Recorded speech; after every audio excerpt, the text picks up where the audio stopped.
Good afternoon. Today is January 31st. Welcome to the Ways and Means Committee hearings for this afternoon. Quick reminder, please, everyone who is here and individual staff, please do not come past these ropes. If you are a member of the committee and you need something, let the front desk know, let Kelsey at the front desk know, and she will make sure whatever you need gets to you, message, food, drink, whatever. Thank you. And no members sitting out there can come past the ropes. Okay, we will begin calling House Bill 336. And we have a very special guest, Mr. State Treasurer. Oh, see, you're lucky. I consider you a good friend. Welcome, welcome to the best committee, Mr. Treasurer. I'm sorry. I'm so used to calling you Mr. Chair for so many years. Welcome to the best committee. Welcome, Delegate Forbes. Whenever you are ready, you may begin. Thank you, Chair Atterbury, Vice Chair Wilkins, and members of Ways and Means. I'm Delegate Kathy Forbes, and I'm grateful for this opportunity to present House Bill 336 to your committee. Sometimes the simplest bills have the greatest impacts on our constituents. HB 336 is one of those bills. It simply asks school systems to give parents and guardians of children with disabilities information about the existing Maryland ABLE program while they're attending IEP meetings. And with the amendments, you should have 504 and individual family support plan meetings. Maryland ABLE is one of the greatest ways that families with a child who has disabilities can save money tax-free when withdrawals are used for qualified disability expenses. And this is all possible without jeopardizing their state and federal means-tested benefits like SSI or Medicaid. I can't overstate the importance of this program. It makes a huge difference in the lives of people who often face enormous financial challenges. But unfortunately, these accounts are underutilized because many people who qualify for this program simply don't know it exists. This bill requires written information on the program to be created by the Treasurer's Office and distributed by county school systems. It's that simple. I appreciate the Treasurer and his staff for bringing their collaboration and support on this bill. I appreciate Maryland ABLE for bringing the initial idea to my office and for making it better. And I'm grateful for the Acting Superintendent Wright and her staff at MSDE for meeting with us and ensuring the implementation of this bill will be successful. Maryland ABLE was created by the legislature for a good purpose. Now it's up to us to help Marylanders with disabilities use this valuable resource. I ask for a favorable report. Thank you very much. Madam Chair, and members of the Ways and Means Committee, I was going to say, I hope you treat me as kindly as I treated you, and then I remember how so don't do to me what I did to you when you first came. Listen, I have two sets of testimony. One, my written testimony, it has a lot of facts and figures. So if you all want to take a look at that, and I'll just briefly say this first, and it's always difficult going second because the delegate said a lot of what I was going to say. So what I'll say is this: first of all, again, thank you all for having me today. I want to thank Delegate Forbes for her partnership and my ABLE staff with the ABLE program. Yeah, I wanted to test that line out to see if it worked.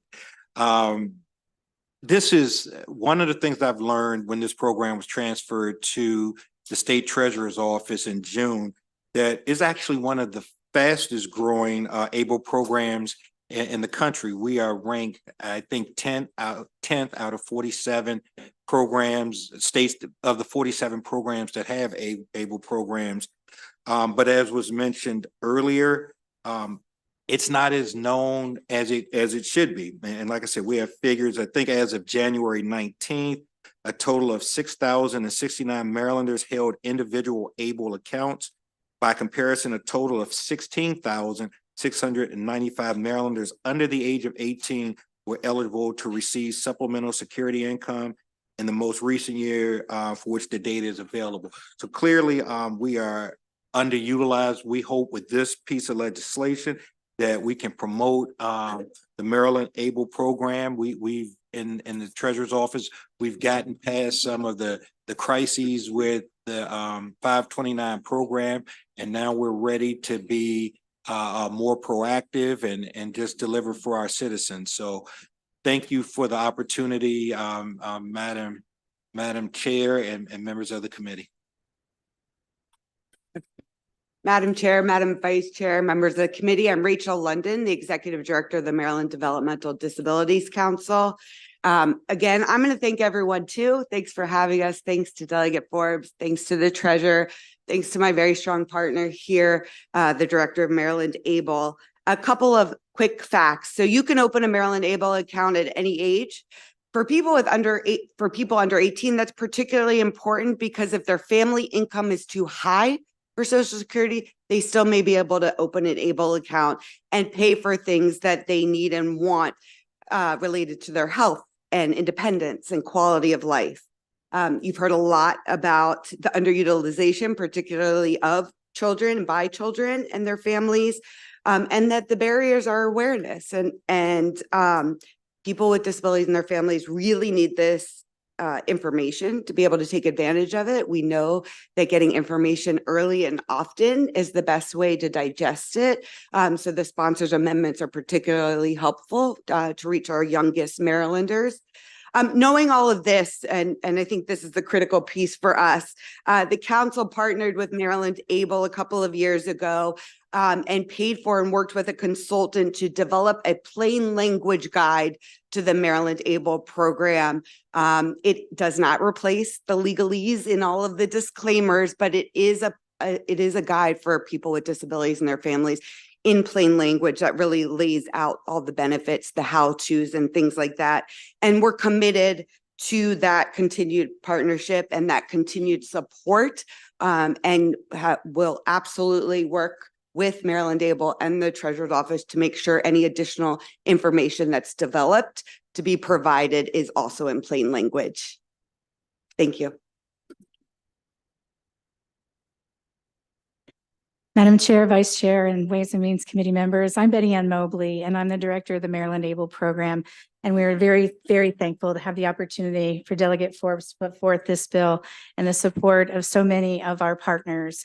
We've worked really hard with very limited staff to do outreach across the state, and I am proud to say that we reach people in every county in the state of Maryland, but some counties a little less than others. We've partnered with many school systems in the transitioning youth area and have strong relationships to share this information, but we recognize that we're missing a lot of children, those from birth to 5 and those who are getting IEP meetings in 504.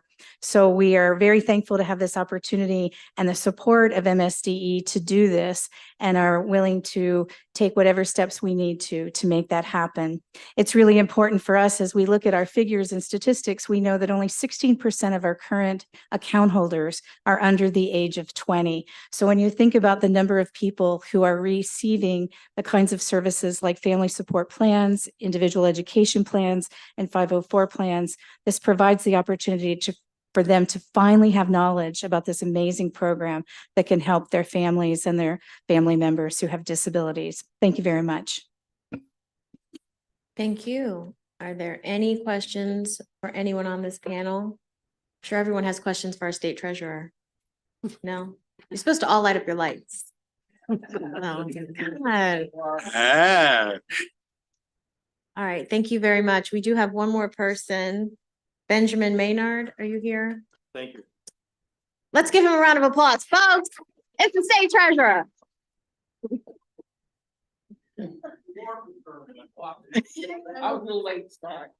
Benjamin Maynard. Okay, no, if there are no questions, then that concludes the hearing on House Bill 336. Thank you, Delegate. Now calling House Bill 204 and Irene Padilla.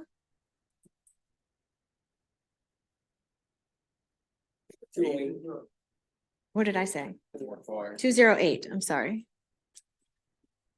Good morning. Good afternoon. Good afternoon. It's a pleasure to be here Chairperson Atterbury and members of the committee. I'm Irene Padilla. I'm the Maryland State Librarian, and it's my pleasure to testify in support of House Bill 208. The genesis of this bill dates back to 2021 when the General Assembly passed the Building Lifelong Library Learners Act. And Delegate Eversole was right with us on that one. Thank you. The goal of the legislation was to prevent public libraries from charging overdue fines to minors and regulate the charging of certain fees. The revision we're here to support is more fully describes the purpose and intent of the legislation and clarifies confusing language, such as the definition of a minor, which is defined as an individual under the age of 18, library materials, replacement fee, overdue fine, and special collections. The commonality of definitions ensures that all public libraries understand and follow the same requirements. Library directors and library boards rely on the statute for guidance to ensure uniformity of language, and this helps them to ensure that everyone follows the same requirements. The bill also provides the necessary documentation if library boards or local governments try to reinstate library fines for minors at a future date. Thank you for your time and consideration of HB 208. At this time, I'd be happy to answer any questions. Thank you very much. Any questions? Delegate Eversole. Thank you, Madam Chair.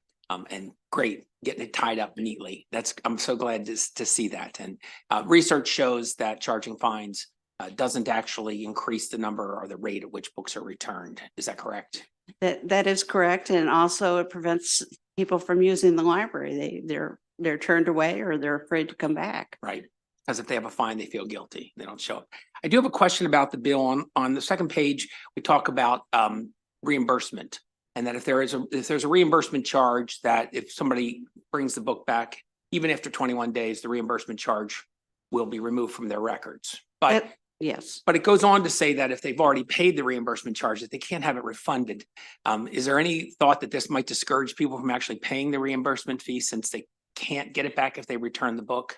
well, actually, this same question came up in the Senate a couple weeks ago, Thanks. and I researched that and going back to the original bill. And actually, it is possible for the person who paid for the lost material, once they return it, to be reimbursed. Okay, So I think it maybe- reads differently, but maybe we can fix maybe that. we need to put in an amendment to that. Beautiful. Thank you Okay. very much, and thank you for your efforts. Okay, thank you. Delegate Plavkovich Carter. Thank you, Madam Chair. Thank you for the bill. Definitely support the intent of it. I just want to, I guess, get some clarification on another provision. So where it says that a public library may not charge a minor an overdue fee, is it your intent that a library could charge the parent or guardian the fee, or is it the intent that there should be no fee whatsoever? The intent is that if it's checked out on a minor's library card, they will not be charged a fee. But if They and their family? I guess that's specifically where I'm trying to get at. yes, right. That the card holder in this case would be the one responsible for paying the finer fee. So if it's a minor, then they're not charged that fine, that overdue fine. Thank you. Delegate Hornberger. Two questions in the same spirit here of trying to get minors into libraries. Correct me if I'm wrong, but don't folks have to renew their library membership? That's correct. Each library system is different, but generally every 2 to 3 years, they ask to see some proof of ID and renew your card. So do minors have to renew their membership? Yes, Okay. yes. So this bill doesn't touch on minors having to renew their membership in order to continue to participate in the library. No, So if there was this chargeback or this fee and it carried over and they were no longer a member of the library, in order to get the refund, would they have to renew their membership? no. If they paid that fee, we should be able to check that out and get them that money back. Okay, and then if it lapsed over their 18th birthday, would they now be opted into a fee? Or would it be? After checked that, out at any time of the Any book? new fees, but if they've already paid for something they checked out as a minor, Okay, so it's lost on under the bed, let's say, paid the fee to replace it, but then said, oh, here it is, I found it. Then they'd be good to go and we'd give them the refund. Okay, thank you. Any further questions from the committee? Okay, seeing none, thank you very much. you. And that concludes the testimony on House Bill 208. House Bill 160 has been withdrawn. House Bill 206, Delegate Long.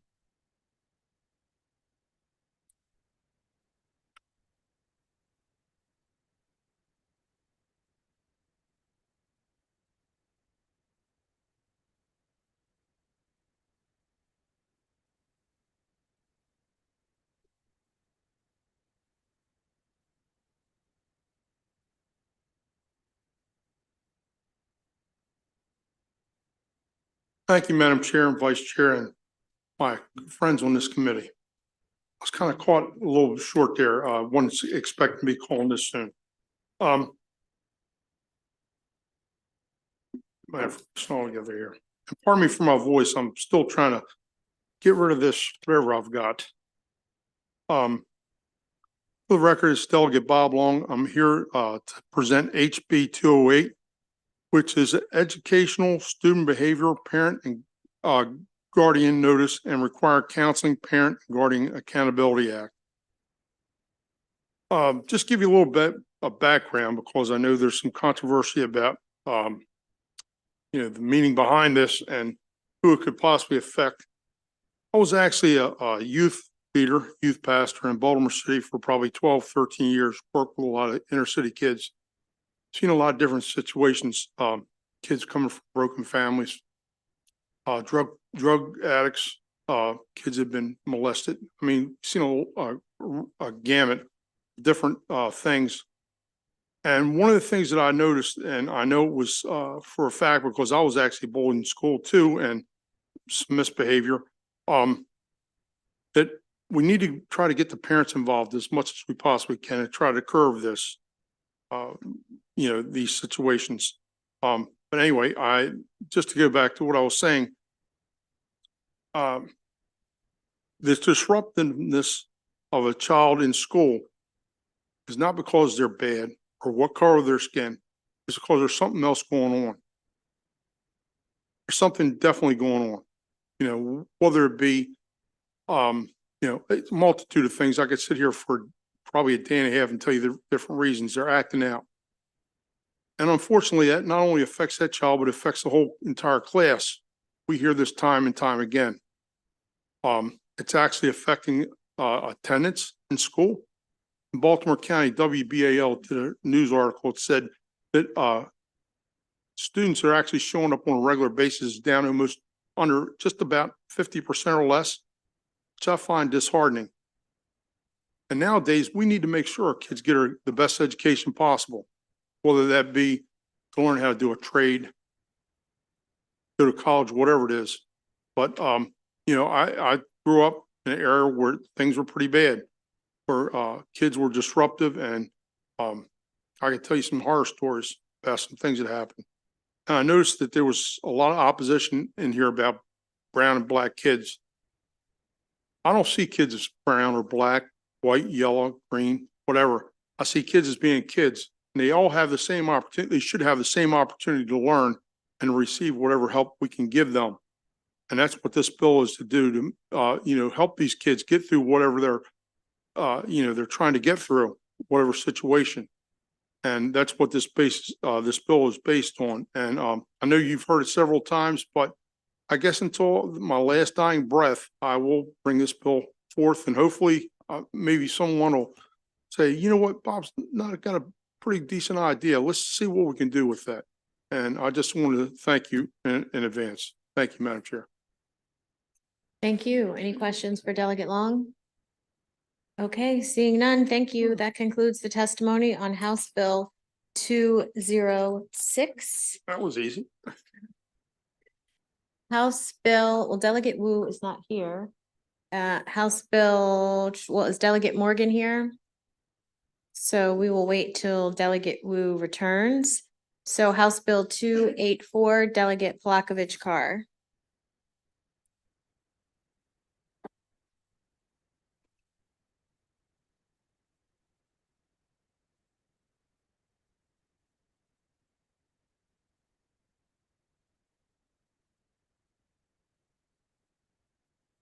Good afternoon, colleagues. For the record, I'm Delegate Julie Blokovich-Carr, here to present House Bill 284.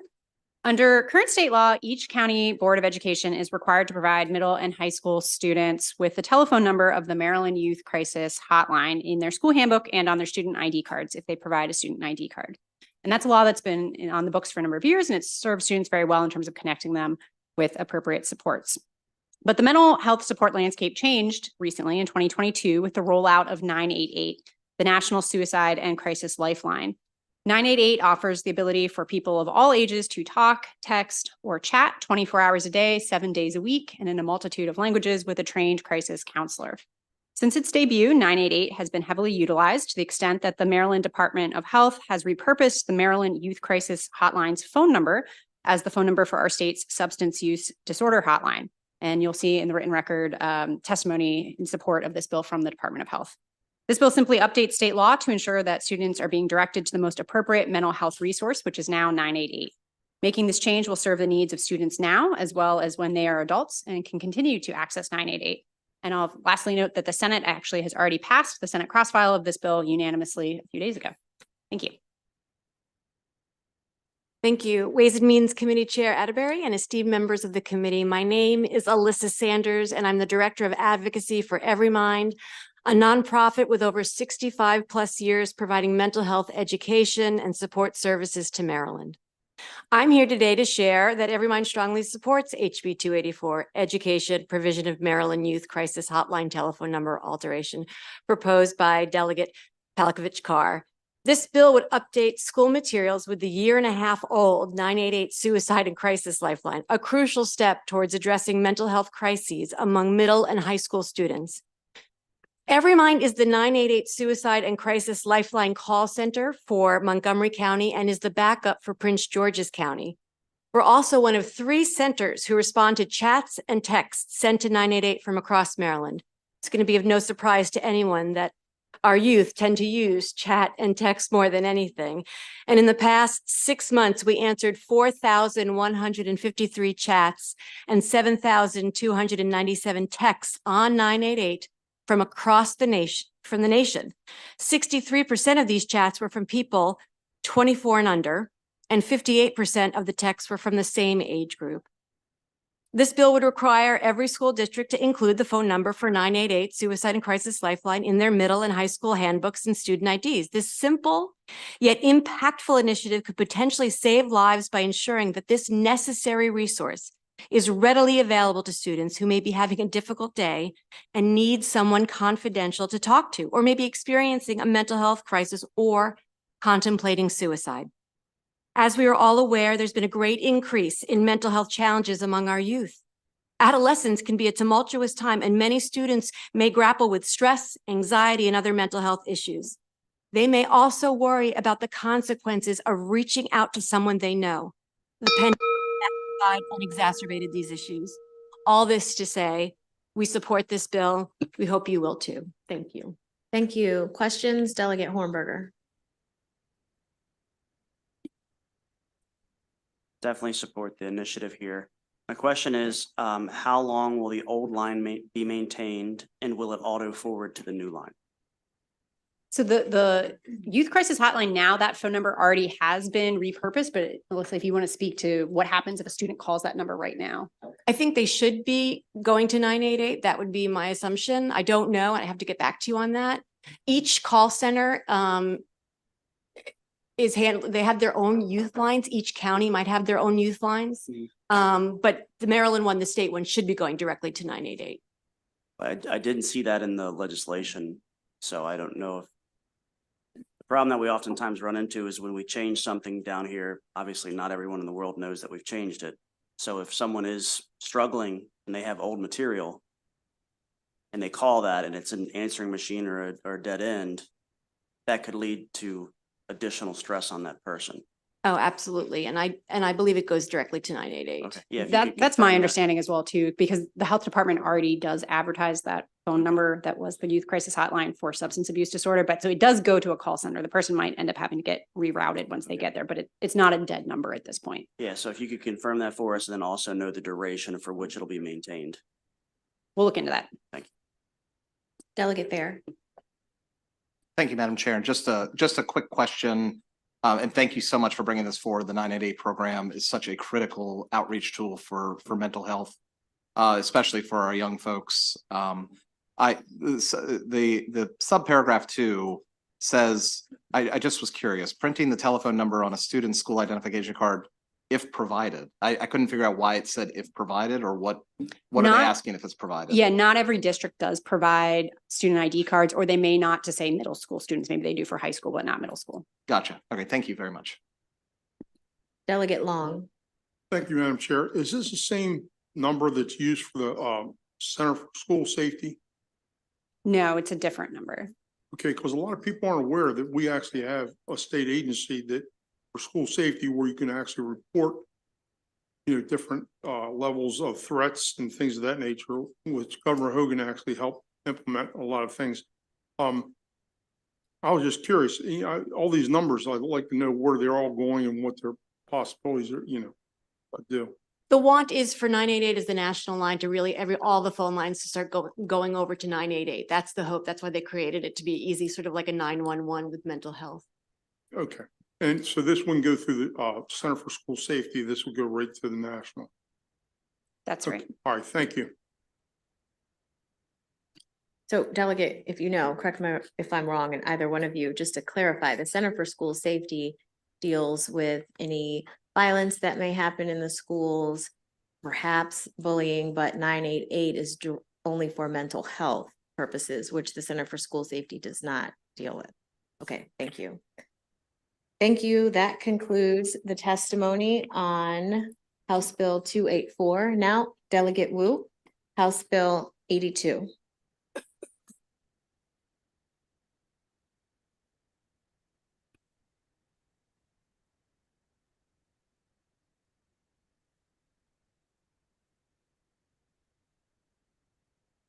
Thank you, Madam Chair and Madam Vice Chair and the committee members. So I'm getting late. And so for the record, I'm a Delegate Chao of District 9A. I'm here to propose an alternation to the bill post-college and career readiness pathway cost to students. Under the current policy, high school students are not required to pay for college and career readiness tests and fees, and these costs are covered by schools. This policy was implemented with the intention of removing financial barriers, encouraging students to register for as many CCR tests as they desire. However, this well-meaning policy has inevitably placed a significant financial cost to the school system, compelling them to divert funds from other equally important programs. One example is from Howard County Public School System, who spent more than $500,000 on these fees last year alone. We believe it will keep growing as more students take more tests. We propose a very slightly policy revision, moving away from the state level one-size-fits-all approach of offering free tests to all students. Instead, we advocate for delegating the decision-making power to local education agencies. This change will hold LEA accountable who are working on the ground and have a great understanding of their student body and can thus make a more informed decision. By allowing schools the discretion to determine which students are eligible for free tests, we can ensure a more equitable distribution of resources tailored to the specific needs of each student. I don't believe school systems should subsidize wealthy families on these test fees. While having discussion with different stakeholders, we understand there is still some uncertainty in the language by removing that line. So we are amending with a clear language such that LEA are responsible to cover students' fees from families with less income. This proposed change is not merely a financial decision. It is a step toward reducing inequality with our education system. Under the current policy, disparity arises as some students may register as many tests as possible, leading to disproportionate costs shouldered by the school system. This scenario creates an unintended inequality, contradicting the echoes of providing equal education opportunity for all our students. Our proposed bill aims to eliminate these disparities, ensuring that resources are allocated more judicially and equitably. Thank you. I'm looking forward to a favorable report. Thank you. Questions, Delegate Ebersol? Thank you, Madam Chair. Thank you for bringing the bill. Starting off, I was a little concerned about the bill because it just said they didn't have to pay them. And your initial statement was we'd like to leave it to the locals. Some locals will behave better than others. And so you said you had an amendment that would establish a sort of set of rules or regulations or tiers. And I wonder if that amendment's available for us to look at. Yes, we're working on that because the problem for a lot of programs have different names. And then even for like consider the financial condition of the family, there are different terminology, like different schools are using. Some use like farm, some use low income. We're trying to figure out what's the best language to describe the situation. Excellent. But we want to add that very clearly. Instead, remove that monetary cost, but say you need to cover student family with a low income. So, something like that. And I appreciate that thoroughness on your behalf. And we'll talk offline. I'd love Sure. to see the amendment. Thank you so much. Any further questions for Delegate Wu? Okay, thank you, Delegate Wu. We do have Raya Gupta here as unfavorable. Want to come on up? You can stay or leave. Delegate Wu, Should I stay here? you can sit back down. Okay. Yeah. Thank you.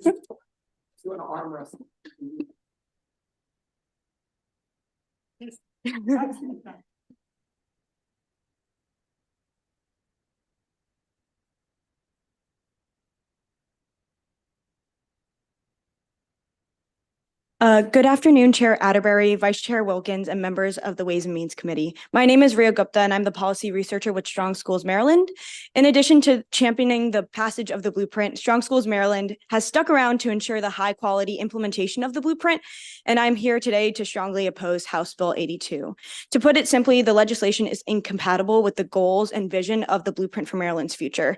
Each mechanism of the blueprint was carefully constructed by experts and with data aiming to create an equitable school system with equitable funding and equitable school student outcomes. This includes Pillar 3, the college and career readiness pillar, where students can earn post-secondary credits, industry credentials, and engage in competitive entry college preparation programs while they're still in high school, creating skilled and accredited graduates who are better prepared for post-high school success.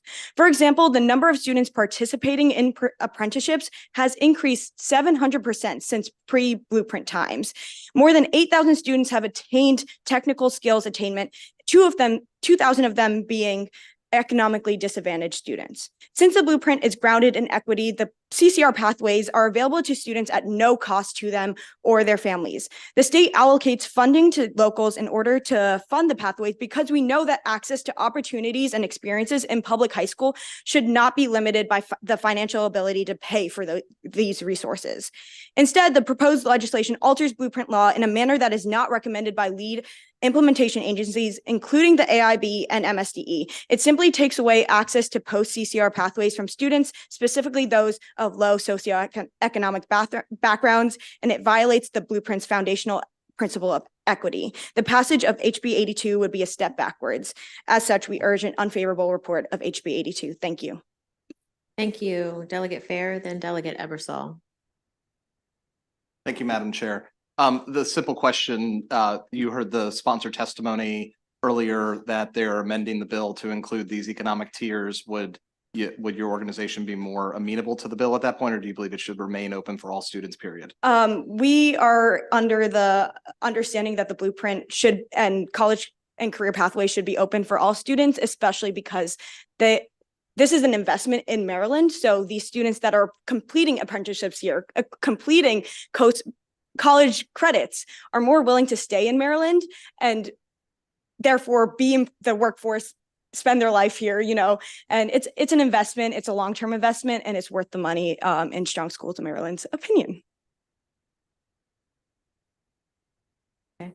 You answer Delegate Ebersol's question. Delegate Miller. Thank you, Madam Chair. Thank you for being here. So my question is, do you see, when we're looking across the state, this to me is one of the most important pathways that we have with this.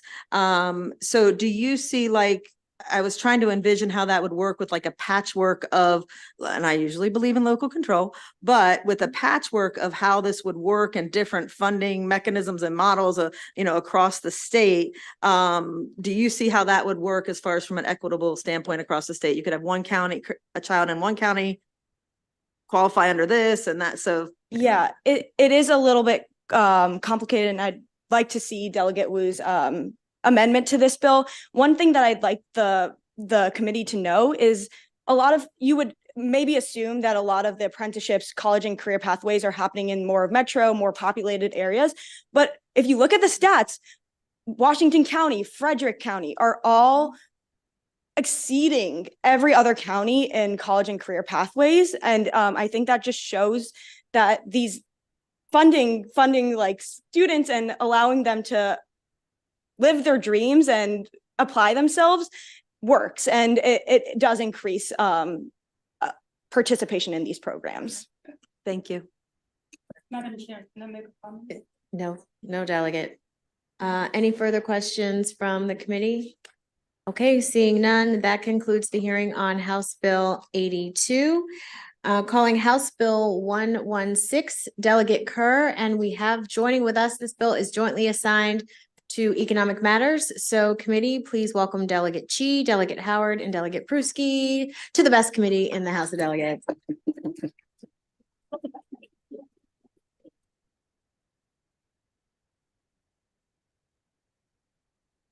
I also have Delegate Kerr. I see Mr. Willems. I also have an Ann Rouse.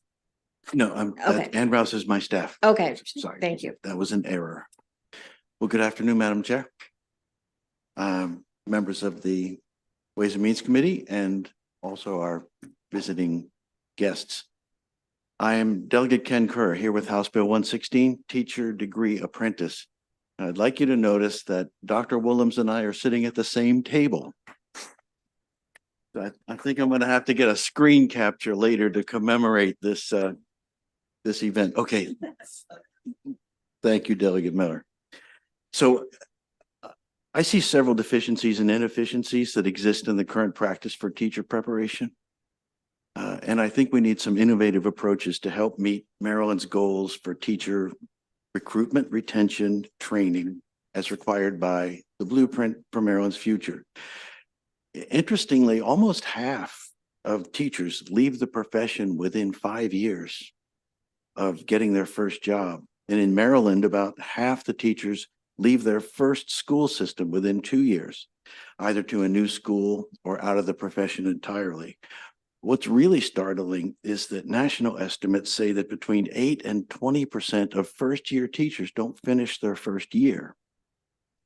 The reasons for this are varied. Sometimes it's a poor teacher preparation program, a lack of support for new teachers at their first posting. Often it's an incomplete understanding of just what the job of a teacher is. Additionally, there's a lack of diversity in our teacher ranks across Maryland, as well as a shortage of teachers interested in special education, STEM, and English language acquisition.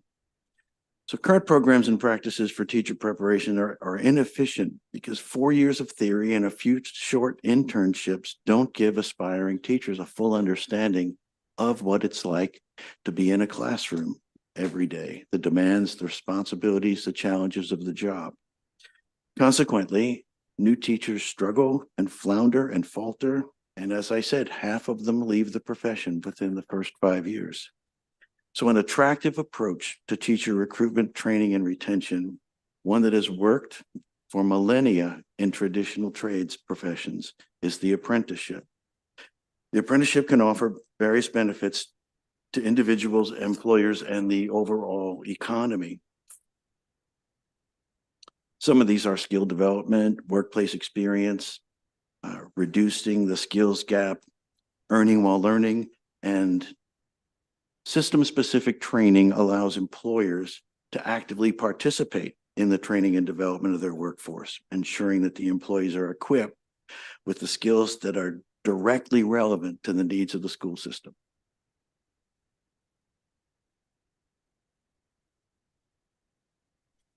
Okay, that's going to wave back.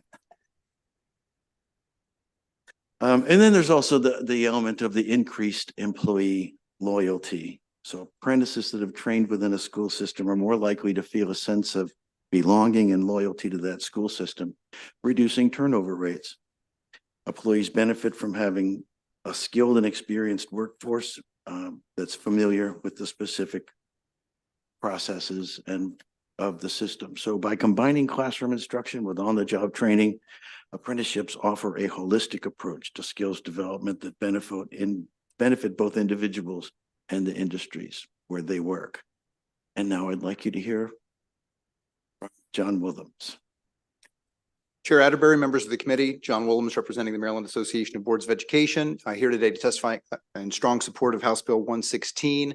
And I would like to emphasize that MABE is all in on the blueprint, and the blueprint is very much about partnerships, and where partnerships have not previously existed, that means innovative partnerships and new ways of thinking about collaborating with not new entities necessarily, but collaborating with those entities in new ways. So if you look at the bill and the requirements that institutions of higher education and teachers unions and school systems collaborate in developing jurisdiction-wide and multi-jurisdictional plans with the Department of Labor, again, new partnerships under the blueprint, the Department of Labor governing career and technical education and the CTE committee, and that new blueprint infrastructure being used to oversee and administer and build success into a new innovative program, the teacher degree apprenticeship. It will be new and novel to Maryland, but not nationwide. There are many other states utilizing federal funding and state funding to develop their own approaches to teacher degree apprenticeships. There are multiple approaches to this. You can focus exclusively on paraeducators. Maryland is a big fan, MABE is a big fan of also exploring outreach to our high school students, which is why this bill takes a more traditional apprenticeship approach, moving young people through tutoring, paraprofessional work, and career teaching work in a staged and programmatic way. So it's not about a new or less qualified pathway or cohort of teachers, but it's an innovative way to do outreach and get particularly our young people, our students, involved in the teaching profession, get that experience, and hopefully stay in the profession for their lifetime. Thank you. Thank you. Questions? First Delegate Hornberger. Thank you, Madam Chair. So typically with apprenticeships, there's a dual pathway. One is I go to formalized education, training, testing, all of that rigorous, and then the other one is I just work in the field under the supervision of someone, and eventually I matriculate that way. So what I'm hearing from many of my paras, anecdotally, the reason that they're para is because they couldn't go to college, or they don't have the money or time, or they're raising a family, but they're very passionate about teaching. I'm reading the bill here. Is there a pathway to become an accredited teacher without the formal education requirement in this bill? No. So it would be, they would have to do something in addition to going to college, because that doesn't sound to me like it's going to. I'm sorry, you said without an education? Well, the bill doesn't specify that, but the way I envision it is that especially students who are in the teacher academy throughout the state would graduate from high school and be hired as teacher aides. They would spend time in the classroom with an experienced teacher, and then they would also spend time in college classes. And as they progress through their teacher training, they would get increased autonomy and responsibility, ultimately graduating with a degree in teaching plus 4 years of experience working with children under the apprenticeship of a master teacher. But this would add to the requirement to become a teacher. Anyone can still take the traditional approach. This is an option for people who wish to earn while they learn. Okay, thank you. Delegate Vogel. Hello, Delegate Kerr, and thank you, Madam Chair. Thanks to the chair, we had the opportunity to visit the FCPS CTC program where they have a teacher academy.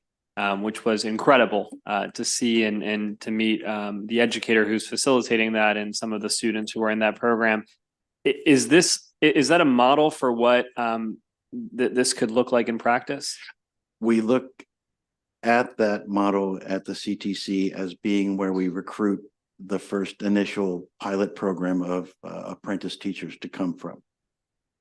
Okay, fantastic. And that's in partnership. Can you talk to us a little bit more about what that program looks like? Just so that we can understand it a little bit more in practice, because I thought it was a fabulous program. Well, that program involves some high school classes related to education, as well as, fortunately for Frederick County, our CTC is on the same campus as our community college. So it allows them to take advantage of dual enrollment, and they can, and then they also do some work with younger children in a quasi apprenticeship type thing, not a formal apprenticeship. So they do have the ability to have some experience in the classroom. And if they find that this is a good fit for them, it's a nice transition to move right into an apprenticeship. But currently in the high school, it's not an apprenticeship. They're not compensated. And it's not a formal apprenticeship agreement. Understood. Thank you, Delegate. Thank you, Chair. Delegate Ebersol. Thank you, Madam Chair, and thank you to my colleagues. You've asked two of the questions I had right off the bat. Thank you. There's a couple of technical things in the bill that I'd like to come to. On page 3 under letter E, we established levels. Level 1's a tutor, level 2 is a paraeducator, level 3 is a teacher. What does that mean, a teacher? Does this mean they might be the teacher of record in a classroom if they're an apprentice? No, I was a little concerned about that. Paraeducators, and tutors are often people who are working along with people. And I don't see that term actually defined, how they get the label of a teacher. If indeed, as Delegate Hornberger cited, they really haven't completed some of the state requirements for being an instructor in a high school classroom. That's not the intent. The intent is they wouldn't be a teacher until they're fully certified at the completion of their teacher training program. So what was the intent of that line? I mean, or is it just something that we need to clarify? So if I could, Delegate Ebersol, the intent there is to show the pathway. So the intent here and to kind of combine responses to your question and Delegate Hornberger's question, the intent of the bill is to create a two-track glide path where students start earlier doing two things: traditional education, AP courses and the like that are going to, and dual enrollment courses that are going to get them toward the first 2-year component of a 4-year teaching degree, right? So they're going to start that earlier. They're also going to have the experiential benefits of a tutor, of an apprenticeship where they're in the classroom and working with students. So they're going to be getting both of those things earlier than ever. And that's all consistent with the blueprint.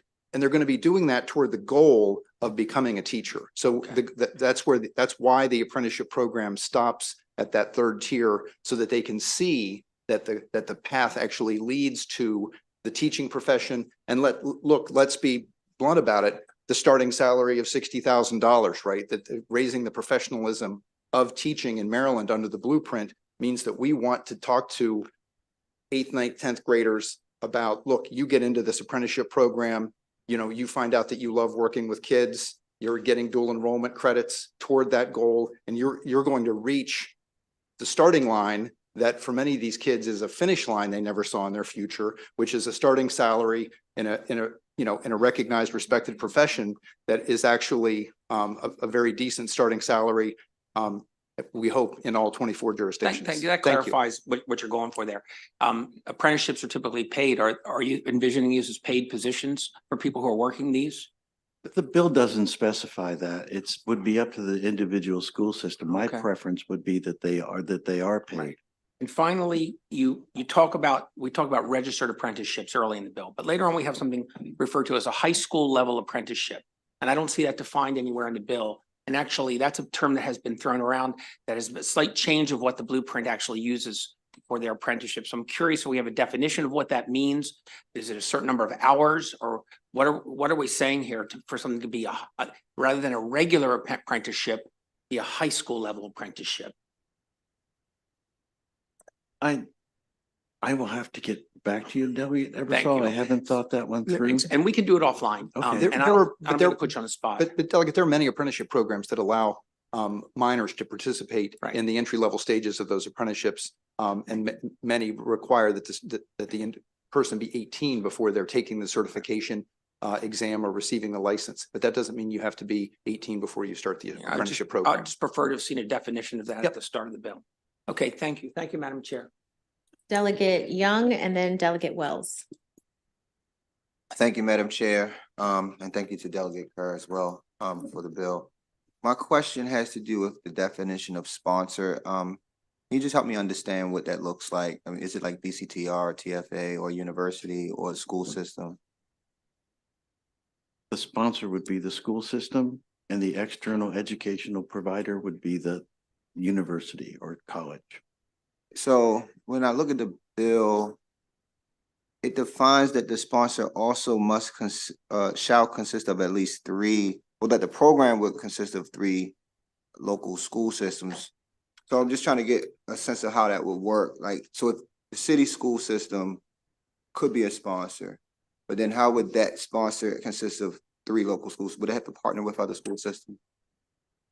We want to see that there's enough interest across the state. That's why the three school systems is there.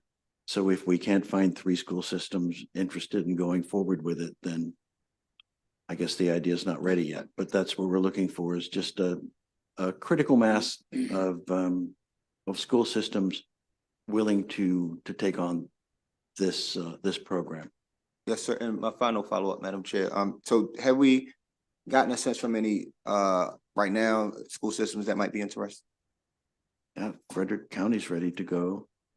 Harford County, Anne Arundel County, where there's interest in Prince George's County, as well as Baltimore City. Thank you so much. Delegate Wells. Thank you, Madam Chair. Little faux pas there. Good to see you, Delegate.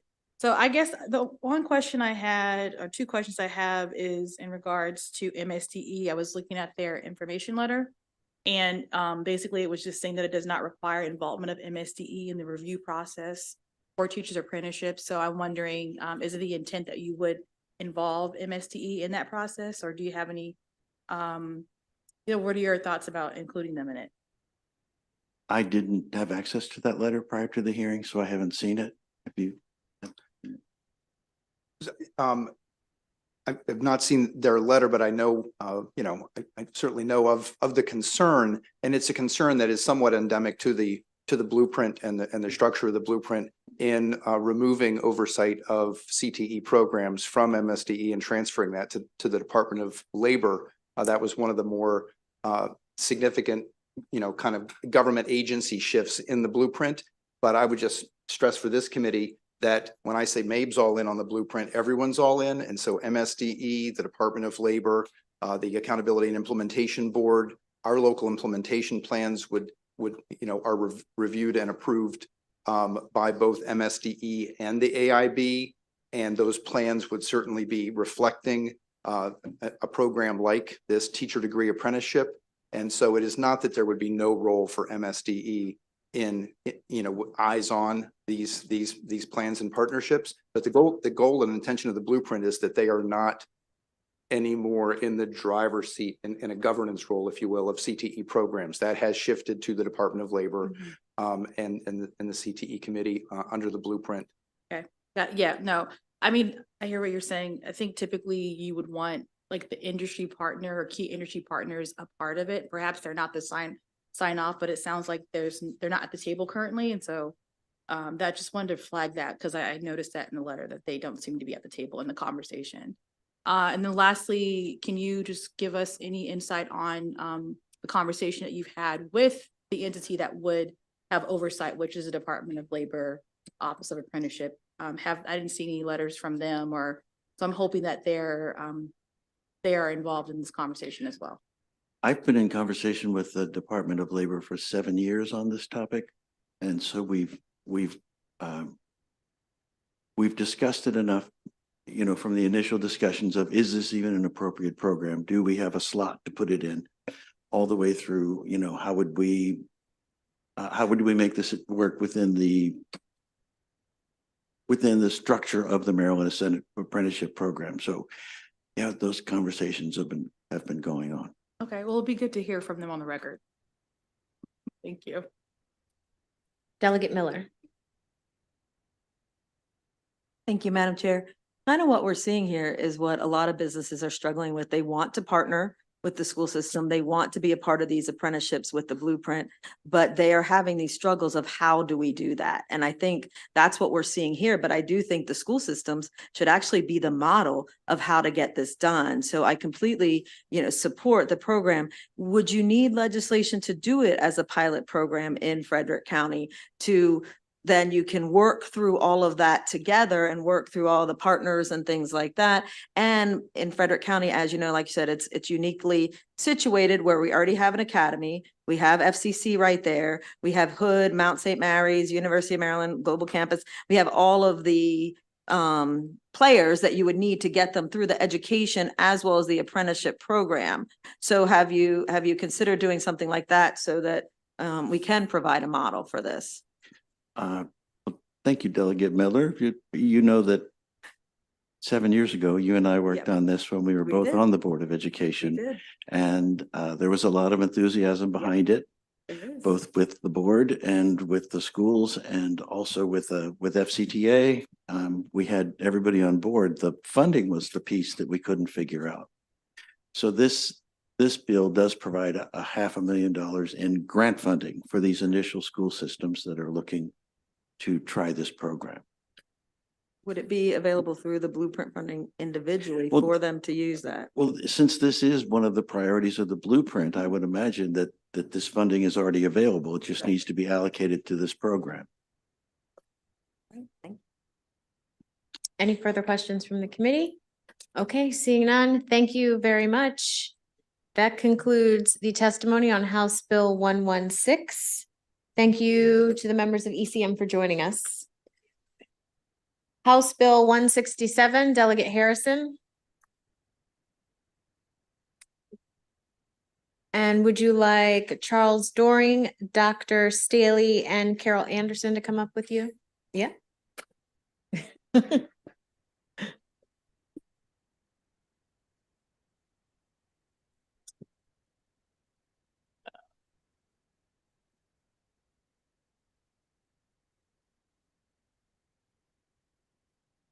Well, good afternoon, Madam Chair, Madam Vice Chair, and members of the Ways and Means Committee. For the record, I'm Delegate Andrea Harrison, and I'm here to present House Bill 167, a Public Schools Certificate of Dental Health, which was previously introduced in 2020. And the purpose of this bill is to encourage all students enrolling in the state of Maryland public school system to have a dental screening before entering school by providing a certificate of verification. You have a copy of my written testimony, so I will not read that, but I will highlight a few points because in my testimony, I've got all kinds of great facts and stats, and you can peruse that at your leisure. But the American Academy of Pediatric Dentistry Council on Clinical Affairs adopted a policy to encourage policymakers, public health, and education officials to recognize that unmet oral health needs can impact a child's ability to learn. The policy further states an oral health examination prior to matriculation into school may improve school readiness by providing timely opportunity for prevention, diagnosis, and treatment of oral conditions. The American Association of Pediatric Dentists in their 2019 report, The State of Little Teeth, tooth decay compromises the health development and quality of life of children, affecting such factors as eating, sleeping, self-esteem, speech development, and school performance. And we all know about Diamante Driver. Everyone knows that story, the 12-year-old who died from an abscess, a brain infection from an abscess. But there are others across the country that have also perished, children. 6-year-old Alexander Callender died because of complications of septic shock from an abscess. He was 6 years old. So the pain from tooth decay may hinder young children from speaking, playing, and going to school or paying attention. Discolored, damaged, or missing teeth may hurt children's self-esteem and social development by making them afraid to smile or subjecting them to teasing and social ostracism. And you know how children can be. So children with poor oral health are likely to miss school and are less likely to do the required homework. I'm offering an amendment to the bill, and I did not see it in the system, but it is already drafted, and it has a number that really mirrors what is in Maryland code already for children entering school to have a required physical examination. It's there. I won't read it, but it's referenced.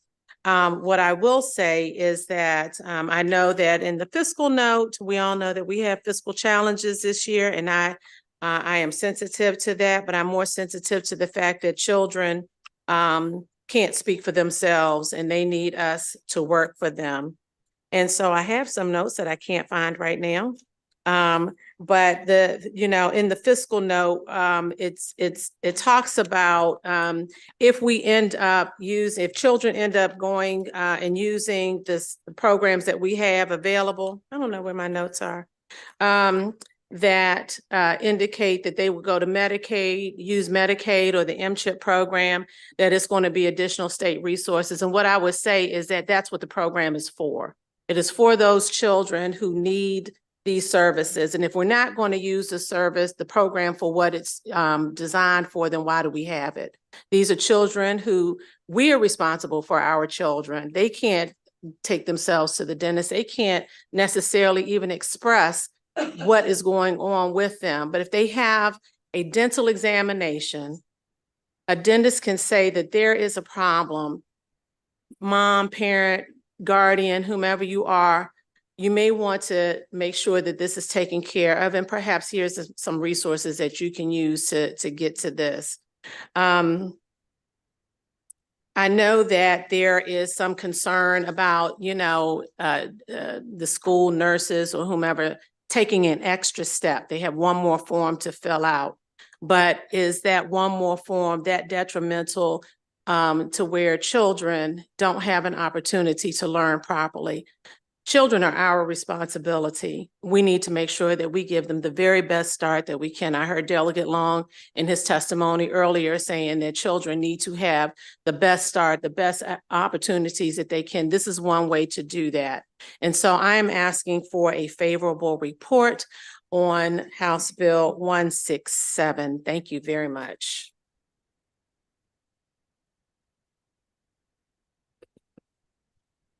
Thank you, Madam Chair, members of the committee.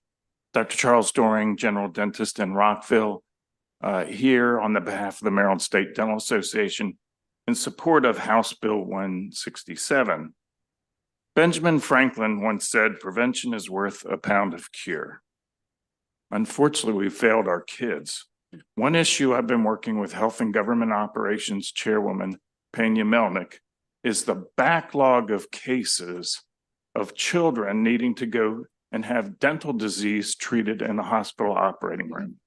This has been going on for a long time, and it's been made worse by COVID-19. So we really failed in the area of prevention.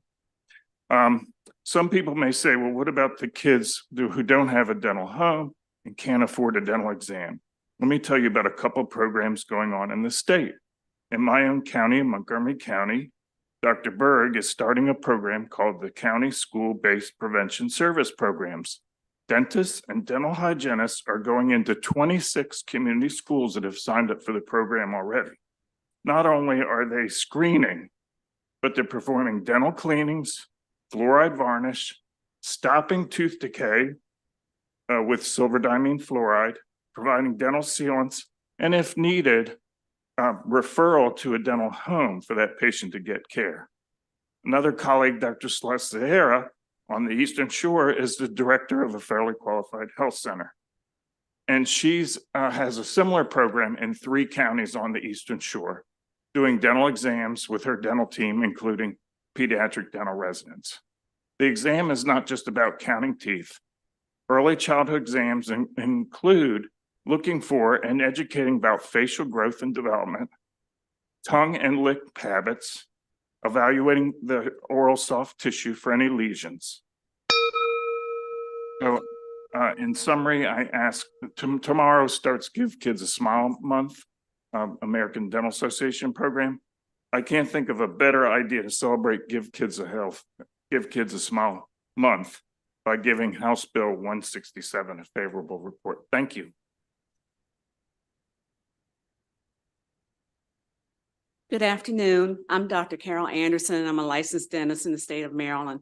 And I want to offer comments in support of House Bill 167.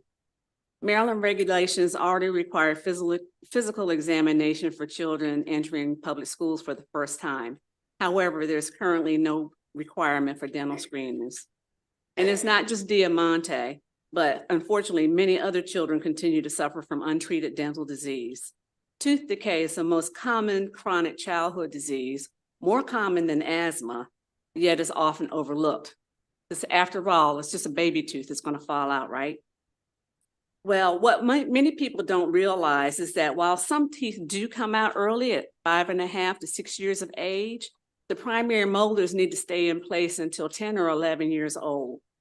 And that's an awful long time to have a cavity in the tooth, and it's more than enough time for that tooth to become abscessed. After Diamante's death, Maryland did establish the Dental Action Committee, and they made recommendations for improving oral health access for children in Maryland. All of the recommendations were implemented except incorporating dental screenings for public school children. An oral health exam for Maryland's children should be part of the routine screening.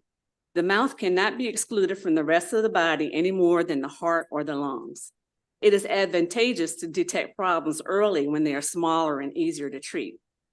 Children with undiagnosed dental disease have difficulty sleeping and eating, which impacts their ability to concentrate and learn.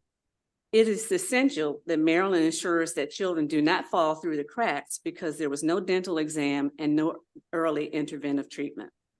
I encourage the legislature to support House Bill 167 requiring dental screenings like other health screenings so that our children have the opportunity to attend school with healthy bodies, including healthy teeth. Good afternoon, members of this committee. I'd like to, my name is Dr. Nakia Staley, and I'd like to express my wholehearted support for this proposed bill, House Bill 167. I appreciate Delegate Harrison for reintroducing this bill again. It's extremely important as I've submitted my written testimony. So I'd like to talk about the prevalence that I've seen as a result of treating children in Maryland, the prevalence of incidents of dental decay, abscess, and how it's affecting their learning ability, their overall health. I personally see children where this form is required in the District of Columbia. I fill out this form throughout the year and of course at the beginning of school start. And it takes about a 10-minute exam, and it also takes about 2 minutes to complete that form, which is presented to their school. What I have seen as a result of those kids getting that form filled out is that their oral health care needs are taken care of, and the parents are now educated as to what their needs are, and they follow through with their oral health treatment.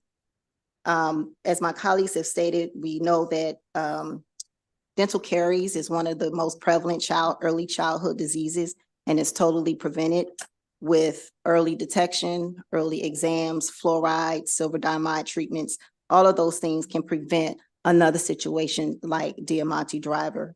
We all have been saddened by that occurrence, but it happens every day. I've had to have a patient in my practice have a fatal experience due to septicemia due to an abscess in their mouth. And it's something that we could have prevented had we gotten ahead of it early. So having children present before a dentist or before school would definitely help us to help this situation. Thank you.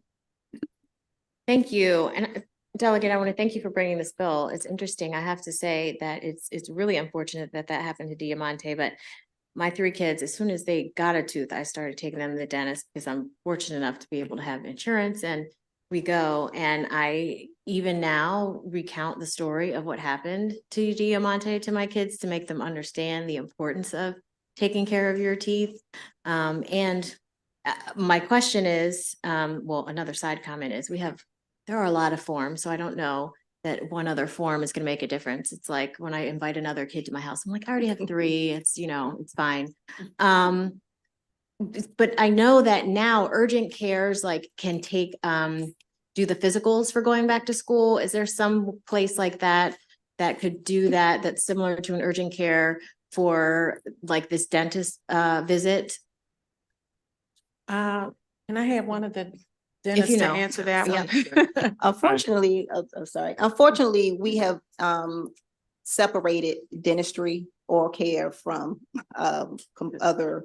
So the doctors or the nurses practitioners or the PAs are not familiar with the oral cavity. And so it would be great if all of us could do the same thing, but that seems to be one of the issues in making sure that the exams are getting done.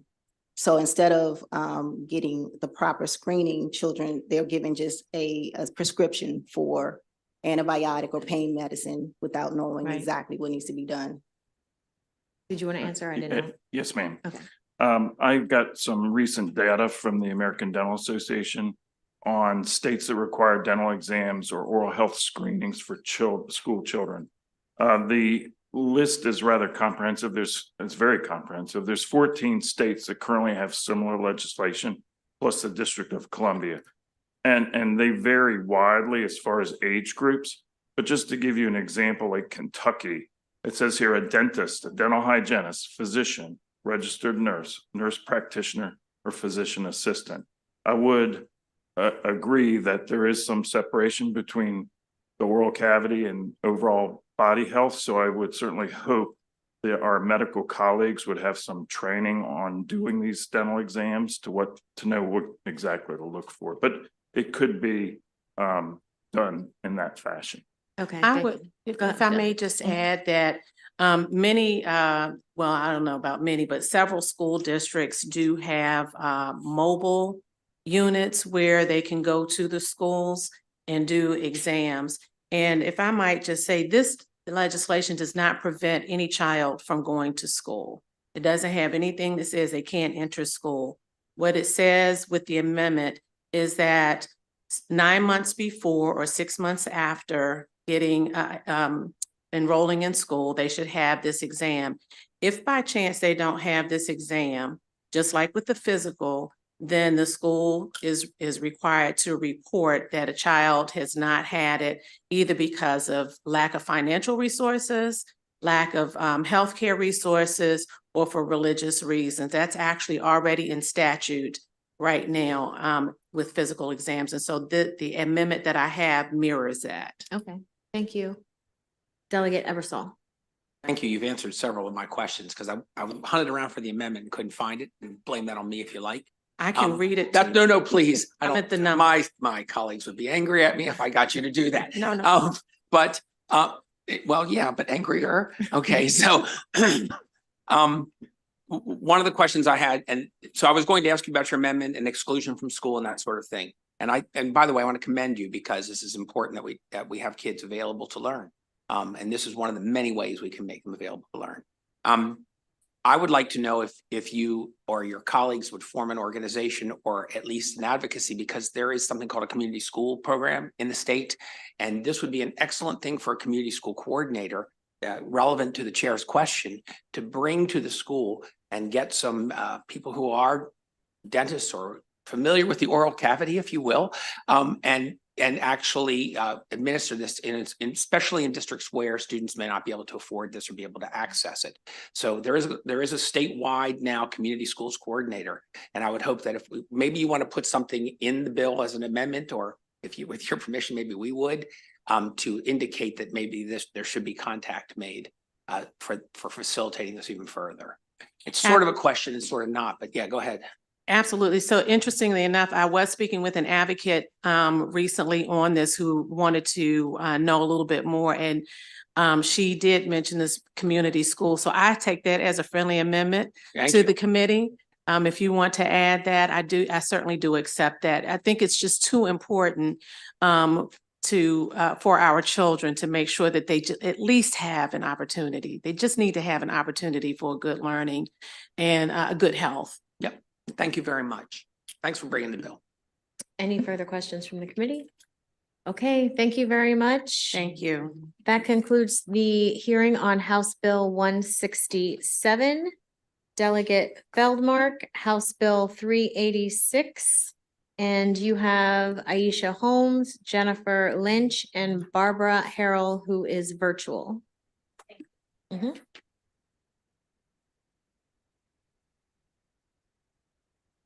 Thank you. That concludes the hearing on House Bill 167. Ms. Harrell, I'm going to ask you to turn your YouTube, if you're watching it live streamed, you're going to have to turn that off while you testify. Thank you.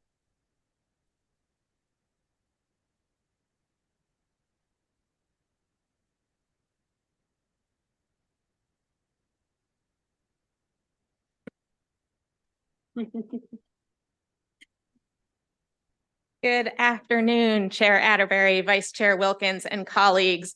For the record, I'm Delegate Jessica Feldmark, and it is my pleasure to be here today to present House Bill 386, the Maryland Meals for Achievement Act. Maryland Meals for Achievement is an important program helping to ensure that programs have a healthy breakfast at the start of each school day, so they are well-nourished, ready to learn, grow, and thrive. This bill proposes a relatively small change to the program to allow it to be even more successful. Currently, in elementary schools, breakfast must be served in the classroom. With this legislation, elementary schools would have the flexibility to serve breakfast in any broadly accessible part of the school, including from grab-and-go carts. Students would still be allowed to consume their breakfast in the classroom, but it wouldn't necessarily be served there. Participation rates are over 30% higher in schools that choose to use a grab-and-go model. And we know that more meals in tummies means more minds ready to learn. The grab-and-go model is also easier to manage from a staffing perspective, and it decreases food waste compared to in-classroom service. With higher participation, easier staffing, and less food waste, this bill offers a win-win-win. And for another win, there's no fiscal note. I'll turn it over to my panel now, and I look forward to answering any questions you may have. I respectfully ask for a favorable report. Thank you. Good afternoon, Chair Atterbury. My name is Aisha Holmes. I am the State Director for No Kid Hungry. I have witnessed the vital role that breakfast plays in the classroom. It impacts a child's health, their well-being, and the ultimate success. In 1998, 6 pilot schools started Maryland Meals for Achievement. As of last year, we have gone to over 600 schools. These schools are located in areas of high poverty and ensure that children who may otherwise not eat breakfast are able to have a nourishing meal to start their day. MMFA has enabled thousands of kids to start their day with a full belly, ready to learn. By passing HB 386, you can provide schools with the added flexibility that they need to reach even more kids. The changes outlined in this bill are budget neutral and would make MMFA program more flexible to meet the specific needs of each school instead of a one-size-fits-all method for elementary schools. This change, is in line with what is currently existing in high schools and middle schools, and this ensures that all children have the ability to eat with equity. Additionally, this adjustment will enable staff to be available at food service programs more efficiently and increase the number of kids accessing breakfast, a win-win.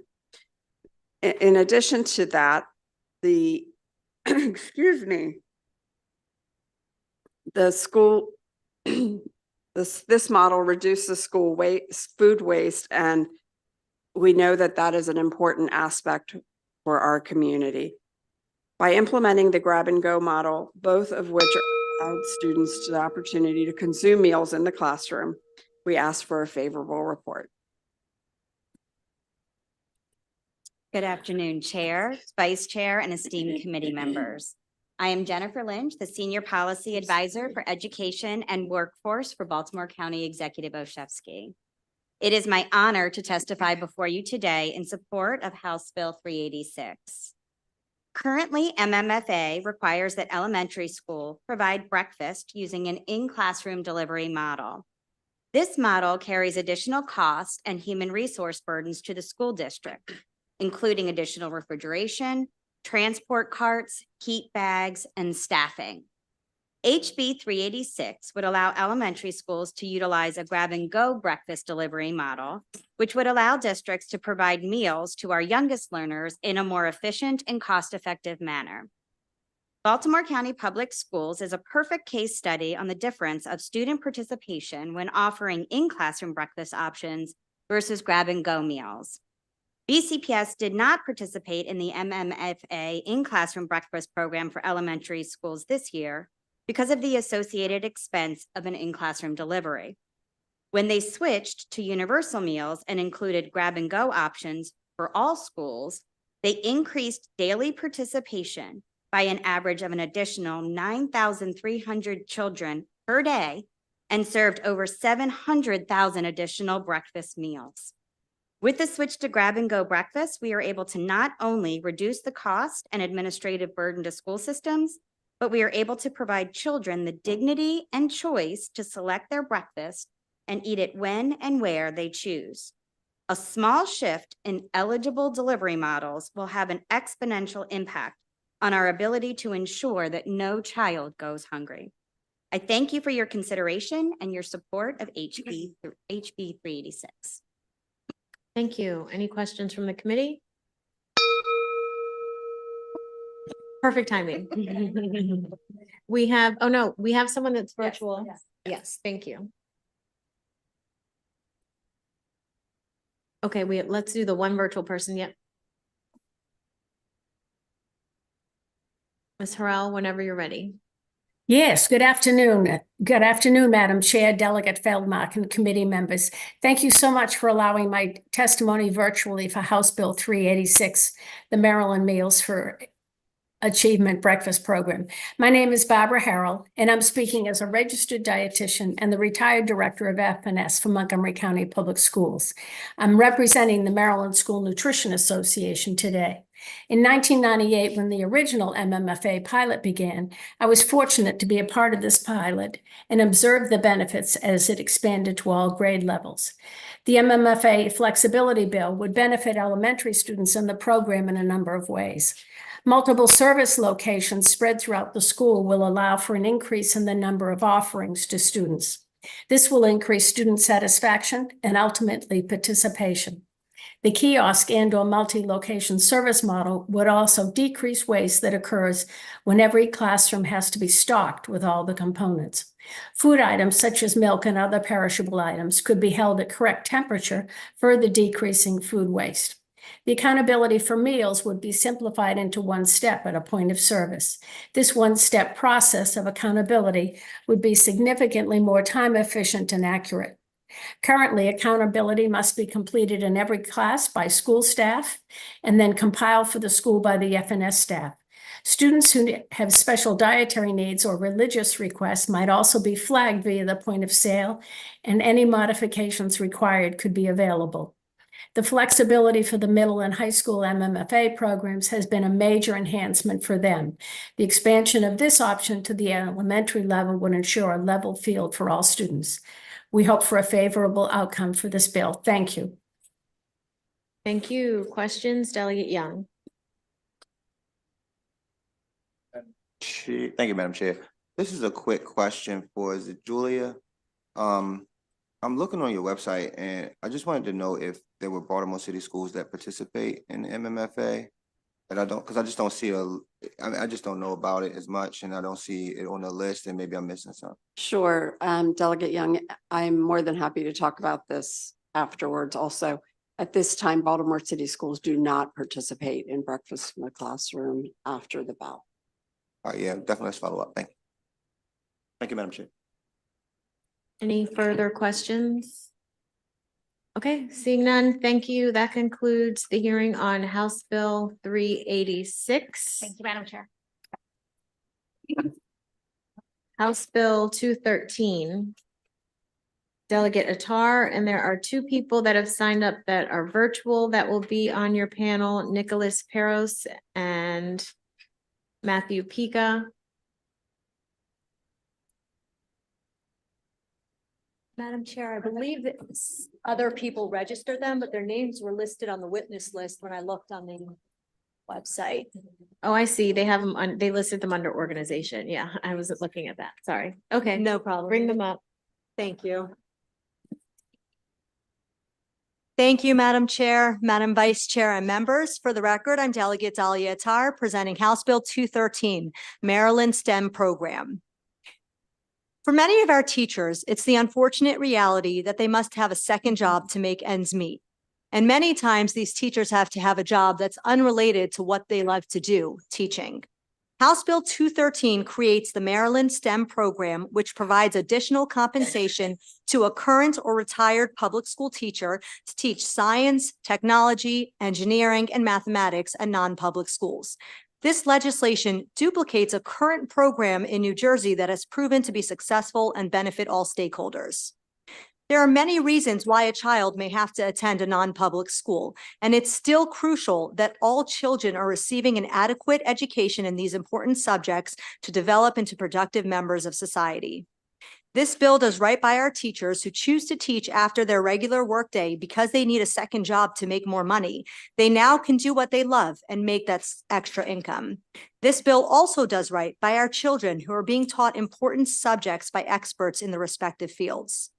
Colleagues, you should have before you amendments, and if you don't have them yet, you should be receiving them shortly, that are in response to concerns raised by MSEA and SAM.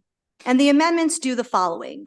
It limits participation in the STEM program to those schools already participating in the non-public textbook program. It specifies that the non-public school shall assume general liability for the teacher while participating in the program on their premises, and the non-public school shall assume responsibility for curricular integration and education outcomes. It also ensures that current public school teachers are paid at their current public school salary rate.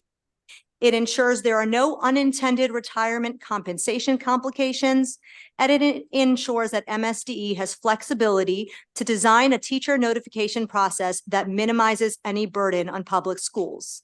In addition to the amendments already drafted, we are open to including a pass-through fee for MSDE and school districts to cover any costs of administering the program. Now, I would be remiss if I did not touch on one more important point. I appreciate the ideological opposition to funding for non-public schools. And for this reason, we have structured the program so that all funding flows through public school districts with no public funds transferring to non-public school coffers. This program will not be funded with existing education dollars, but instead via a separate and new appropriation in the budget. And additionally, this program directly serves the interests of public school districts in several important ways. By increasing the earning opportunities for public school STEM teachers, this program will ease recruitment and retention of STEM teachers by school districts. By encouraging public school STEM teachers to teach more classes after the public school day ends, we will be increasing the supply of STEM teacher hours in Maryland, easing the STEM teacher scarcity being felt nationwide. And by including retired public school teachers as eligible, we will be facilitating the recruitment of retired STEM teachers back into the workforce, further easing the STEM teacher scarcity in Maryland. And now in our committee briefing last week, we had discussed the importance of incentivizing retired teachers to return to the workforce, and this is just one way to do it. So thus far from benefiting non-public schools at the expense of public schools, this program will benefit all schools and make it easier for public schools to recruit and retain quality teachers. So I thank you for your consideration and I ask for a favorable report. Thank you. Chair Atterbury, Vice Chair Wilkins, and honorable members of the committee. My name is Ariel Frankston Morris from Teach Maryland.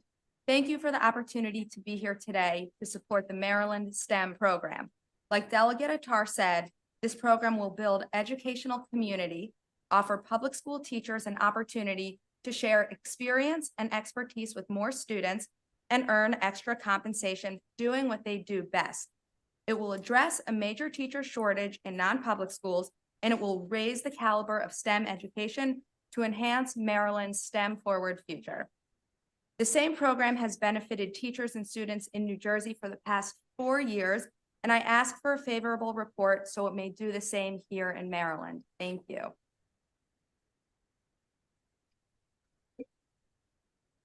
Chair Atterbury, Vice Chair Wilkins, and honorable members of the Ways and Means Committee, thank you for the opportunity to testify in support of the Maryland STEM program. My name is Dr. Deborah Laurie Rappaport, Head of School at Orchadash Academy in Baltimore City, serving 330 boys and girls in preschool through middle school. I've been in education for 25 years as a high school biology and neuroscience teacher, learning specialist, administrator, and head of school. As a neuroscience teacher, it was a thrill to see many of my students enter the fields of medicine and nursing, speech and language, occupational therapy, psychology, and even nonprofit management, informed by an understanding of the neuroscience of learning and behavior, all because they were inspired by the science that inspired me. But this is not about me. This is about the power of a science teacher to change how students understand the world and themselves, so that when they become adults, they will be prepared to make well-informed decisions about their health, their environment, and so much more. Science taught well teaches students how to be keen observers and notice patterns, to make connections between ideas, and to understand how things work. Science teaches us how to rebound when an experimental idea doesn't work. Learning how to use failure as a sign not to give up, but to rethink your assumptions is a critical life skill we gain from STEM teachers. Our challenge as schools is in finding enough qualified STEM teachers to prepare today's students to become tomorrow's physicians and scientists, voters and policymakers, consumers and decision makers. The need is urgent. As legislators, you have the ability to fill this gap. Teachers would have the opportunity to earn extra income, and our students would receive a strong STEM foundation. Everyone wins. Thank you. Chair Atterbury, Vice Chair Wilkins, and honorable members of the committee. Thank you for the opportunity to speak today. Thank you for the opportunity to speak today in support of the Maryland STEM program. My name is Corinne Aghion. I teach math at Churchill High School in Montgomery County. My love of mathematics and the joy that I have found developing students' appreciation for the subject have brought me here today. Teaching secondary math in public schools for the past 16 years, I've had many opportunities to learn about engaging and educating students of vastly different capabilities and interests.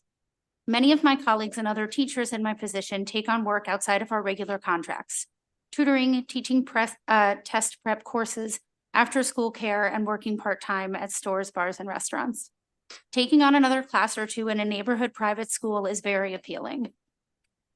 Bringing highly qualified, trained teachers to private schools affords students new perspective on the content and gives their STEM departments insight into state and county policies and trends that would support learning in private schools as well.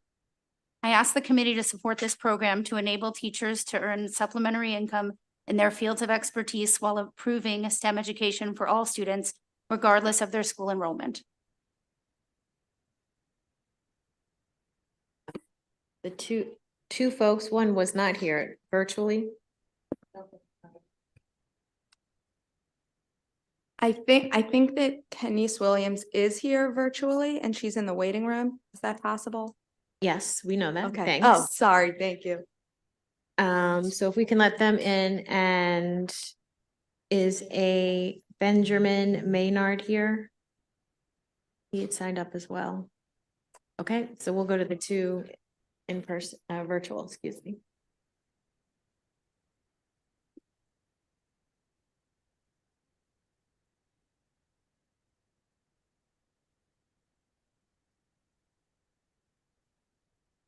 we will bring in Adam Katz.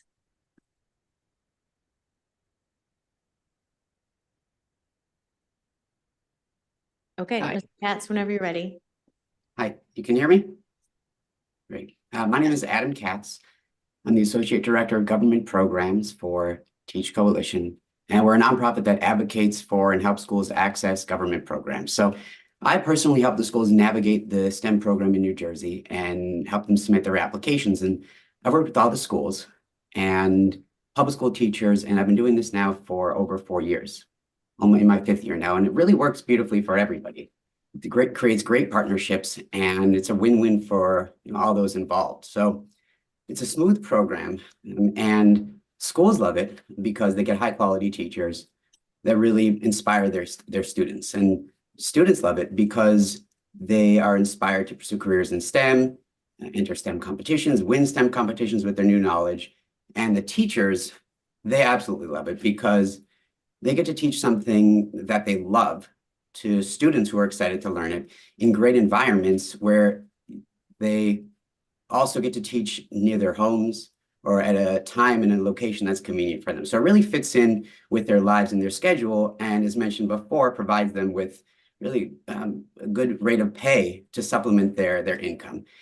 And we can judge the program not only by its staggering growth over the years, but also the fact that the teachers that participate come back every year.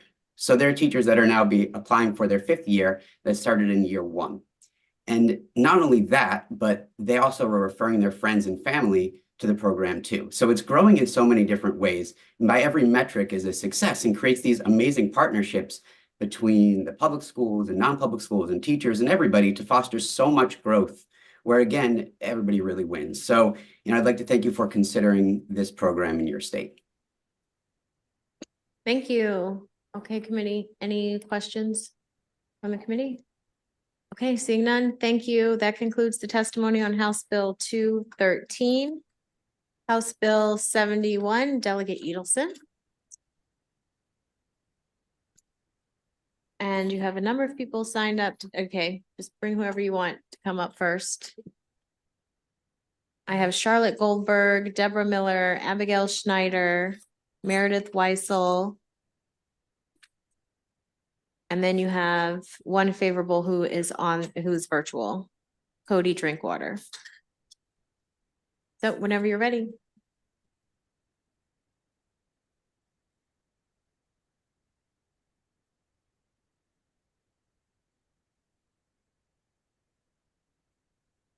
Can I push it? Okay, we're good. All right. A little different than approach. Thank you, Madam Chair, Madam Vice Chair, and members of this esteemed committee. For the record, I'm Delegate Mark Edelson, here to present HB 71.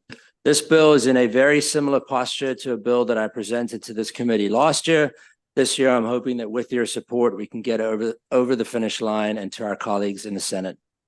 The purpose of this bill is to set up a Holocaust Education Assistance Grant Program to assist our local schools in teaching the Holocaust. It would be administered by MSDE.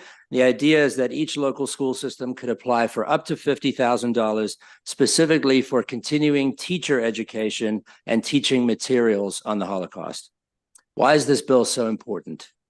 A recent 50-state survey on American knowledge of the Holocaust revealed some devastating results, specifically among younger Americans aged 18 to 39. 1 in 10 believes that the Holocaust never happened. 23% think that it's a myth or that the number of those killed has been highly exaggerated. 12% of those said that they had never even heard the word Holocaust before. Here is where we are losing them. Almost half of the respondents, 49%, said that they had seen Holocaust denial and distortion content on social media. The result, 11% of those thought that Jews, not the Nazis, were responsible for the Holocaust. This number is 13% in Maryland.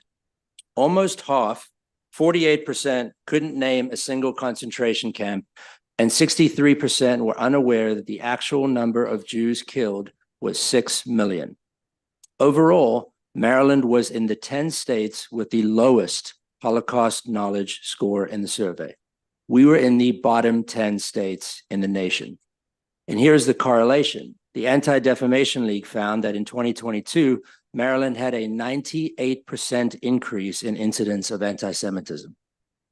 Now, I suspect that some testimony you will hear today will highlight this point and the impact of our poor education better than I ever could.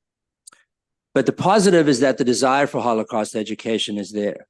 64% want significantly more Holocaust education, and 80% of all respondents believe that it is important to continue teaching the Holocaust so that it does not happen again. That is where we step in. The antidote for misinformation and conspiracy theory is accurate and well-communicated education of our history. The purpose of this bill is to do exactly what 80% of the respondents recognized as critical, to ensure that this never happens again. For those reasons, I humbly request a favorable report from this committee, and I will turn it over to the rest of my panel for their testimony. Thank you.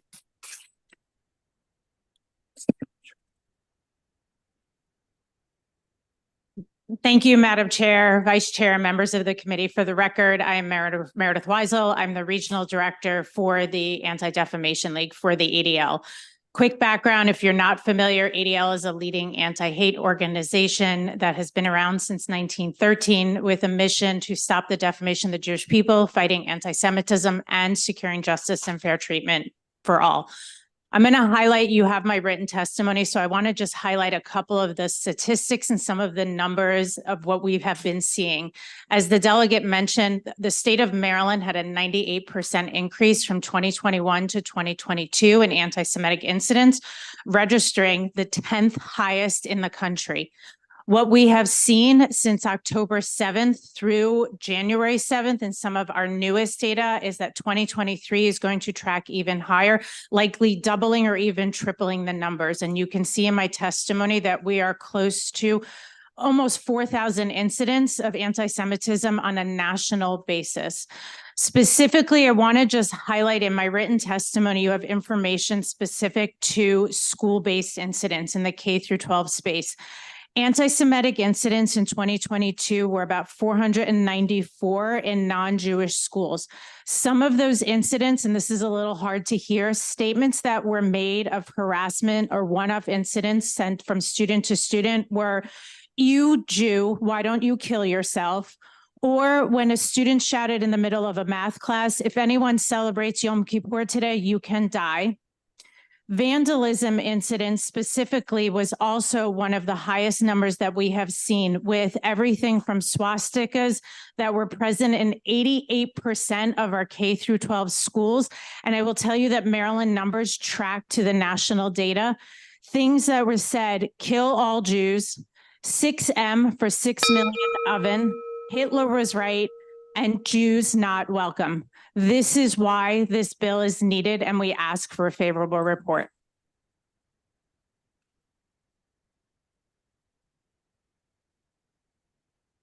Good afternoon, Chair Atterbury, Vice Chair Wilkins, members of the committee. For the record, Abby Snyder, Director of Government Relations for the Baltimore Jewish Council, which represents the Associated Jewish Federation of Baltimore and its agencies, here today in support of HB 71.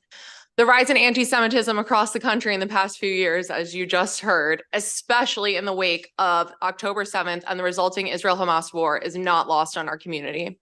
The Baltimore Jewish Times released an article last week ahead of Holocaust Remembrance Day that highlights 2 Holocaust survivors and their take on the parallels between today's events and what they experienced during that time. One of those Holocaust survivors is former Baltimore Jewish Council President Martha Wyman. She stated, "The Nazis wanted to annihilate all the Jews, and that is exactly what Hamas is doing now. They're educating children, and that's what the Nazis did. They are dehumanizing the Jews." Maryland is currently on the path to updating its Holocaust curriculum. In a memo published by the interim state superintendent of schools just last week, the new 6th and 7th grade social studies curriculums outline the inclusion of lessons on anti-Semitism and the Holocaust. And this link, if you would like to review it, is in my written testimony, so you can check it out yourself. As Maryland implements more substantive Holocaust education in middle school classrooms, we recognize that it's important to give our teachers the tools they need to both understand and properly teach these materials to their students.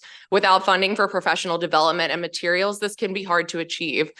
By establishing the Holocaust Education Assistance Grant Program, Maryland's local boards of education will be able to hire proper entities to train in their teachers in Holocaust curriculum, provide needed materials for teachers and students for effective lessons, and allow funding to go to activities directly related to Holocaust education.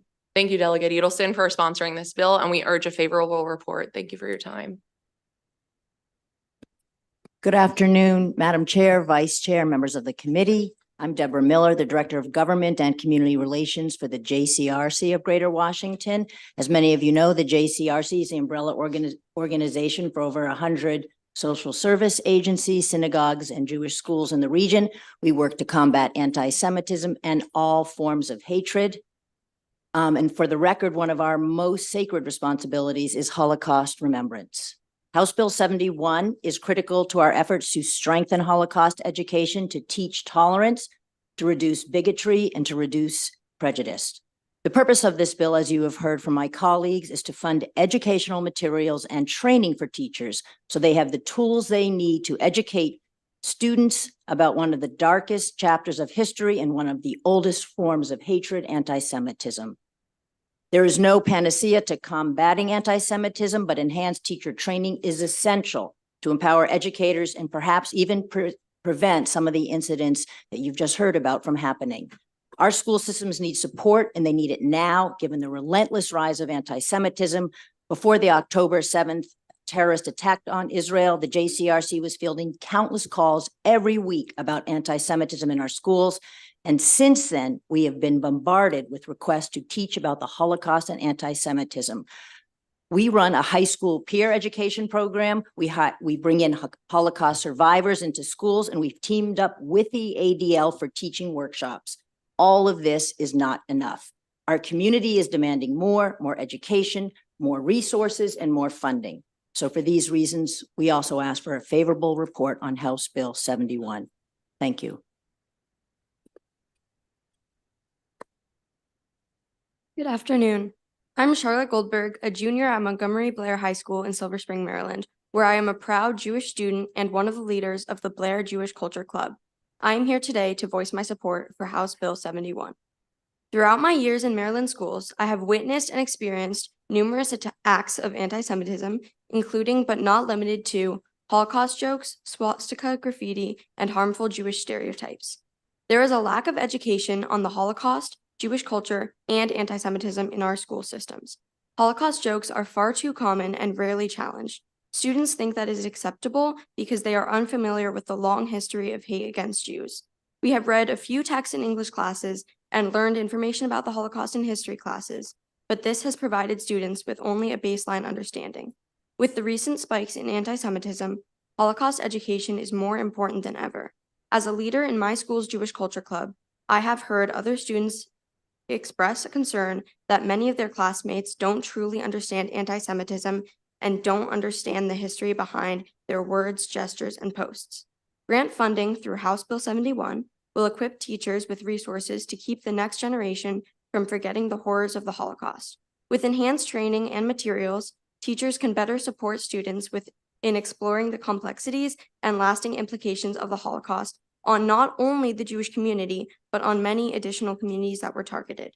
Holocaust education is important to Jewish students like me to feel seen, but additionally, it is vital to ensuring Maryland students understand the dangers of prejudice wherever it happens. Thank you for considering this bill and for the opportunity to speak with you today.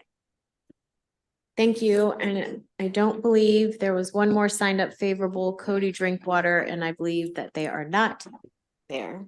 Okay. So first off, young lady, thank you for taking the time to come and testify today and participate in democracy. We appreciate that. Are there any questions for this panel? Delegate Buckle and then Delegate Vogel. I just want to say I thank you very much for this. A lot of people, Americans went to fight. It's difficult to hear those words of the Nazis were right. A lot of people went to fight the Nazis. My grandfather was one of them. He was involved in the liberation of one of the camps in Germany. And I hope that we can do this bill. I think that what's the fiscal note, Delegate? 500,000. When we spend 10, 12, 13, 14 billion dollars in the state of Maryland on K through 12 education. The state and local spend somewhere in that range, 12, 13 billion, something like that.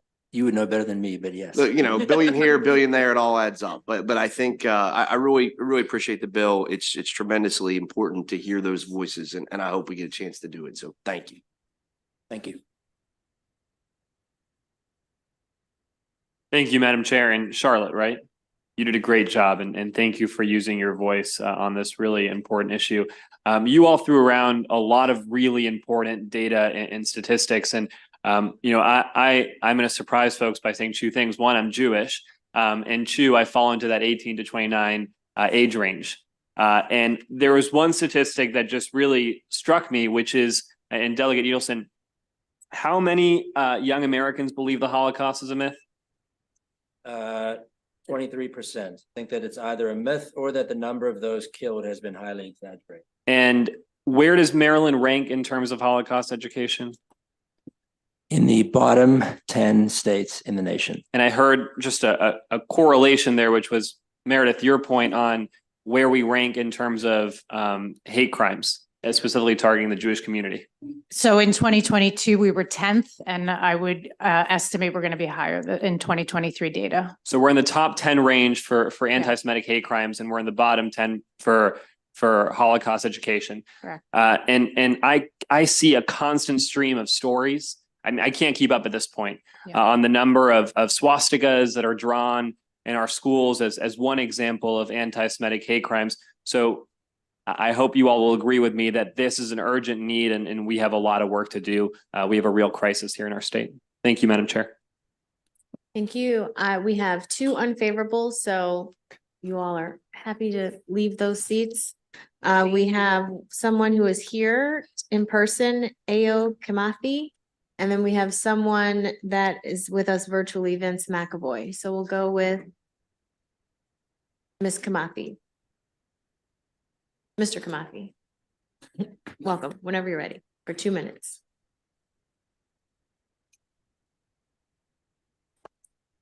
Do I have to hit this? Oh, it's good.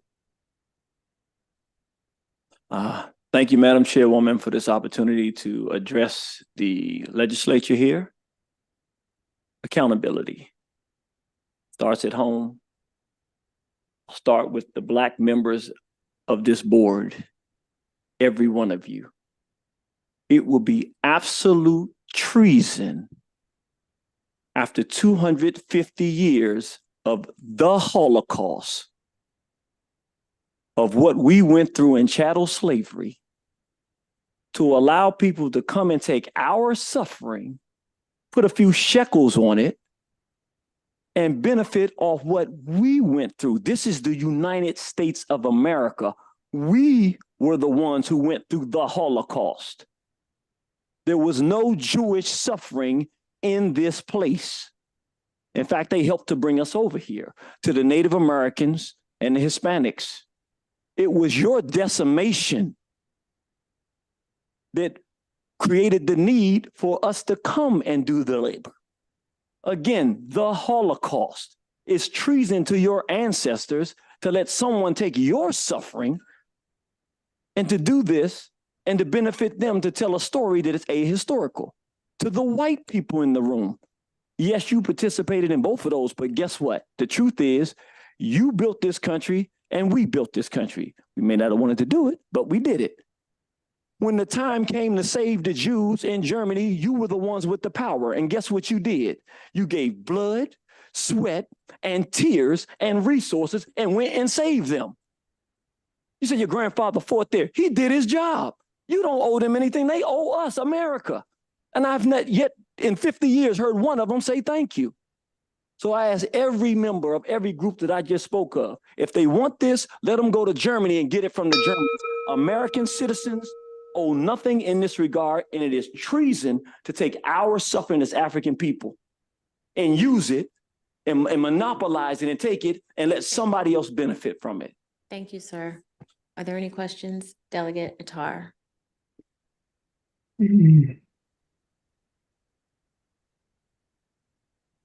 Thank you, Madam Chair. If I may say, and isn't that so statement, isn't that so that this individual came here to prove why this bill is necessary? Thank you. Are there any other questions from this committee? Okay, thank you, sir. We do have one more person signed up virtually, Mr. McAvoy, for 2 minutes.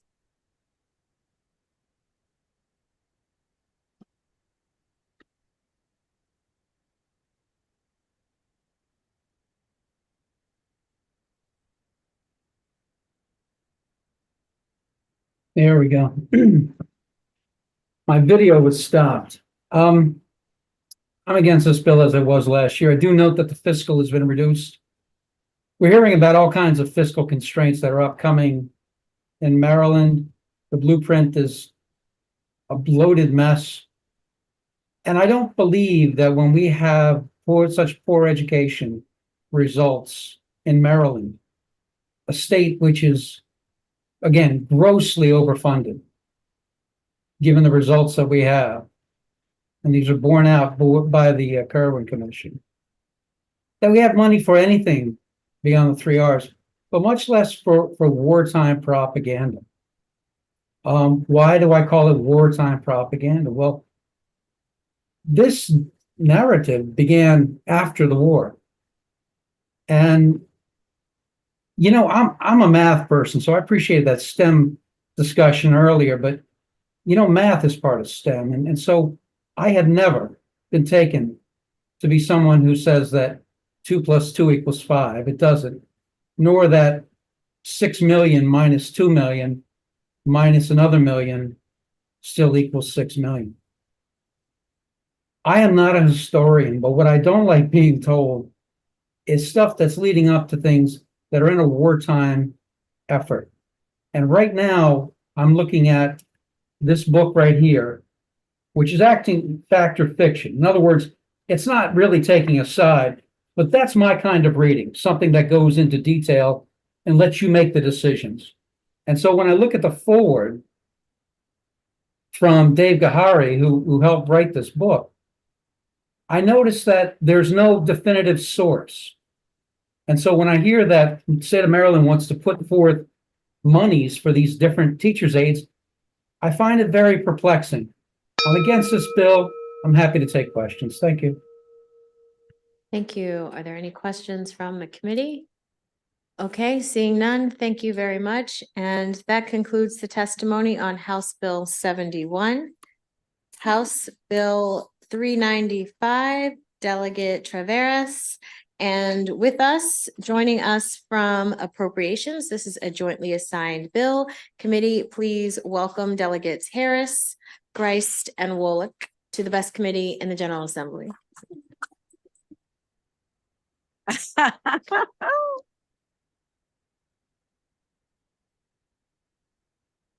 Thank you. Thank you, everyone. Thank you, Chair Atterbury, and to all in this committee. It's a pleasure to be before you today. I'm here to ask for your favorable report on 395 student child care centers. This is a Prince George's delegation bill, and this will be heard this week, and we should be receiving a letter. Your committee should be receiving a letter shortly on that. So cities such as Detroit, Worcester, and Portland have pioneered the integration of child care centers in schools with remarkable results. That is reducing absenteeism, tardiness, and incredibly increasing graduation rates in high school to 95%. Prince George's County is over 85% African American and Latino. There exists a clear needs gap between these two populations, where less than 1 out of 5 African American students is a teen parent, and more than 1 out of every 3 Latino student is a teen parent. 40% of Latinos, whether parent or otherwise, ever end up getting a GED or a high school diploma and dropping out. And 40%, like I said, and 40% dropping out. And note that 40% of the student body is Latino in Prince George's County. To address the need, what we're asking is that we break the potential cycle of poverty for 400 male and female students. We're not talking about increasing the cost and providing this in all high schools in the county. We're talking about allowing the school system to use best practices that will place these students in either one school throughout the county or create 3 locations in the north, central, and south to best address their needs, providing CTE training that is open not just to students, but to the community, and charging community members for the use of daycare centers and therefore increasing revenues. That is in addition to federal monies received for CTE programming. So with that, I'll ask for your favorable report on HB 395, and let's give these teens a second chance at life. Thank you for your time. Thank you. Are there any questions from the committee? One quick question, Delegate. So what I'm looking at says that if it's approved by your delegation, it would establish a childcare center in each public high school in the county in which the pregnancy rate among students is greater than 1%. Exactly. So I think that is not completely accurate for them to interpret that every school should have a child care center. What I'm saying is that if within the school, there is a over 1% teen pregnancy rate within that school should have a center. Or, so in my eyes, that's 5 schools. Okay. Okay. And we could look at how to best do that. We could consolidate those students or put them regionally. Okay. Are there any other questions from the committee? Okay, seeing none, thank you very much. And that concludes the testimony on House Bill 395. House Bill 377, Delegate Miracle North, and our friends from Appropriations will remain for this bill as well. Yes. I have Sarah Monahan, Cheryl Coker, Jimmy Venza, and Denise Alexander. Those 3. So much. Good to see you again. We'll just share the microphone, okay? Someone can sit here and you folks can sit there. Okay, great. Yeah, I think so. Okay. Okay. Good afternoon, Madam Chair Atterbury, Vice Chair Wilkins, and the best committee ever, Ways and Means. Thank you, my esteemed colleagues. Thank you. Thank you. And of course, my lovely colleagues from Appropriations as well. My name is Bernice Miracle-North, Delegate Bernice Miracle-North, and I come before you and offer testimony in favor of House Bill 377, Therapeutic Child Care Grant Program Funding Alterations. This bill is seeking to remove the sunset provision on the allocation of funds. Now, for those who don't know what therapeutic child care programs are, they're licensed integrated mental health and education programs for families with high-risk children from birth to 5. High risk is defined as having significant delays in social and emotional development, which would require removal from typical mainstream preschool or daycare centers due to safety concerns or behavioral issues. The programs partner with parents and caregivers to effectively support the development of the child and the family as a whole. The programs can also offer specialized childcare, for example, services for children who are experiencing homelessness or housing uncertainty. I had the pleasure of visiting one of them, one of the many that I've highlighted in my written testimony, the Laurie Center in Montgomery County. And I gotta say, it's definitely an example of dollars well spent. The classrooms are small, the teachers are attentive, the staff are nurturing. It's a safe, nurturing environment for these kids. And it as a parent, it caused me to stand up and question, okay, am I doing everything I can for my kid? Because they just have their heart in this work. And it is a $3.6 $7 million well spent among all the facilities that are across this state. And as I said, listed some of them in my written testimony. Success is really achieved when the children are able to transition into a mainstream kindergarten and maintain typical education placement and social emotional gains through second grade. This is the kind of investment that is truly a cost-saving measure, even in the midst of a deficit, because the work that these kids are going through, it is just simply amazing to see. And it allows me to be assured that when we deal with issues with mental health crisis and other things, growing public safety, it's programs like this that's getting to the root causes. And so I just respectfully ask for a favorable report on House Bill 377, and I will open up to the fabulous panel with me. Thank you. Yes. Good afternoon, Madam Chair and committee members. Wonderful to be before you today in strong support of this important therapeutic childcare legislation. Special thanks to Delegate Miraku North and Senator Nancy King for their leadership and championing some of our youngest and most vulnerable children. So I'm Dr. Jimmy Venza, clinical psychologist and executive director of the Laurie Center for Children's Social and Emotional Wellness. I've been at the center for 20 years. We're one of the homes of the nation's for the nation for infant and early childhood mental health. And we're part of the fabric of Maryland's early specialized care, along with two other nationally recognized institutions, Kennedy Krieger and the ARC.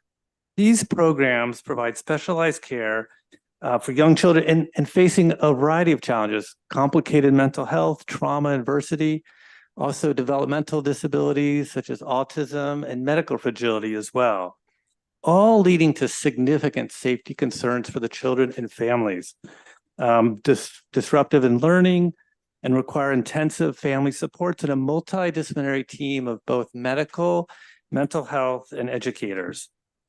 We also train the early childhood workforce in our state through research and dissemination of best practices and around the country.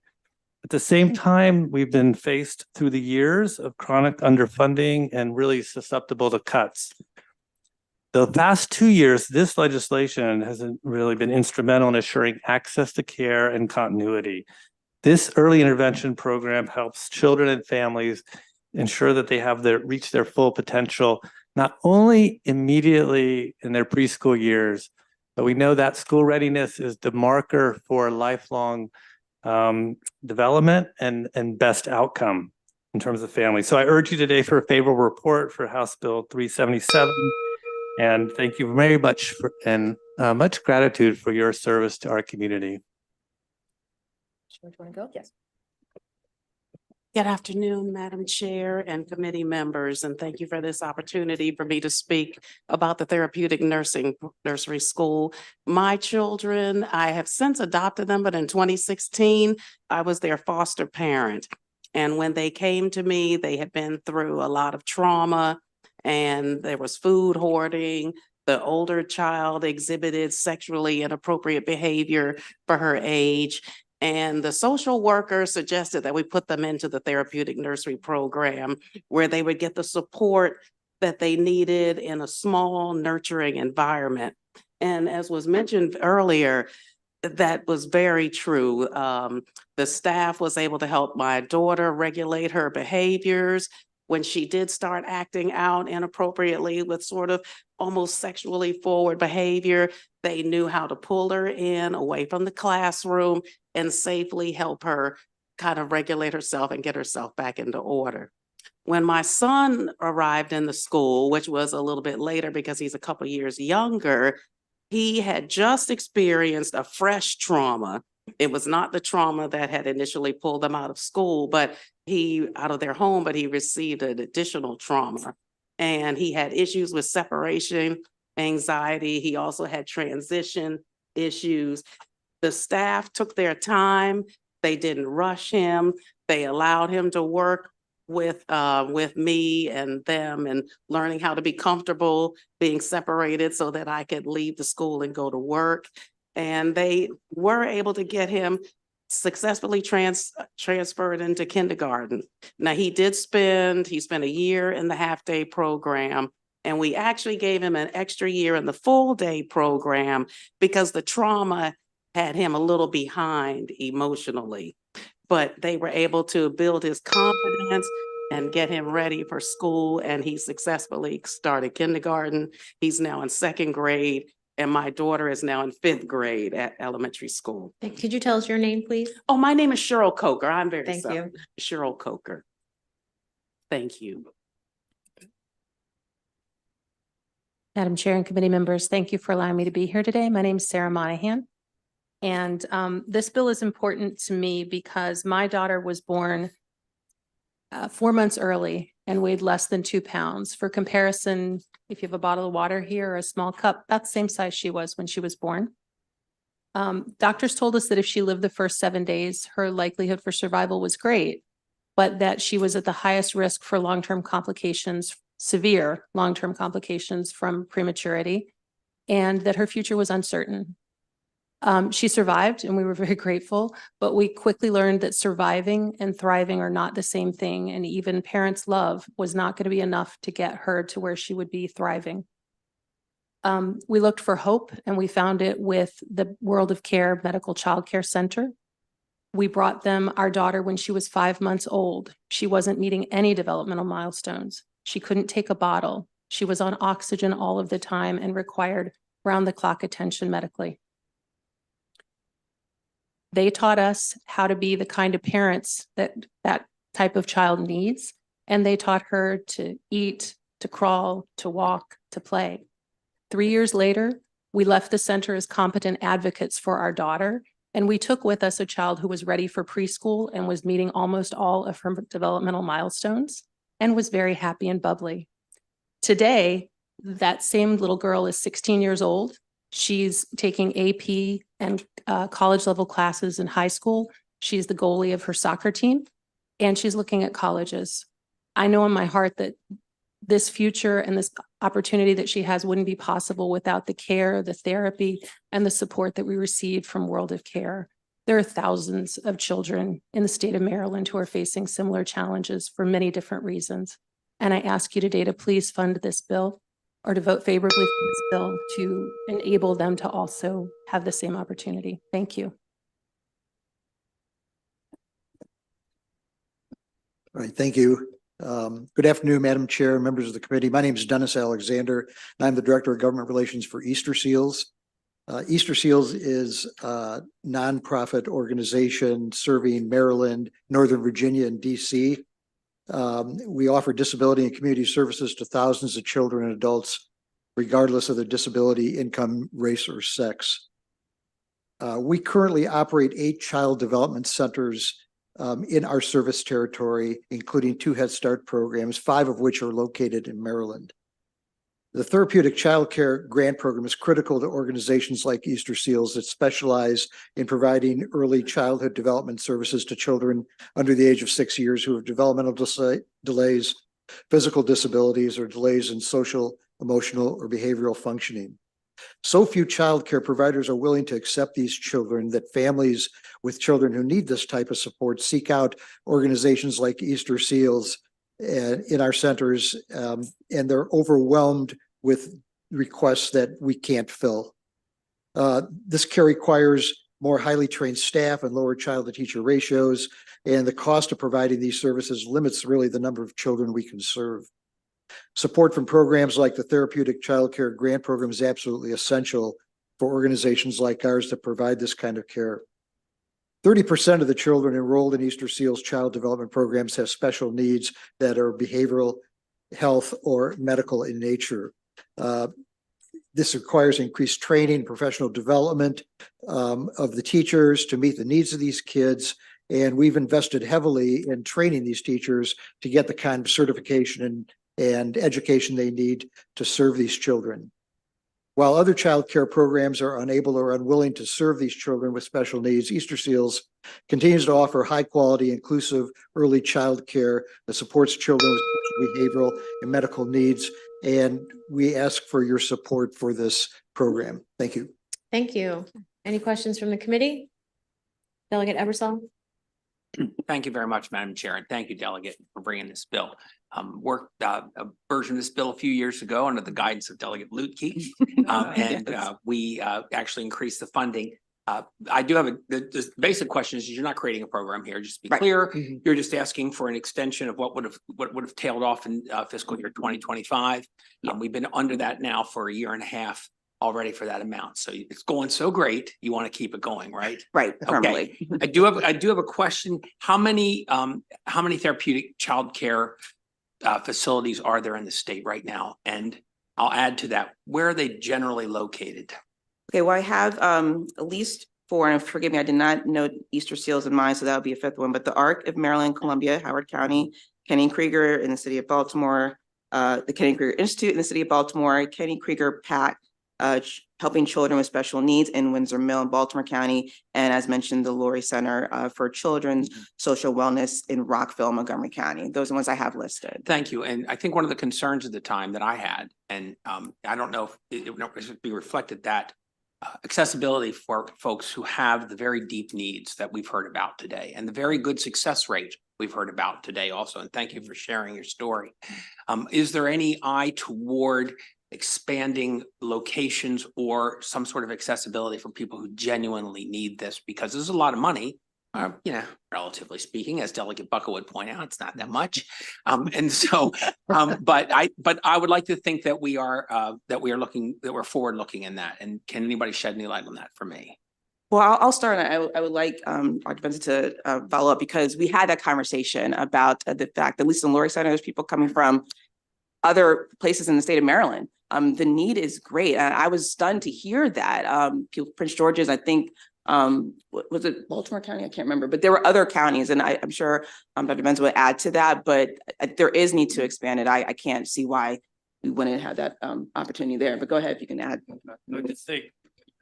So just in the last 2 weeks, inquiries have come from Howard County and also from Frederick, all highlighting that preschool age children right now are presenting with special difficulties in adversity. We know this is some part of COVID, but also there was early childhood trauma before that.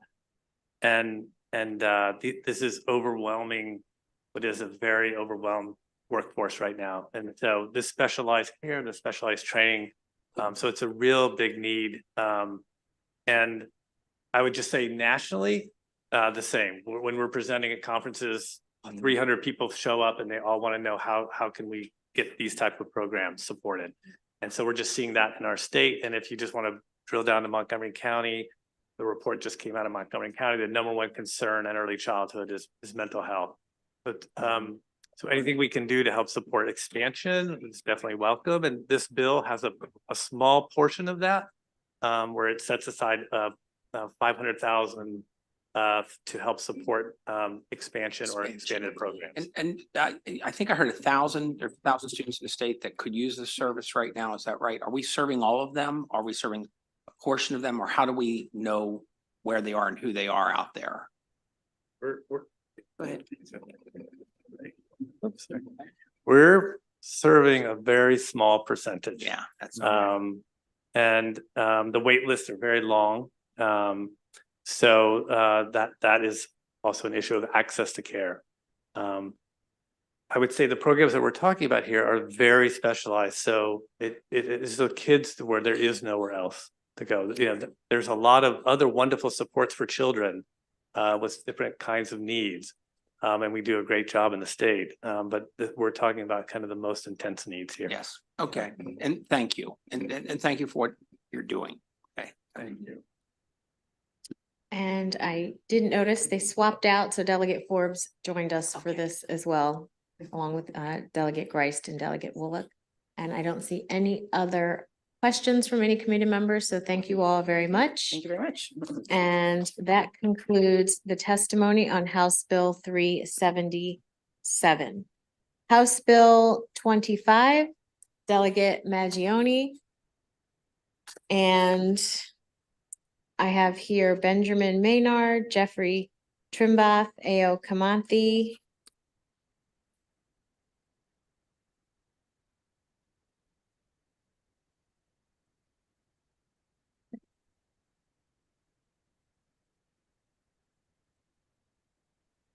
All right.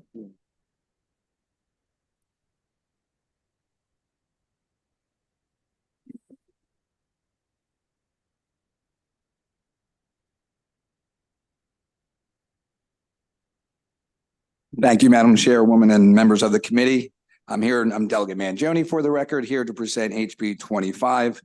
I'll start off by saying that this bill is very simple. What this bill does, it removes books from public school libraries that contain very graphic and explicit sexual content.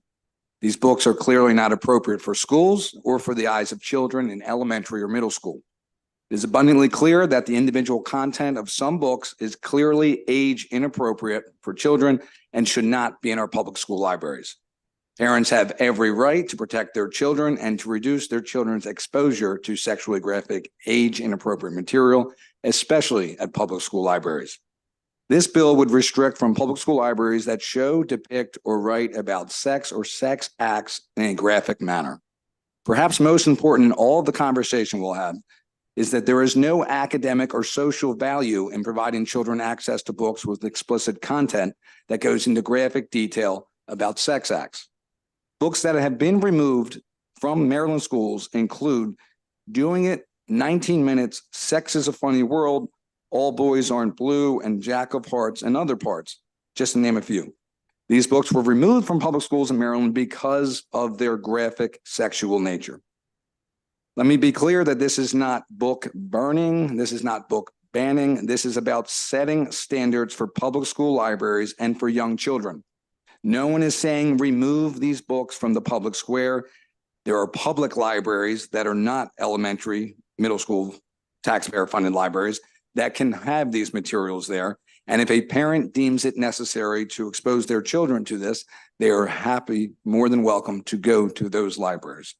So finally, I'll sit back and I'll ask again, what benefit does it have to a fifth grader to read graphic, sexual, explicit material in schools? So thank you, Madam Chair, for allowing me to present today.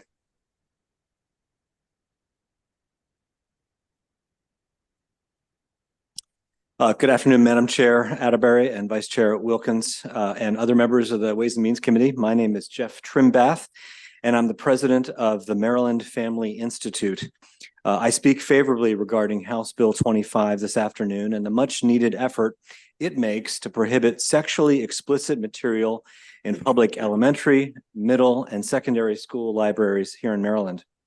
Maryland already has in its code a requirement that county libraries adopt policies to prevent minors from obtaining online access to obscene materials. Furthermore, a recent hearing in the Senate, which we testified at just last week, exposed the need to further penalize child pornographers for the distribution of explicit materials depicting minors. House Bill 25 will assist the state's schools to further comply with a movement led by parents in Montgomery, Carroll, Harford, and other counties who have carefully researched and exposed sexually explicit materials that are still available in our schools' libraries. Children need to have school systems protect their innocence and their developing minds from sexually explicit material. While variation among counties will certainly exist, the state must protect children from being introduced to topics such as adult oral and anal sex, child rape and victimization, incest, and other forms of sexually explicit activity, which young minds simply cannot comprehend or process effectively. Our classrooms ought to teach math, reading, writing, the history of Maryland, science, and patriotism. And our resources should equip students with the necessary tools to become productive and virtuous citizens when they graduate. None of this should be tainted by the porn and smut that is still unfortunately available in our schools. It is for these reasons that we ask you to give House Bill 25 a favorable report. Thank you, Madam Chairwoman, for this opportunity to address the legislature. When I was 15 years old, I didn't plan this, but it just hit me when I was over there. I was 15 years old, and a good friend, she was from Jamaica. She told me that when she was young, somebody raped her. She was a child in Jamaica. And from that day, when I heard that story, the idea that people would sexualize children has been this morbid anger that I have whenever I hear it, because nobody ever did anything to me when I was a child, maybe a bully. But I mean, I never experienced somebody trying to sexualize me. I don't understand why people would do it. So I came not just to say, you know, I come when I don't agree with something. I'm not afraid to speak the truth, how I feel. I think that it's important, though, not to just do it when you don't agree with something. This means so much to me, having come, it's my third year coming to the legislature, to tell people and say, these are things that are going on. Please don't take my sunshine because I might get this wrong, but this is how I feel. So let me keep a little sunshine. I feel like some of us have said these are things that are an issue. We brought it to the table. You all have listened. Now people are putting legislation out here that's actually going to help us protect children. And it just means, like, it's overwhelming to me that there are actually people in the legislature, because I know so many people who are pulling their children out of school, leaving states and moving to different states. Some of them moving out of the country because they don't know what to do about this kind of thing. So now I can actually go back to people that I have access to and say, look, we can actually use the legislature and get something done. So I just want to let you know, I really, truly, from the bottom of my heart, it means everything to me to protect children. And I appreciate everybody involved in this. Please, let's get to the next. Thank you. Are there any questions for any member or the delegate? Delegate Hornberger and then Delegate Henson. Thank you, Madam Chair. So for the bill sponsors, so currently in the state of Maryland, it's illegal for anyone under the age of 18 to purchase or possess pornographic material. Is that an accurate statement? I would say that's probably accurate, yes. Okay. And so the materials that you're trying to identify with this bill, I know we can go a lot of different directions with definitions. Would they fall under the purview of pornographic material? I mean, I would think that they likely would. Now, I don't know the technical definition, but between words and images, but I would say they were along the same lines, and we can all agree, I would hope to agree, that they're completely unacceptable for 4th, 5th, 6th grade children. Yeah. And then currently they can't, they certainly can't be purchased, and they certainly can't be brought into the school. Brought into school, no. Okay, all right, thank you.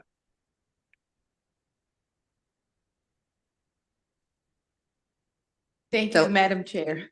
I have a bill this session, the Maryland Online Child Protection Act.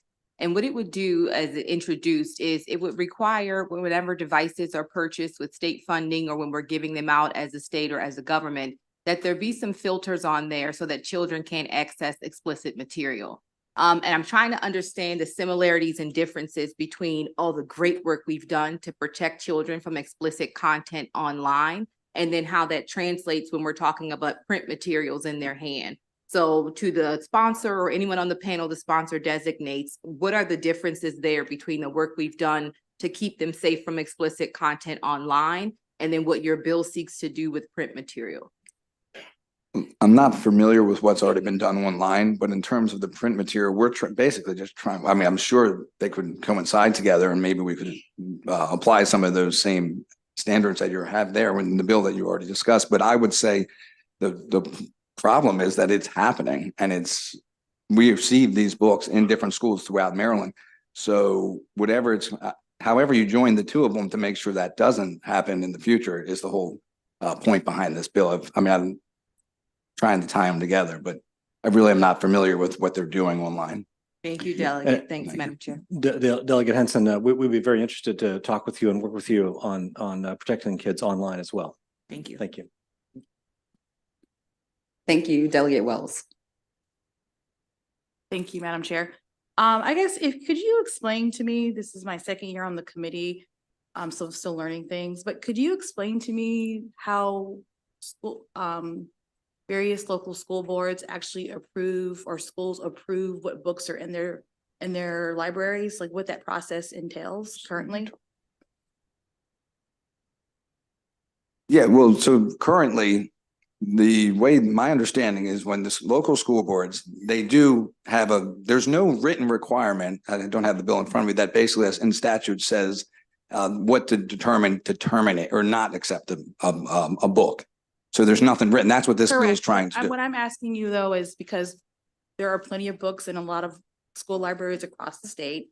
So I'm asking is, can you elaborate on the current practice? It may not be a policy that's dictated by the state, but what is a current practice for many schools, perhaps the school, I think Baltimore County, correct?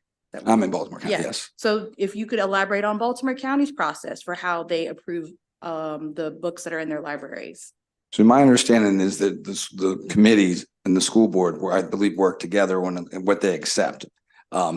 In terms of going forward, again, my premise with this bill is to make sure that we stop certain explicit material going forward. And that's what I would like to see a committee be established, whether it's members of the school, ultimately the school board, but also with maybe parents, with members, different educators, again, members of the board, all together to make that determination how going forward. Okay.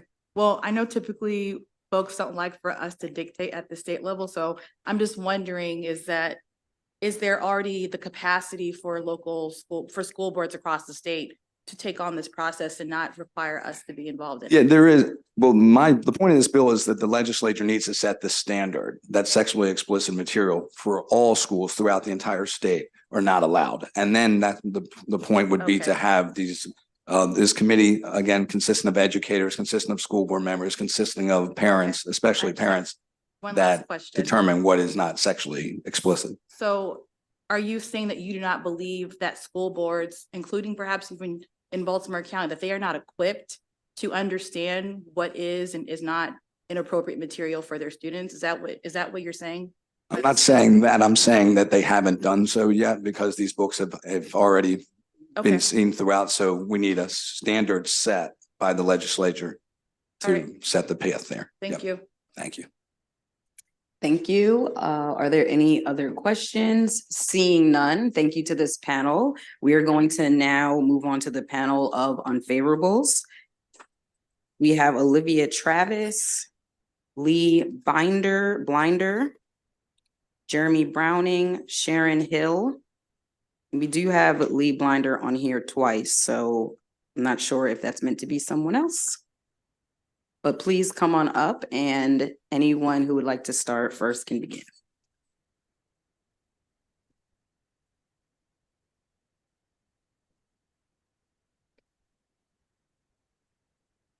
Good afternoon, Vice Chair Wilkins and members of the committee. My name is Olivia Travis, and I am a first-generation undergraduate and now graduate student at the University of Maryland, Baltimore School of Social Work. I sit before you to oppose House Bill 25, driven by an experience I had as a teenager that is sadly far too common, and the education that I have been privileged to access since. I was raised within a working-class Southern Baptist family and community, where sex was taboo, gossip currency, and perfection the lie. I was taught to keep sweet, pray, and obey. I was sexually assaulted by someone I called a friend the summer after my senior year of high school. What is most absurd is that until I had access to a trusted adult with new information a few years ago, I did not define it as such. I am 35. For well over a decade, I thought I was to blame. I carried the confusion, trauma, and shame alone. I have forgiven my friend, but I cannot forgive our culture and education system for not providing us with honest, comprehensive sex education. When families and schools fail to equip young people with this protection, youth must rely on self-education or remain ignorant and vulnerable like I was. Access to information is power. Libraries and books are effective, safe, and healthy tools for learning and healing. Sex education is about more than morality and preventing teenage pregnancy. It is about self-awareness, power, and liberation. Knowing, loving, and understanding our bodies helps us understand and respect others. That's boundaries. Because of my lived experience and education since, I urge an unfavorable report on House Bill 25. Thank you. I am grateful for your time.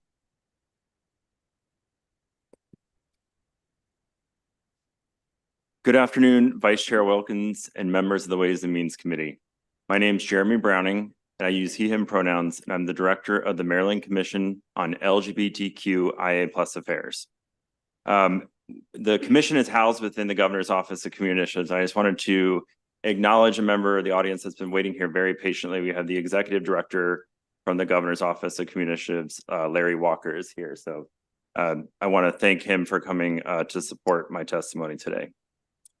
So thank you for the opportunity to provide unfavorable testimony today on House Bill 25. You have my written testimony, so I'll keep this brief. We share a common goal of ensuring a safe and age-appropriate learning environment for all students. And we believe that the existing laws and regulations, coupled with rigorous review processes for books and materials already in place, are sufficient. And the Maryland Comprehensive Health Education Framework already addresses family life and human sexuality in an age-appropriate manner. This additional layer of legislation may create unnecessary burdens on school districts and limit the diversity of perspectives available to students. We are deeply concerned that House Bill 25 may inadvertently lead to censorship and removal of LGBTQIA+ books, materials from school libraries.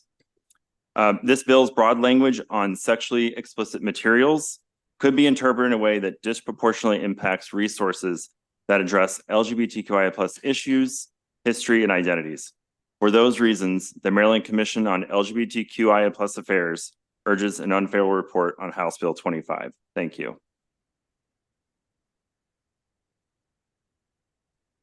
Good afternoon, Honorable Vice Chair and the esteemed committee. My name is Lee Blinder. I use they, them pronouns, and I'm a very proud transgender public school graduate.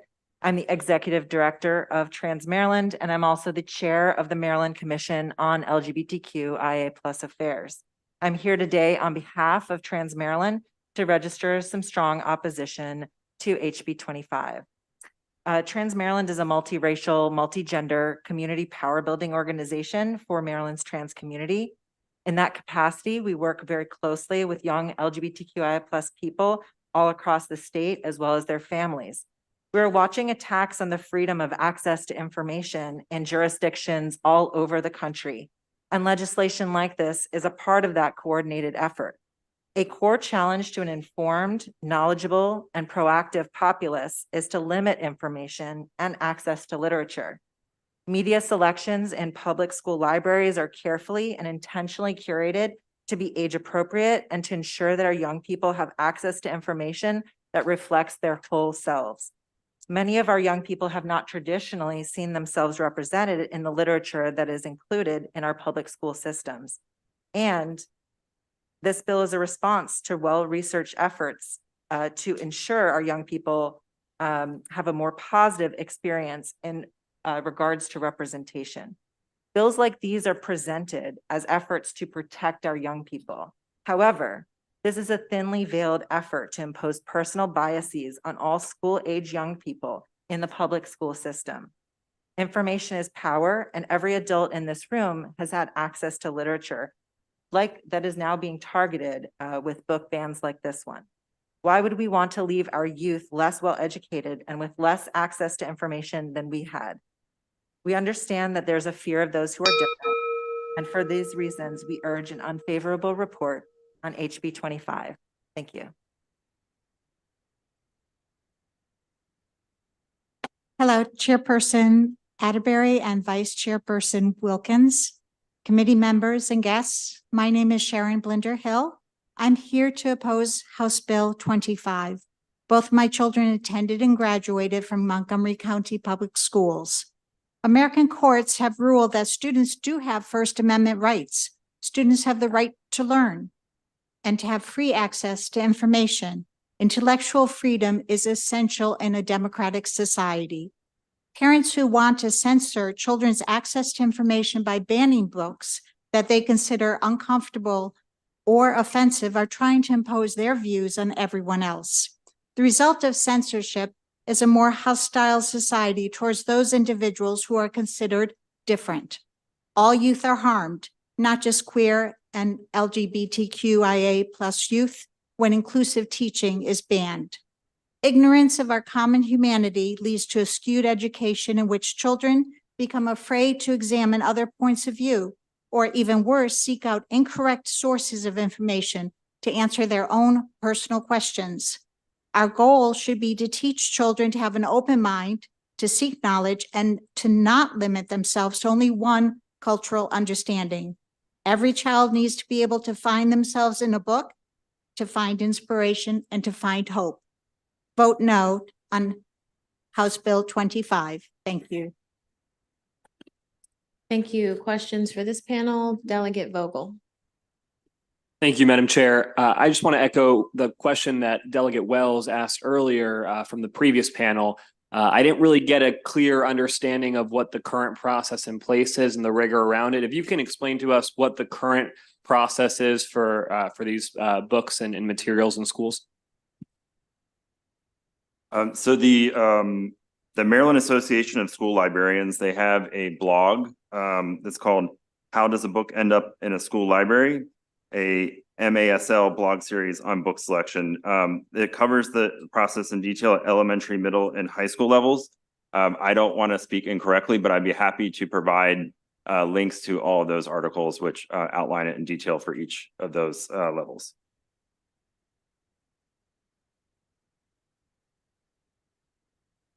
You're welcome. Any further questions for this panel? Okay, thank you all very much. We do have 3 folks that are here virtually: Jaden Ferris, Nicole Hollywood, and Lauren Pruitt.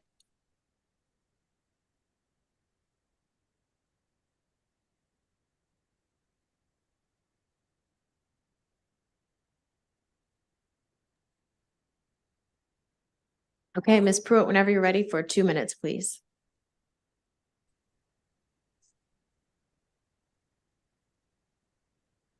Great. Good afternoon. My name is Lauren Pruitt. I am the legal director for Free State Justice.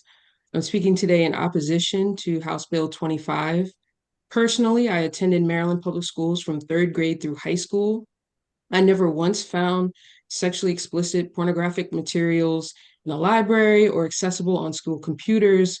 I have children that are currently in public school in Maryland. They have never brought home explicit material. So I read this bill and I cannot tell why we are here. It was stated to set some sort of standard, but as was alluded to already, there is a criminal standard for sexually explicit materials transferred to minors. And then, of course, we've talked about that there is already a process in place to ensure that the books and materials that are available in our public schools are appropriate and have educational value. And I just find it unfortunate that the idea that if a child cannot access books in their school library, then, oh, you should just go to a public library or simply buy the book. That's counter to the purpose of school libraries, and ensures that certain children are not going to have access to materials at all if their parents are, work during public library hours and cannot ensure that they are able to go and visit those libraries to get the knowledge that all children should have. It's very simple. At my children's school, if I don't want them to check out library books, whether it's because of the types of books that are in the library at the school or because they lose them, I can sign a waiver that says they cannot check out books.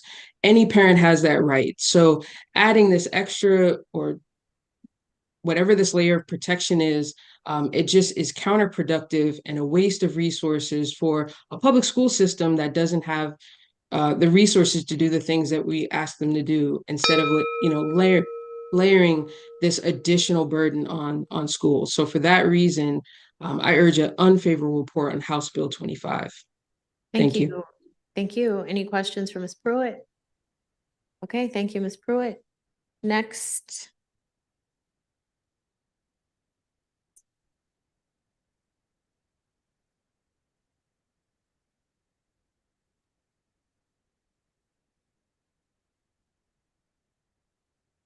Okay, Dr. Hollywood, whenever you're ready for 2 minutes. Thank you. That sounds like a TV name, Dr. Hollywood.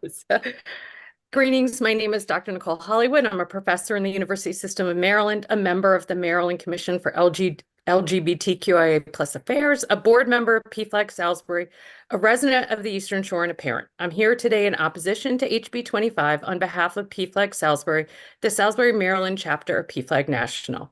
Parents who don't like specific books and materials can have their kids opt out without infringing on the rights of other children and their families. The National Coalition Against Censorship explained that even books or materials that many find objectionable may have educational value, and decisions should be based on professional judgments and standards, not individual preferences. Further, in the 1982 Supreme Court ruling on Board of Education versus PICO, Justice William Brennan wrote that taking books off library shelves can violate students' First Amendment rights. Some of the most frequently challenged and controversial texts help learners get a better idea of the world, their place in it, understand different dangers, and the importance of having agency over oneself and their choices. Every child needs accurate, factual, and realistic exposure to people's experiences with sex, sexuality, and relationships in order to understand what is healthy, and in order to give people the knowledge and language to use in order to speak up in the unfortunate chance they are dealing with sexual abuse. Further, not all parents have the willingness or knowledge to have important conversations with their children about sexual health. In these cases, children often turn to information they find in classrooms and libraries. Thus, it is important that such educational materials be available to students where they're best able to access them. Emboldening people with the opportunity to object to books and materials based on beliefs about morality, religion, personal philosophies, or political ideology is dangerous, and it only promotes tunnel vision. Accordingly, Salisbury PFLAG opposes this bill and recommends an unfavorable report. Thank you. Thank you. Any questions from the committee? Okay, seeing none, thank you very much. Jaden Ferris.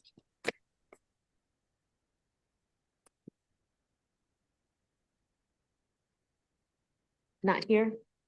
Okay, then that concludes the testimony on House Bill 25. Last bill of the day, committee. House Bill 47, Delegate Schlega, and I have Evie Edwards, Kathleen Goonan, Barbara Ehart, and Jonathan Alexander as your initial panel, and Barbara Ehart virtually.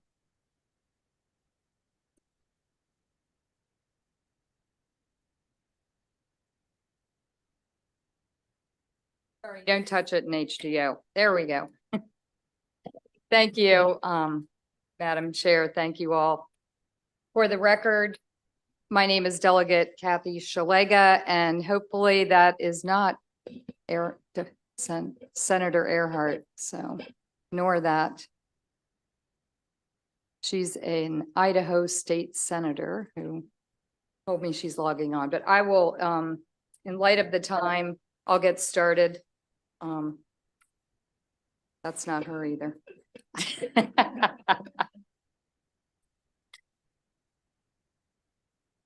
Barbara Earhart.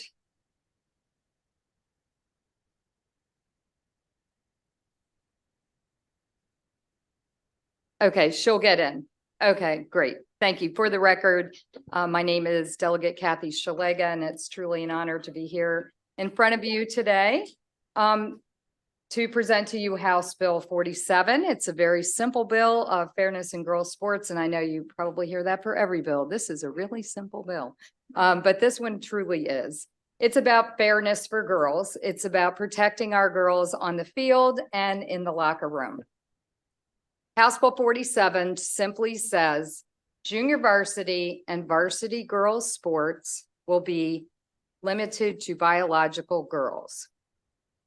Competition at this level, at the varsity and JV level, is where our girls really earn medals, records, scholarships, collegiate opportunities.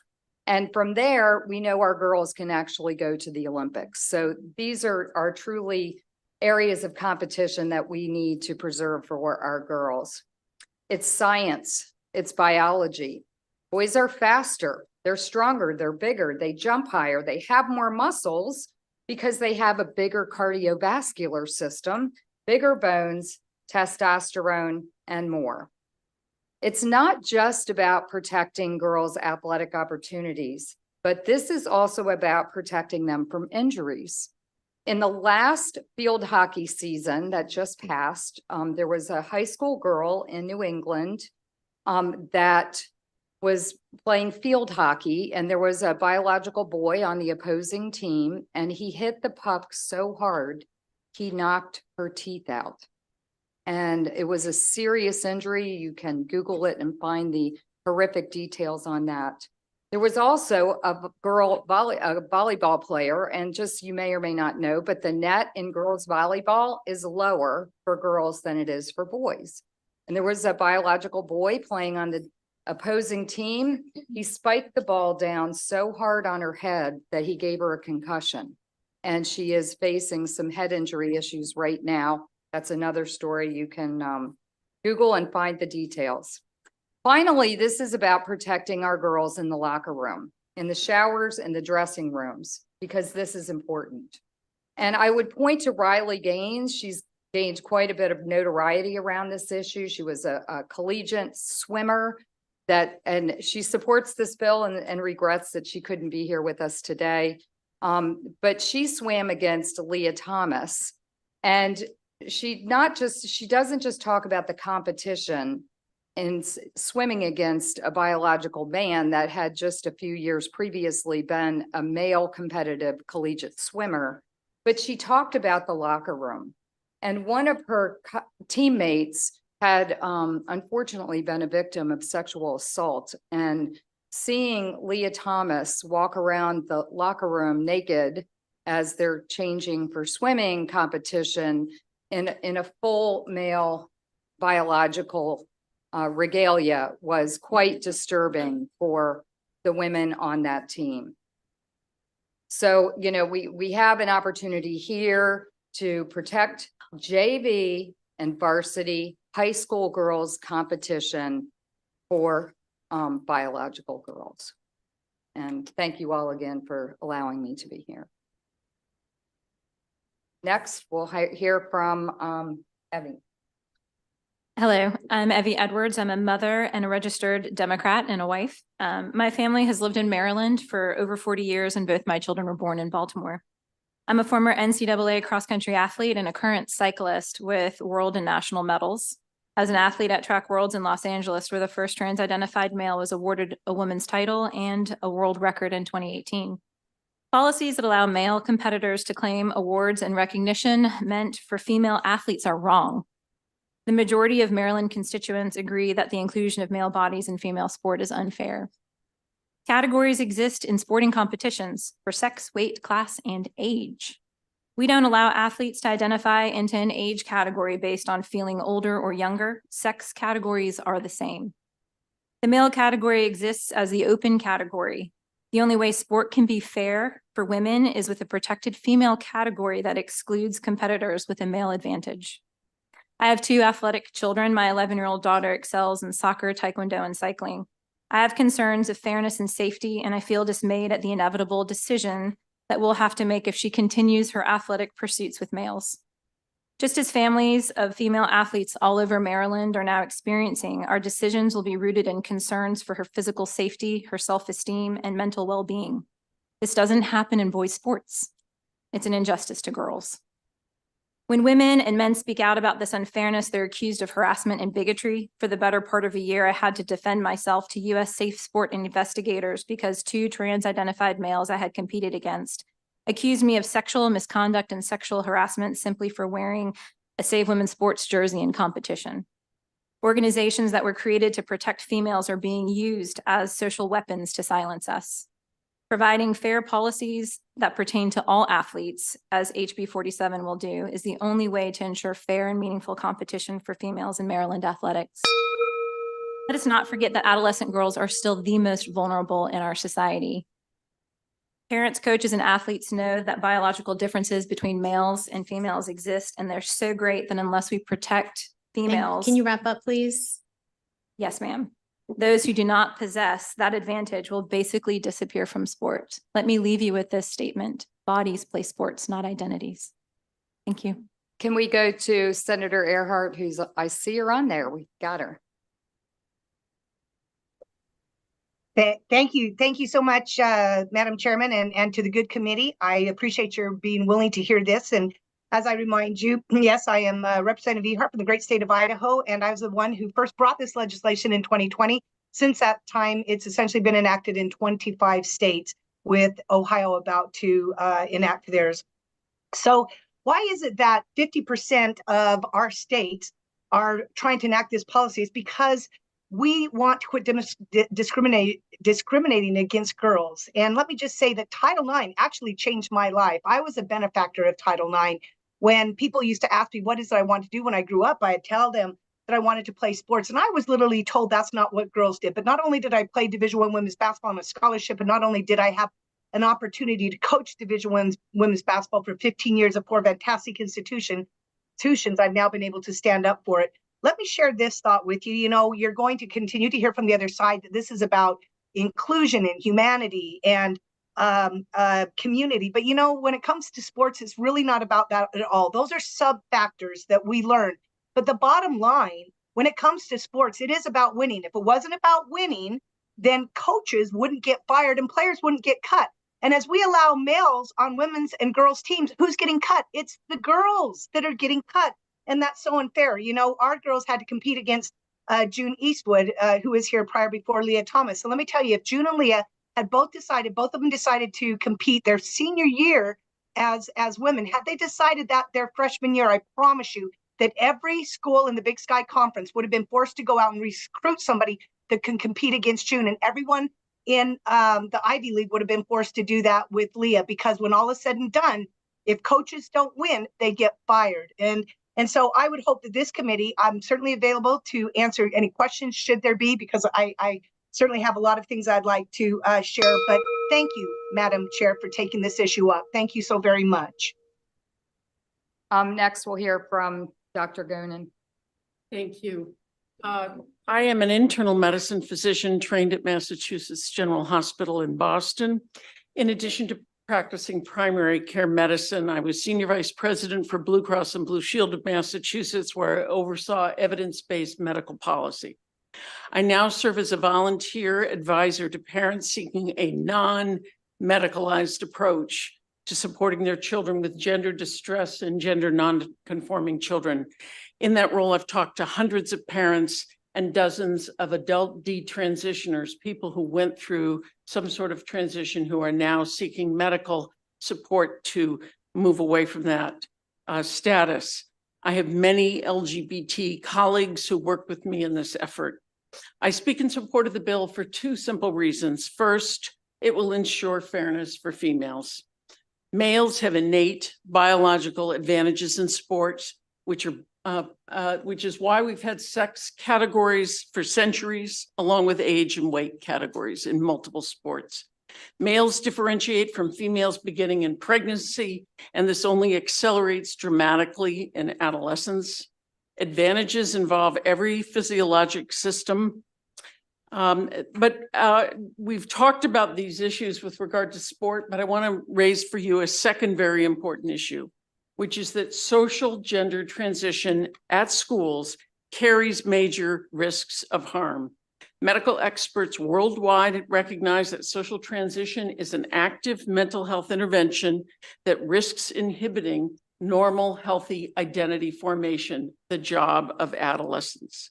Allowing boys to participate in girls' sports is a form of social gender transition that creates confusion for everyone involved and is not supported by quality medical evidence. It is the first step in the so-called gender affirmation medical model, which has not been proven to be effective, and the European experts in gender medicine are all moving away from this approach as we speak.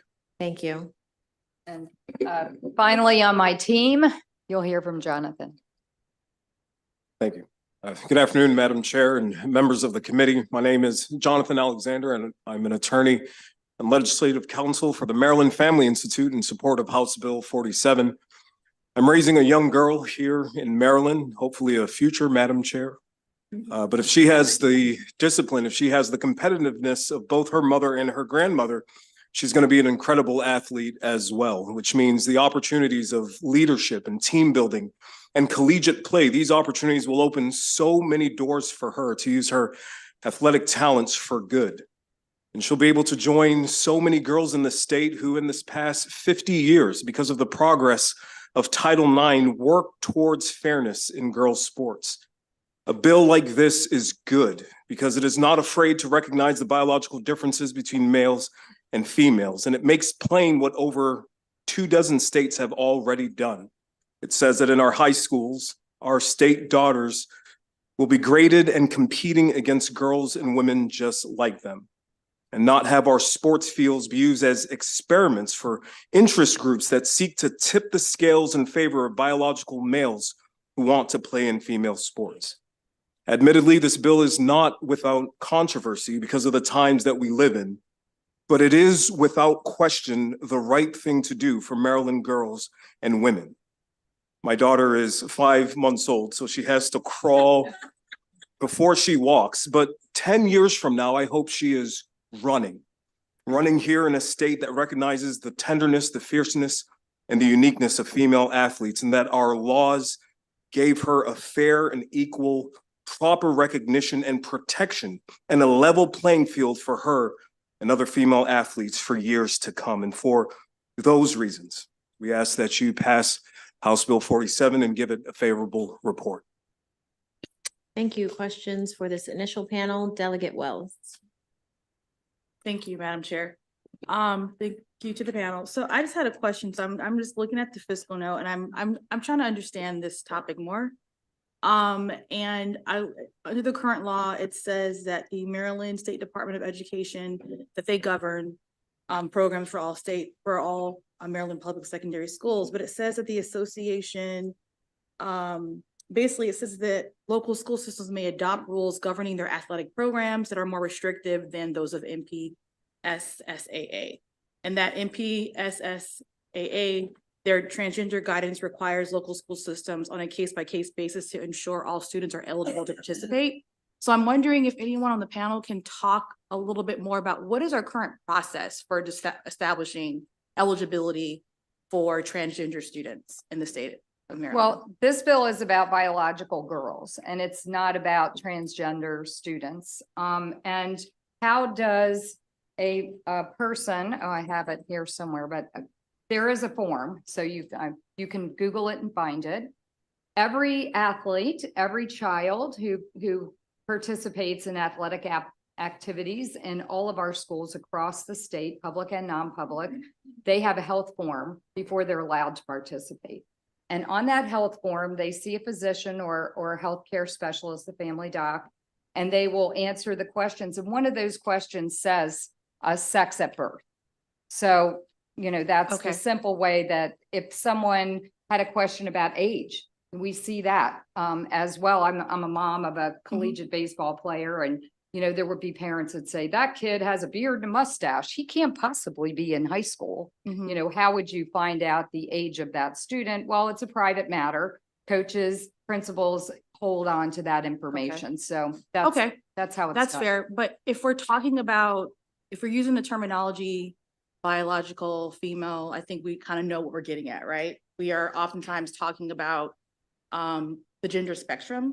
Well, sex at birth. Or sex at birth, Sex at birth. That's what the form says. That's not my words. That's the form that it. I guess the question that I really have is, why isn't the current process that we currently have, why is that not seen as acceptable? Because I think the conversation that was had was that, you know, you feel like it's unfair for someone born male or someone born female. And I think we know that in many cases that we are now getting into the transgender topic. And so it seems as if the issue that you guys are trying to solve, we have a policy in place. Well, there's a way to identify a gender at birth in a private way, but there is no guidance that says girls are for biological girls. So this will simply make it completely clear across the state. Okay, so your goal is just to simply say that, and this is my last kind of follow-up. Your goal with this bill is to basically say that we only want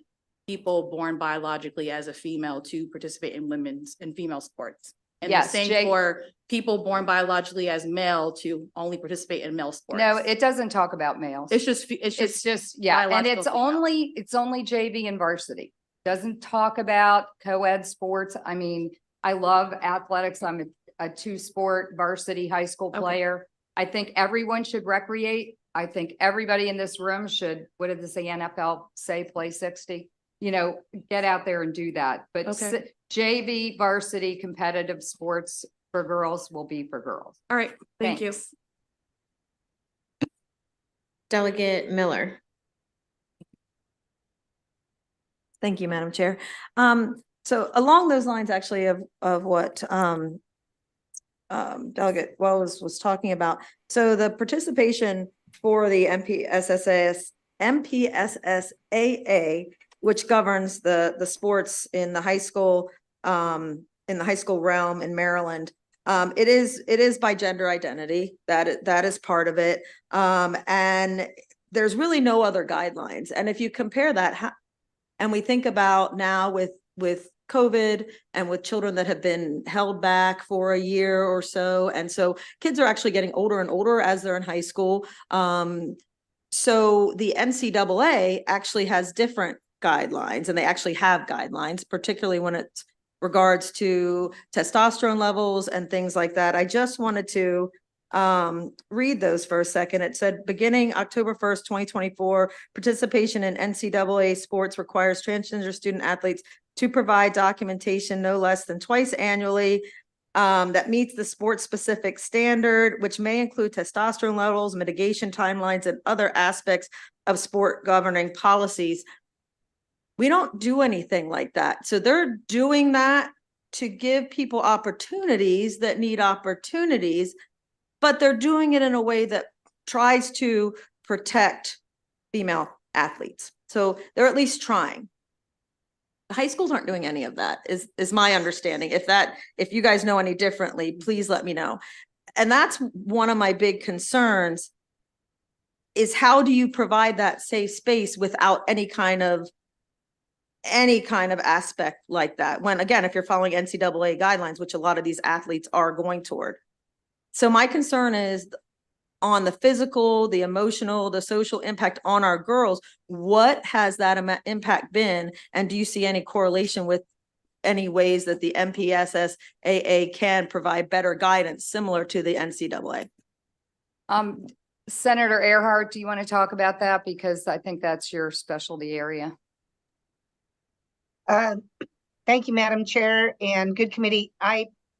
Let me see if I can answer it also this way. And maybe I'm not hearing what you're asking, but you do know, after it was around 2012 and 2013 that all of a sudden all of our high school athletic associations, under whatever name they had, without any word or warning to any of us, had our policies changed, because there was never a policy for someone identifying as a female to participate in male sports. And it was a very small group of essentially women that got that changed. And so I would purport that we should go back to how it was before, 2012 and 2011. But if I'm also hearing what you say, or what you're asking, yes, the NCAA is being forced to deal with this. I'd purport to say that all of their efforts have failed miserably because we're still allowing males to take opportunities away from females. And I believe you'll find a lot of evidence, should someone be desirous to look at it, that the requirements they have, it's not making a bit of difference. And so, I applaud Maryland for trying to narrow down and put this in a very small window, a very small touch, so that we're basically allowing for our girls to have a fair competition and a fair chance starting in junior high and high school.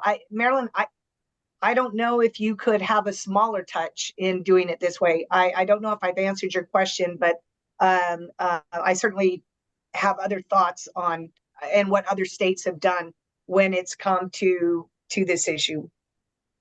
And I think actually, just last month, the NCAA was issued a demand letter to conform with more of the world governing bodies in sport. So as of this moment, we have World Athletics, track and field, we have World Aquatics, swimming, we have rugby, and we have the International Union of Cycling. So those are all Olympic sports, and those world governing bodies have 100% unequivocally stated that if a male has participated in puberty, then they cannot compete as a female. And so currently what the policies say is that we have some males, based on their feelings, that they're allowed to self-ID into female sport. So we're talking about feelings, but you're not addressing that females have said that they don't feel safe and they know that it's not fair. So if you're going to discuss feelings when it comes to a biological male, then you need to equally consider the feelings of females in addition to the overwhelming science that we have that, again, unequivocally states with 22 peer-reviewed studies that even with the mitigation of testosterone, and in high school, we're generally not talking about biological boys or trans-identified males who feel that they are female or want to express themselves as female. Oftentimes, they're not even blocking their hormones. Should they even be blocking their hormones, we know that they still retain an advantage. So there may or may not be dealing with puberty. We have women who are going through puberty at that age, and their abilities are different at that age. So if you're not going through male puberty, but you may be experiencing female puberty, it's a completely different ballgame. Girls have higher incidences of concussion as a result of hormone fluctuations post period. They have looser tendons and they tend to have higher incidences of ACL. So if you look at the entire picture, we are looking at allowing male bodies in female sport. And in every instance, based on feelings and actual science, I'm gonna have it to is ask you to wrap it up. unfair. Thank you. That's fine. Okay. Folks, we have 31 people here to testify. We want to hear from everyone. One person to answer each question is appreciated. And we're going to stick really to the 2 minutes when everyone else comes up to testify so we can get through this hearing. Delegate Hornberger and then Delegate Henson, please. Thank you, Madam Chair. Just a question / concern, and anybody on the panel can answer this. How do schools ensure the athlete's biological sex, and then will they perform checks? So again, it's the form that every student must file, and the coach or principal, some designee, keeps track of those forms. Okay. A student of, any student, before they're allowed to participate in sports at school, have to have the form filled out. And I think the third question says sex at birth. Okay, so no physical. No physical, no, you just trust the form, the physician, because it goes further. If you read the form, it talks about, physicality of a female, menstruation, a male, other things. So the physician or family practice nurse practitioner is checking all of that. Okay, thank you. Thank you, Madam Chair, and thank you to the bill sponsor. I have a question. There's a lot of written testimony that was submitted and passionate on both sides of the argument, favorable and unfavorable, and it shows in the testimony and some of the language used. There was a portion of testimony that said that foundation of racist eugenics policies established a baseline trajectory towards legislation such as HB 47 that seeks to criminalize the involvement of transgender and intersex girls in sports. So my question for the sponsor is there a criminal penalty associated with this bill? Not at all. And there's no intent here for any of that. The bill is very simple. It just says biological girls will play JV and varsity high school sports. That there's no eugenics, there's none of that. It isn't saying that other people can't do other things, but within these competitive elite competitions where our girls, again, are winning medals, having opportunities for scholarships and college experiences, that we have to make sure that's for biological girls, for the clear physiological differences that you've heard on the panel. Thank you. Thanks. My question for Senator Earhart, the bill that you have there in Idaho, I saw there's different variations of what people are doing in this area. It looks like Ohio's bill, the standard is that there be no physical advantages amongst athletes of different genders. And so that's the needle they're threading there. It looks like Wisconsin has one that talks about documenting a period where you are on hormone suppression. And so they're making some sort of designation based on, the treatment that a person is receiving for gender dysphoria. What does your law in Idaho do? Thank you, Madam Chairman. Good representative. Our law, and many of them have been patterned after it. Our law basically looks at the chromosome, the hormonal, and the physiological makeup that determines where a person is determined at birth what they are. We also, one of the things we've talked about and spoken about in many of the bills that have passed since there really are only two sexes. Everything else is a disorder of sexual development. The intersex, you can always find a sex. Sex has a function, either a female function or a male function. There's no third function of sex.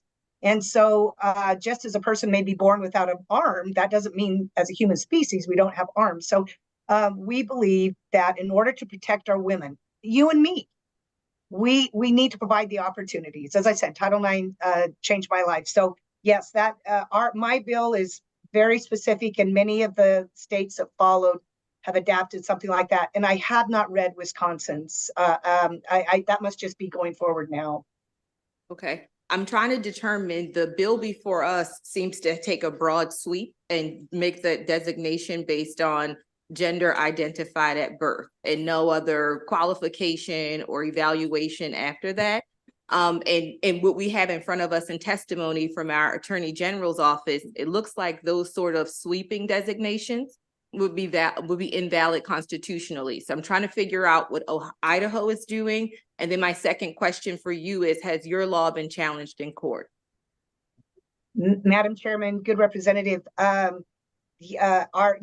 bill is very specific in regards to the sexes. And I'd already addressed that. There are two sexes, and so ours is really based on determining what the sex is. As far as being challenged, yes, we were challenged. They told us that they'd challenge us, and they have. And so right now it is in the Ninth Circuit, and so we are waiting for an en banc, and actually we're feeling good about it, especially given that so much of the nation is recognizing. And ma'am, Representative, also, it's not just, our nation, our people.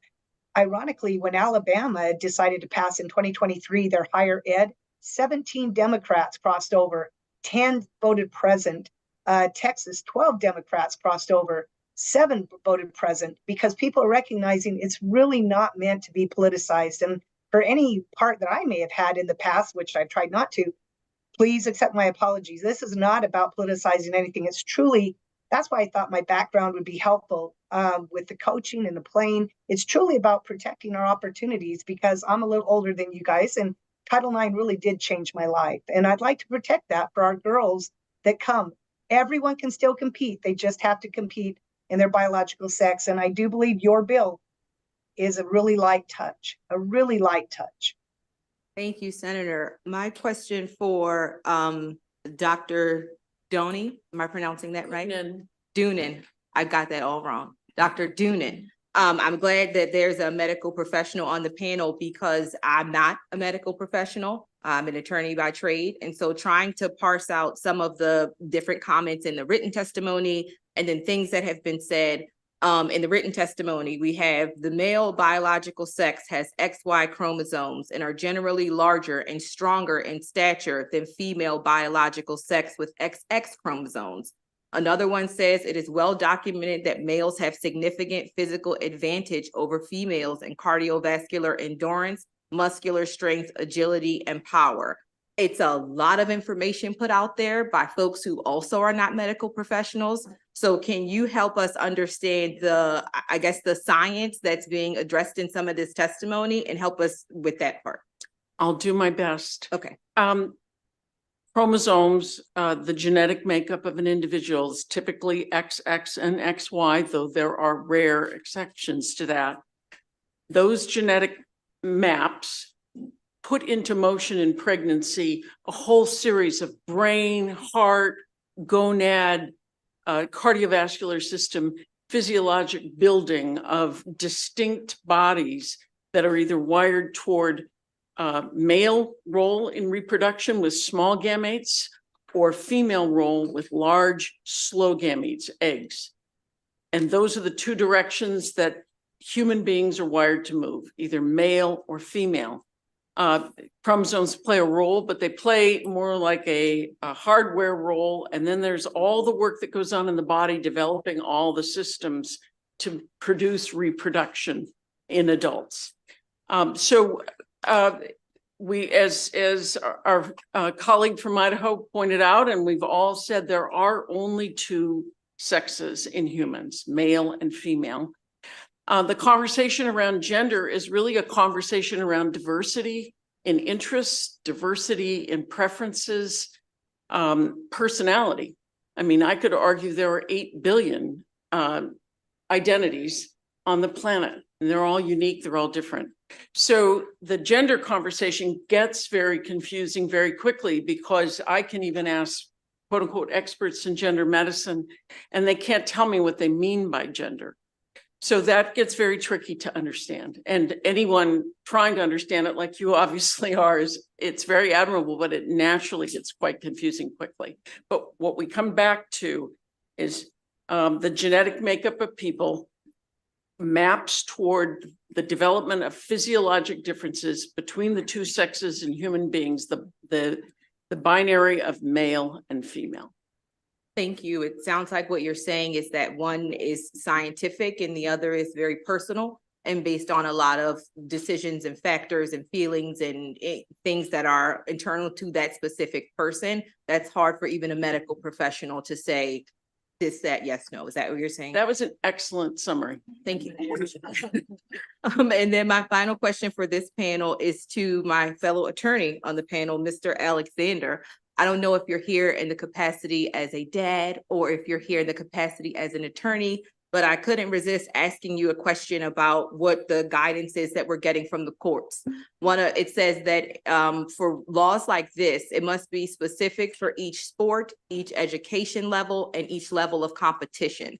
So it looks like the court is looking for legislators to strike a balance where they're really narrowly tailoring and not making more of a broad sweep, but looking specifically. What's appropriate for kids who are, under 10? What are the differences there? What's appropriate for older children? What types of sports? If we're talking about, table tennis, is it the same calculation as tackle football? Do you feel that this bill addresses those nuances that the courts have given us and required us to look at if we're going to do something like this?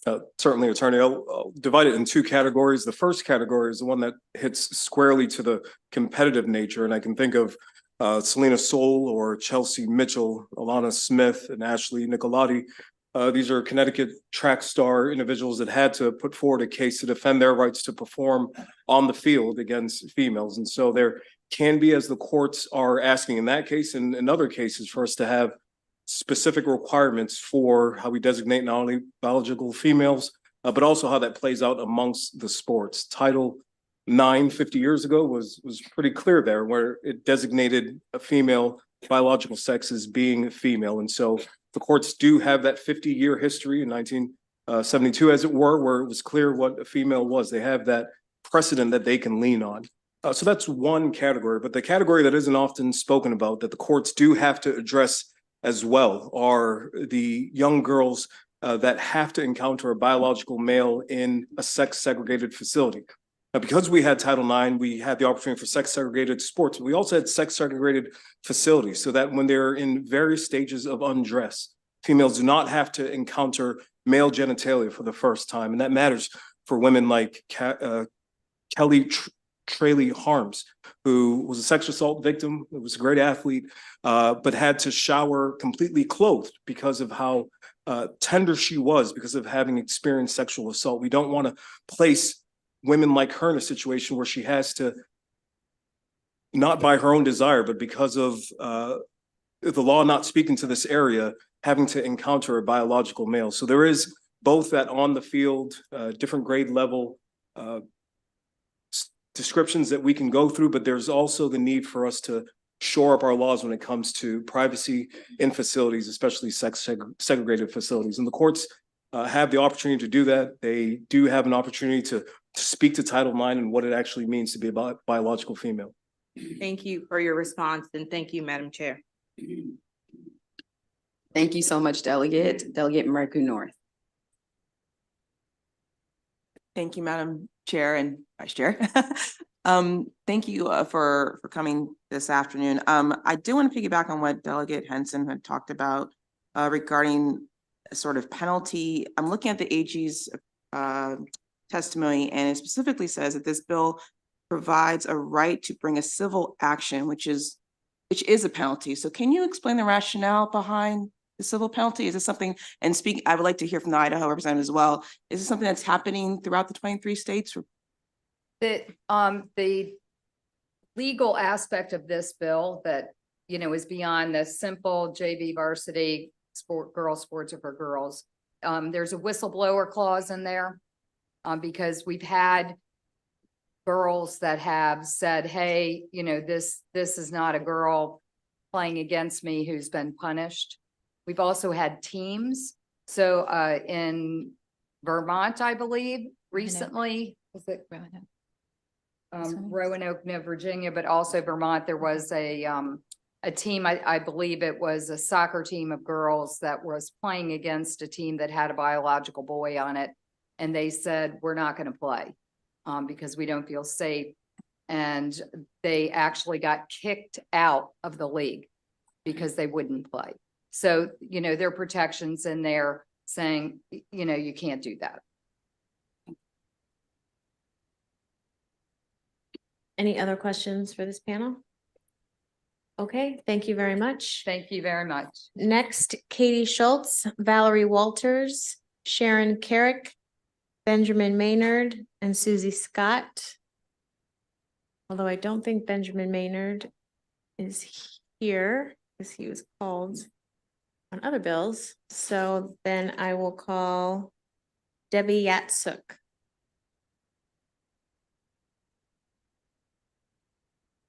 And you sat down first. You get to go first. All right. Good afternoon. My name is Sharon Carrick, and I'm here today in my capacity as president of the Maryland Federation of Republican Women to ask that you vote a favorable report for HB 47. In 2015, the Maryland General Assembly's task force to study sports injuries in high school female athletes stated on page 63 that, quote, gender differences between the female and male athletes can place the female at higher risk of certain injuries when competing in high school athletics. Differences include anatomical, neuromuscular, hormonal, and developmental differences in comparison to their male counterparts, end quote. Our members personally delivered this brochure to every legislator on January 11th, and the information in here is also included in my submitted written reports. It contains excerpts from more recent research by respected educational, medical, and government entities that validate the findings of the task force. Yale New Haven Health. Teen girls are more prone than boys to some of the most common sports-related injuries. These differences are credited to body function, hormones, and bone density. National Library of Medicine. Higher rates of concussions are observed in female athletes, despite competition rules designed to reduce the level of contact between players. Journal of Functional Morphology and Kinesiology. Women athletes are known to be less strong and powerful than equally trained men. Duke Law School, there's an average 10 to 12% performance gap between elite males and females. Though the gap is smaller between elite females and non-elite males, it is still insurmountable. More findings from the studies mentioned can be found in my submitted written testimony. Those on the other side of this issue will call us transphobic, from the Greek phobos, meaning fear. We don't fear trans individuals. What we fear are that high school girls will suffer life-altering neck, knee, and head injuries. Let us not fail future generations of high school girls who are relying on us to preserve for them a safe and level playing field. Thank you. Good afternoon, Chairman Atterbury, Vice Chair Wilkins, and members of the Ways and Means Committee. My name is Susie Scott, and I am the chair of Moms for Liberty Maryland Legislative Committee. We represent 10 chapters in the state. Moms for Liberty Maryland urges you to protect a level playing field for girls' sports by voting for a favorable report for House Bill 47.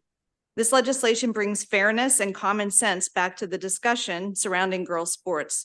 In the past year alone, there have been countless examples of girls around the country suffering severe injuries at the hands of transgender athletes. Some of these injuries have been recorded and went viral on social media, and they're just too difficult to watch. We can prevent this from happening here. Furthermore, many girls have been denied awards and scholarship opportunities when they've been bumped off podiums by transgender competitors. This is not fair or just. No one is in favor of denying transgender athletes their opportunities to play sports. but it should not be at the expense of our biological girls. This bill applies very specifically to high school intramural, junior varsity, and varsity teams. This bill promotes equality by promoting fairness and a protected environment for girls to compete safely. House Bill 47 will enable a level playing field where biological girls compete only against biological girls. This is a nonpartisan issue. Please protect all our minor girls in Maryland. Moms for Liberty Maryland asks you to return a favorable report out of committee for House Bill 47. Thank you for your time and consideration. I am Debbie Yatsuk from Annapolis. Shout out to Shanika Henson, my delegate. I come before you as a parent of 3 daughters who played sports in high school, one on the collegiate level, and as a current competitive athlete. I am not here to prevent anyone from playing sports. I encourage it. At issue is integrity in a specific area of athletic competition, that of high school girls varsity teams. I am standing up for girls, not against trans. This is not about exclusion, but to acknowledge differences.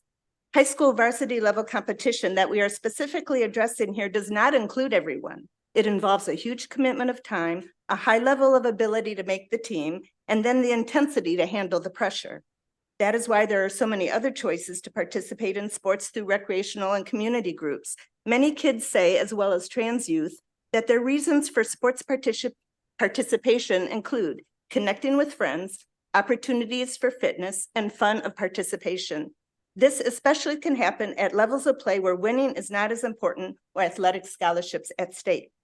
The Maryland Public Secondary Schools Athletic Association, in their guide for participation of transgender youth in interscholastic athletics, states in Principle 3 that the integrity of women's sports should be preserved.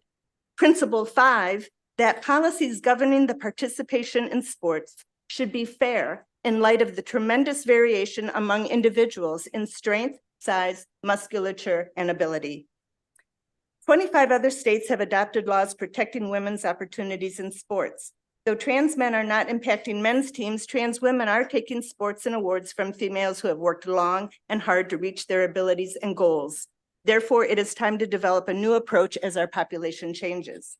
For example, co-ed sports teams accommodate mixed genders with rules and equipment altered to take into account sex differences.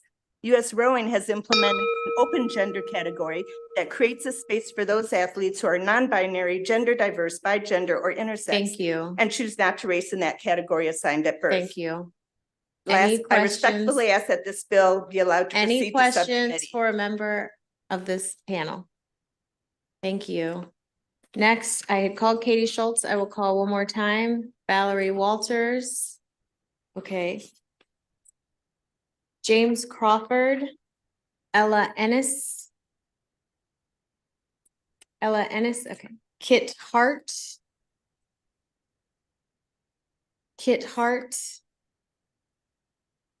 Lori, the magic number. I'm just trying to fill the seats, so I'm going to 5. Lori Halverson.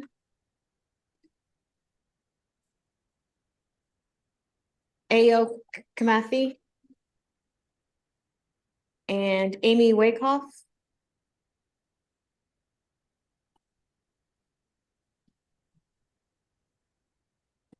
Okay, yeah, let's just move from my right all the way down. All right, thank you. Thank you. I'm Jim Crawford. I'm from Charles County.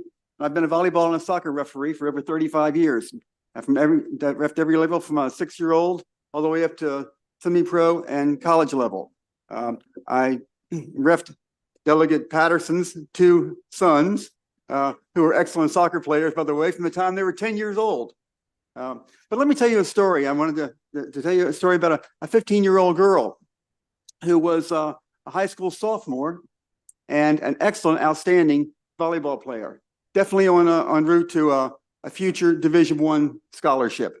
Well, but in a high school girls game, a boy, a 6-foot senior, spiked a ball at over 100 miles an hour into her face at a distance of only about 10 feet. So she suffered a major concussion and probably will have lifelong, some sort of permanent brain and neck damage by a boy who should never have been on the team in the first place playing against a girl. Now, imagine that injured girl was your daughter or your granddaughter or your niece. Her injury, you would have had a responsibility and a duty to protect her that you failed with. So that's why this bill needs to come out of this committee favorably. Please, delegates, show some leadership, have some self-respect, live up to your responsibility, and do your duty to protect your girls. Thank you. Good afternoon. I'm Ella Ennis, and I have to tell you that when I graduated from high school, from Suitland High School in Prince George's County in 1957, there were no girls' sports. There were no organized teams, and there were no scholarships for girls for athletics to go to college. Title IX helped to change that. I'm concerned that if we do not protect girls' opportunities, that we will again have a situation where there is only boys' sports. HB 47 calls for separate categories for girls, for boys, and for a mixed or co-ed type sports where every student can compete, but on a level playing field of separate teams. There is a report, a white paper concerning male physiological performances and advantages in athletic competition and the effects of testosterone suppression on male athletic advantage by Dr. Gregory Green, a PhD. And in this, he has reviewed all the research and shows that even at birth, boys have greater body mass, lean body mass than girls, and that this continues throughout childhood, and that little young girl athletes are not simply smaller, less muscular boys. The reports on children, even at the age of 6, under 18, children of 6, show that males have significant advantages in cardiovascular endurance, muscular strength, muscular endurance, and speed and agility in power tests. And it is important that we recognize that one of these experts have said that multiple studies have shown that muscle mass decreases modestly or not at all in response to testosterone suppression. And that after 3 years, you for your testimony. there is no loss of Thank you. transgender. I'm sorry about it. It's okay. Thank you. Next. Go ahead. I just heard your favorable.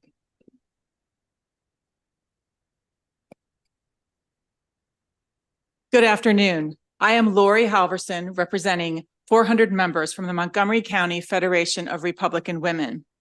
And 5 of us are here today. Everyone raise your hands from Montgomery County. We strongly support the Fairness in Girls Sports Act. Maryland lags behind other states on this issue. There are 24 states that have recognized through legislation that women's sports are for women. And it is time that Maryland takes a stand on this issue, standing with women and women's rights to play sports the way women's sports were intended, with females. Members of the Ways and Means Committee, please don't take this bill lightly. You represent voters, and here's how they feel about this issue. A Gallup poll released in June 2023 shows that 69% of Americans say that transgender athletes should only be allowed to compete on sports teams that correspond with the sex they were assigned at birth. This percentage has grown by 7%, a Gallup poll from the Gallup poll in 2021, where 62% shared the same views. Many people are focusing on our feelings about inclusivity. This is not an anti-trans bill. It's about our bodies and fairness. Last year, I testified on a similar bill, and could not believe what I heard in response. Committee members apologized to the opposers of this bill for having to waste their time. Even a Republican sponsor of this bill told the hearing attendees not to worry, that this bill would not pass. And January 11th of this year, as fellow Maryland Federation of Republican Women members distributed our legislative priorities to our legislators, we were told by the House Minority Whip that this bill was highly unlikely to pass, even though it is an issue that most legislators support. So why is there such a partisan divide on this issue? So just as you, we empathize with transgenders, and we agree that they should be able to participate in sports. So create a new category for them to compete according to their own gender or to have their gender assigned at birth. Thank you. Thank you very much. Thank you. Thank you for this opportunity to speak to the legislature. I feel like I'm living in some kind of horror movie. I heard the lady that made the bill talk about some girls in a locker room and a naked guy walk in there. I got a 12-year-old daughter. To me, this is not a hard one because I was thinking that I was coming to support a bill that I like because it protects the women. This bill protects me. I don't want no call about nobody, no guy coming in there with my daughter. I don't know this new stuff. All I knew when I grew up was men protect women and children. I haven't changed. I don't know how to change, to turn that. Some woman in my family give me a call that somebody did something to them. I'm going to investigate. I can't imagine my daughter saying some naked guy. I don't want to hear this fancy stuff of how much hormones. You don't put this in front of my daughter. Like, that's my rule. Like, what good is it me fighting to take this filth out of the school system with these books? Well, so you don't have to give him naked people in the book. He can just walk right into the shower. I feel like I'm going a little bit crazy here. Let me just say this, particularly to the men. I got to say this. What are we supposed to do for our daughters and our wives? What are we supposed to do if we can't protect them? I got to have the men to vote for this, and for the women, I just have to plead with you. We're not trying to control anything as a man. I just came honestly because I don't want nothing bad to happen to you. I'm just being 100% honest. I can't imagine sitting there. I couldn't do it. Like, you put me in a position. I got a friend right now that's in the Midwest that's facing charges. You telling me I'm supposed to watch a guy walk into a locker room with some little girls? You put me in problem. So please vote in favor of this bill. I like it, and I think it's good, and I think it's simple. Legislators, make the law.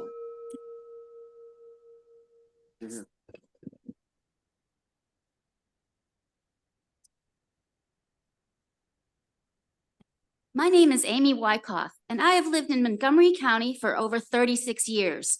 Thank you for this opportunity to testify in support of HB 47, the Fairness in Girls Sports Act.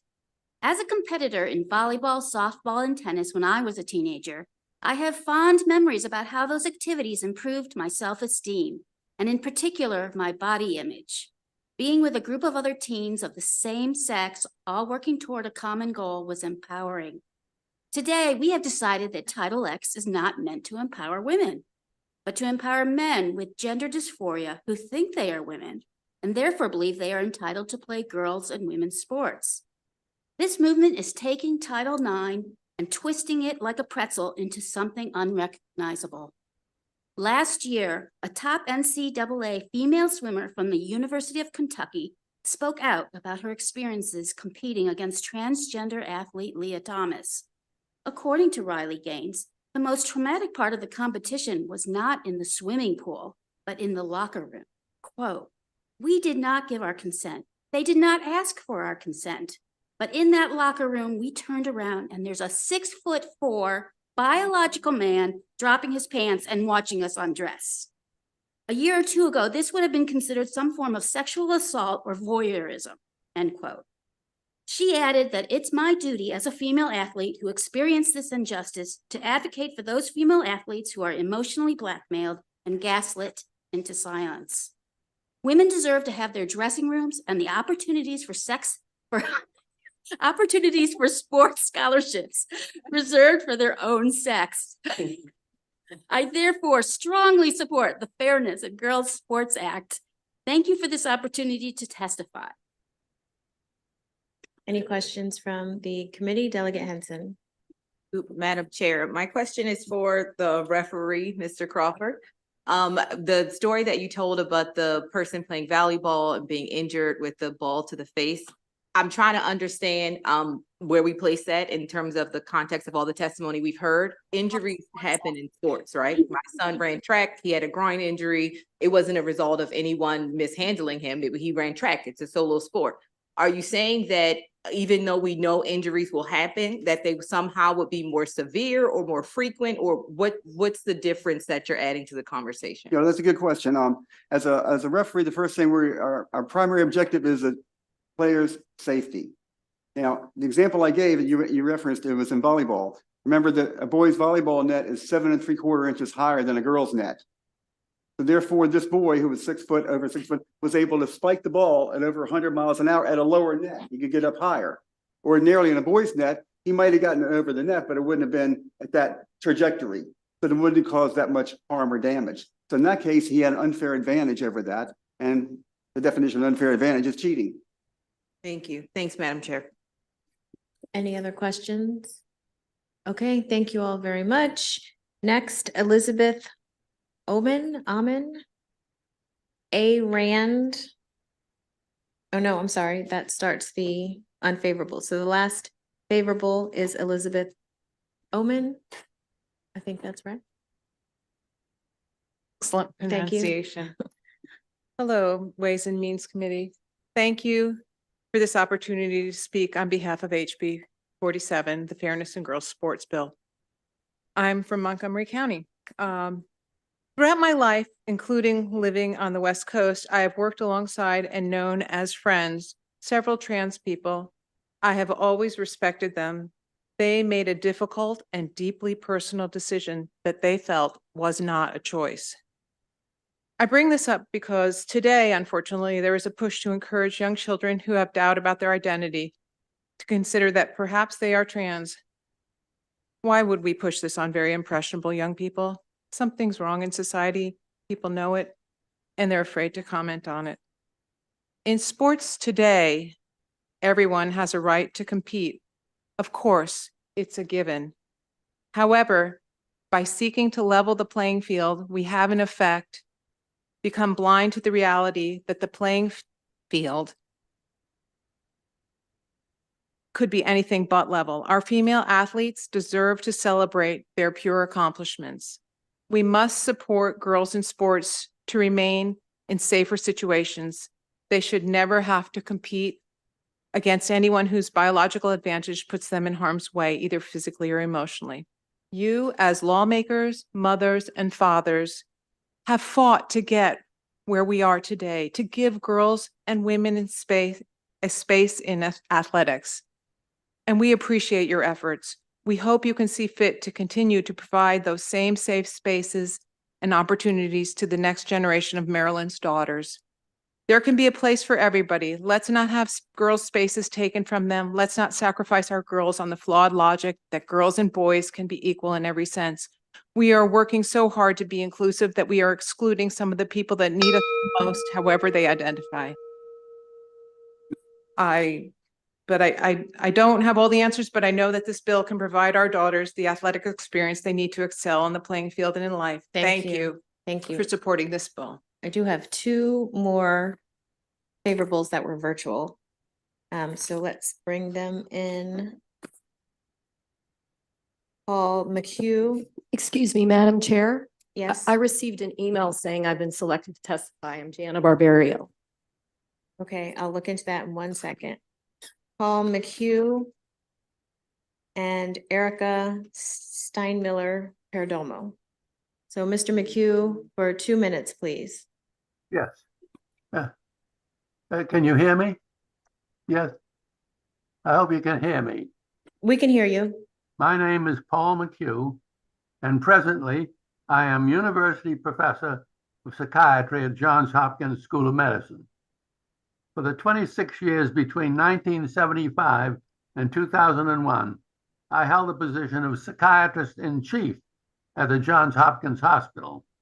I have studied many patients with gender dysphoria and transsexualism and considered the psychosocial issues they present and the treatments they need.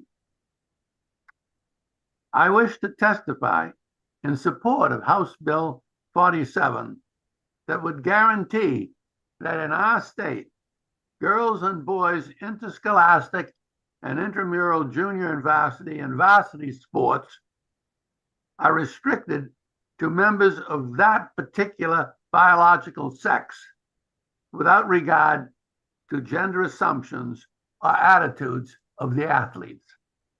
It is my view that this restriction does no harm to those with gender dysphoria, but will assure safety and fairness in athletic competition, given that girls will not have to compete against boys who have a natural biophysical advantage.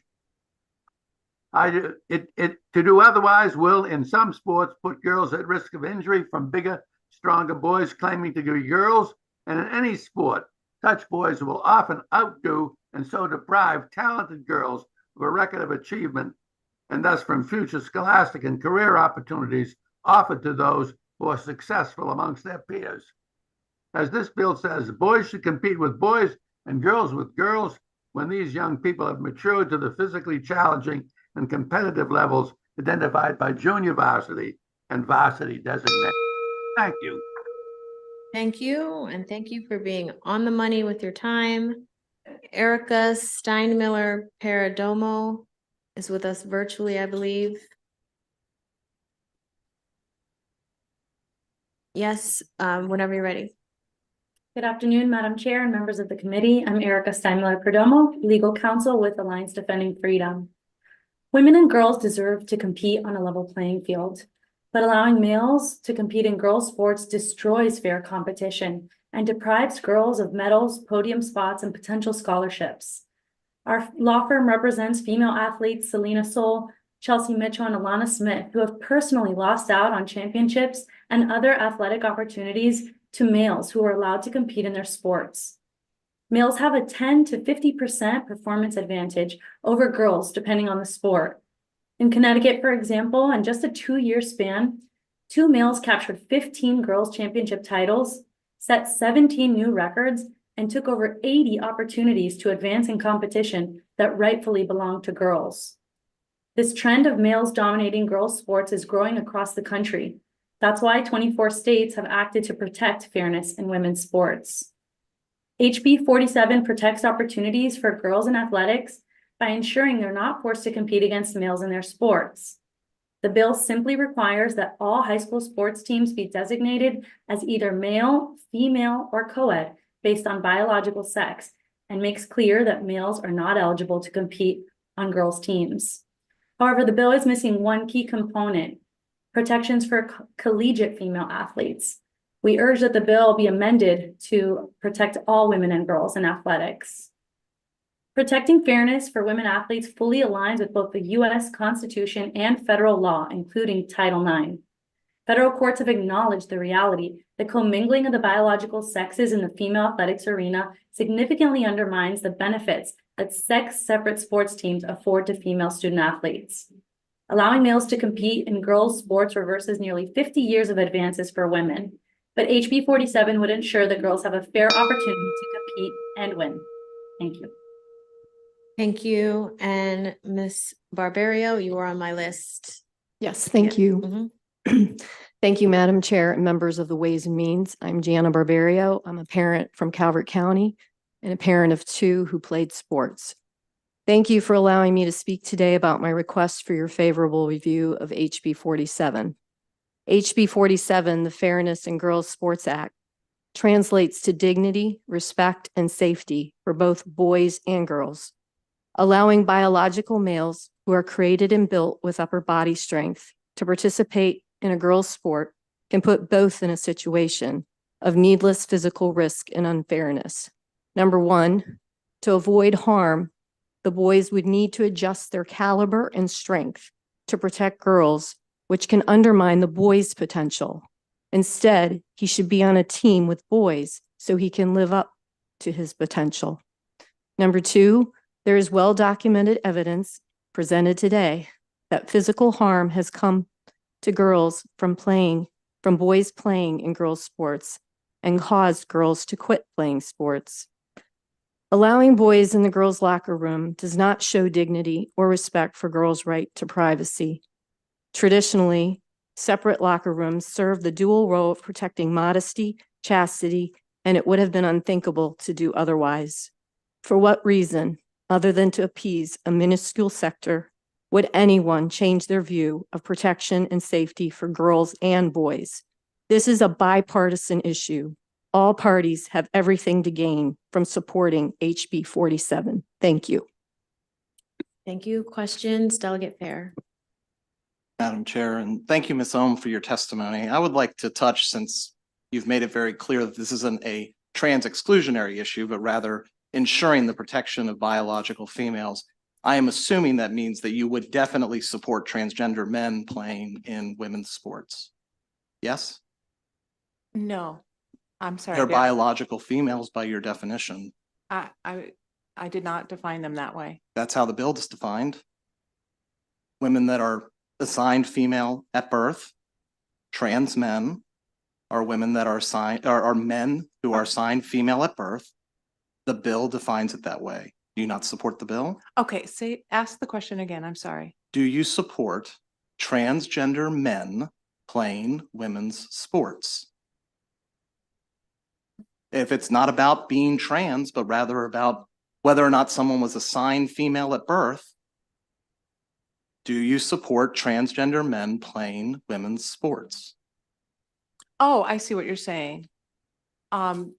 Because they are biologically female at According birth. to your definition. Yeah, I believe so. And those men, those transgender men, they can be on HRT, which includes testosterone. They could have unfair athletic advantages that you've pointed to repeatedly, and you are okay with that as long as they are biologically women in your eyes.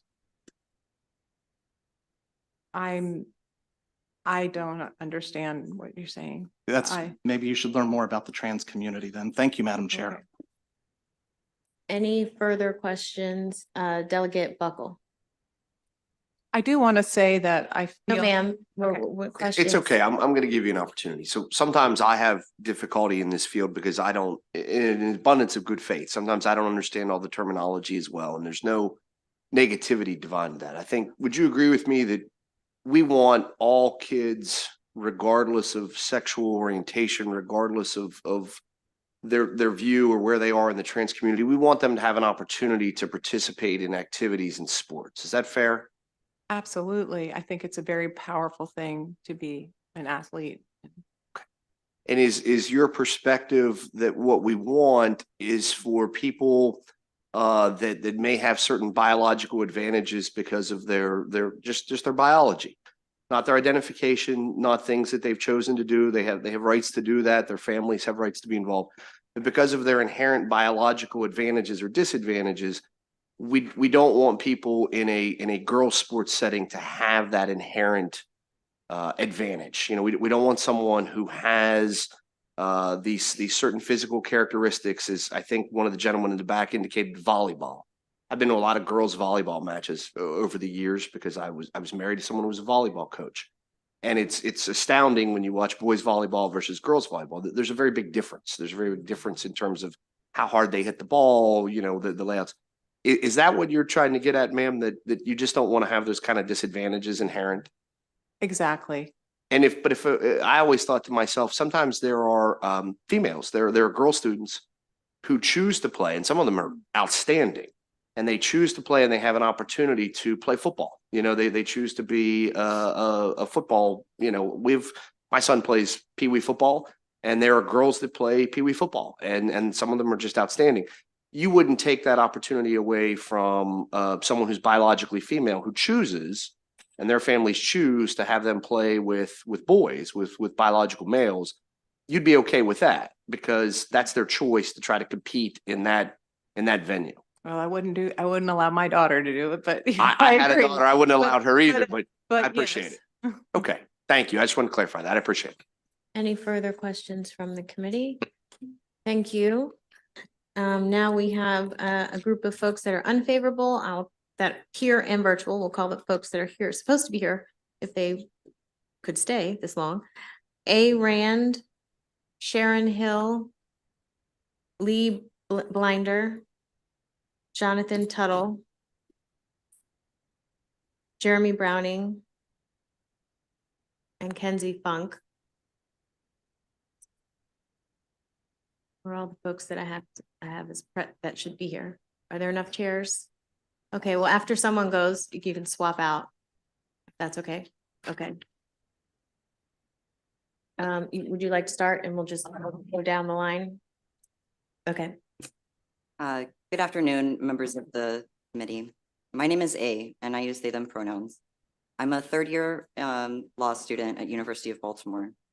I'm here today on behalf of the recently formed student organization, the Trans Law Student Association.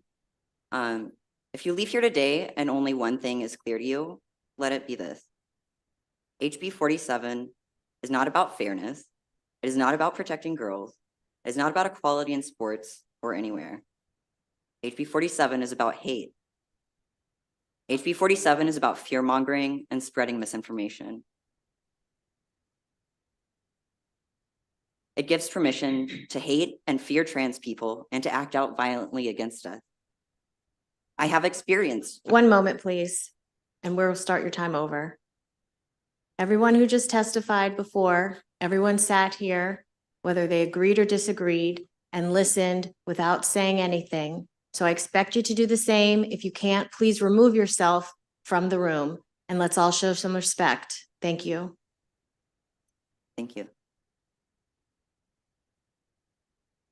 I've experienced this hate personally. On a Sunday afternoon last summer, I was walking to meet a friend. I didn't get very far. On this hot, bright, sunny afternoon, 2 blocks from my apartment in Baltimore, I turned the corner. On a street I walked down every day to get to class when I was hit in the chest by a man who shouted at me, "What's up, big guy?" Though there were other people around, they didn't seem to notice anything until I yelled back, "What is wrong with you?" His eyes met mine and he smirked. His eyes were full of hatred. Hatred of a gender non-conforming trans person like me. I was lucky. I walked away from the encounter physically intact. My spirit, however, had a gaping hole. As a white law student in a liberal northern city like Baltimore, I am arguably one of the most privileged trans people in the United States. Yet, even I am not immune from the rise of anti-trans hate crimes. HB 47 is a permission slip for the man who attacked me in broad daylight on a Sunday afternoon. It is a permission slip for all those like him who feel hatred or fear in their heart when they see a trans person going about their day to attack. My testimony is meant to pull on your heartstrings and strengthen your moral compass, and I hope that it has. The Trans Law Student Association at University of Baltimore has also submitted written testimony addressing the legal flaws with the bill, which I encourage you to read. I urge you to issue an unfavorable report on this bill and those that are coming up this session. Thank you.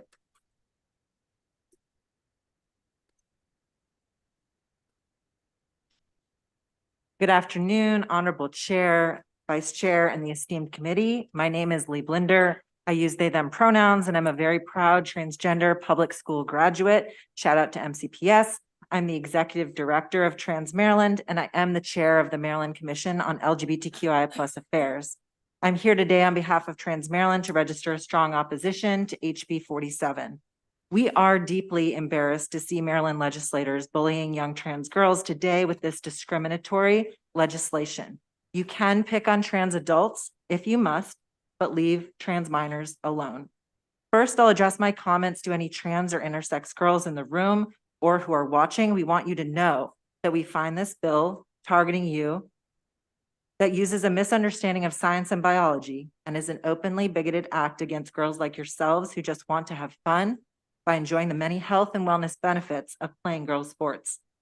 Returning my commentary to the committee, the American Medical Association, the leading medical association in the country, submitted a friend of the court brief in 2022 that stated, and I quote, In order for transgender females to live their lives fully and in accordance with their gender identity, they must be able to publicly identify and compete as female athletes.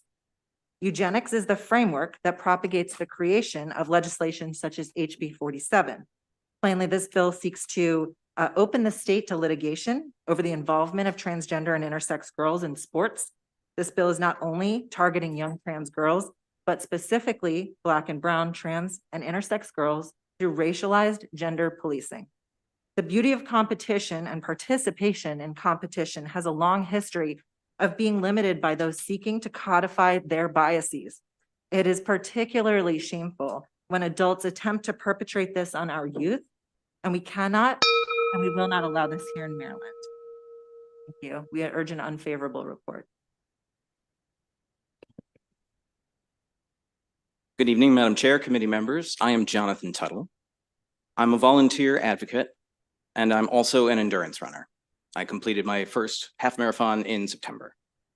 This bill is always surrounded by a discussion of things like testosterone and lung capacity and bone density and similar. And other witnesses have shown in previous years, and probably will again, that studies do not bear out that people born male, bodies born male, have a necessarily have a physiological advantage just because of that fact. Where does this stop? Do we legislate against other body configurations? Some cisgender athletes are 7 feet tall.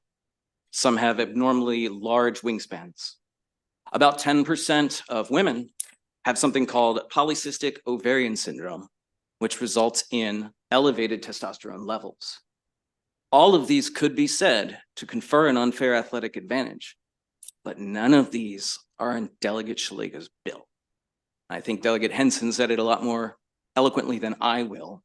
The restrictions in the bill are so overbroad as to imperil the 14th Amendment rights of our students.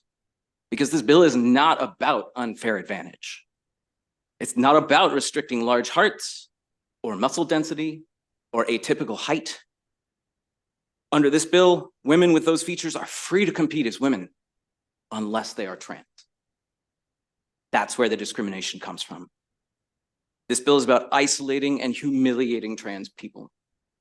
It is designed to make them feel unwelcome by removing them from their athletic community as a form of public shame. This bill is a psychological and emotional weapon. I urge the committee to stand against it as it has before and issue an unfavorable report. Thank you.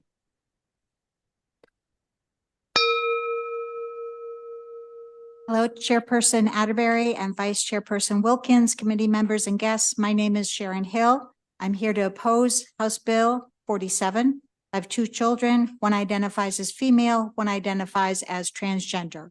Both attended and graduated from Montgomery County Public Schools. Interscholastic and intramural sports need to be available to all students. Transgender people have participated in sports for a long, long time.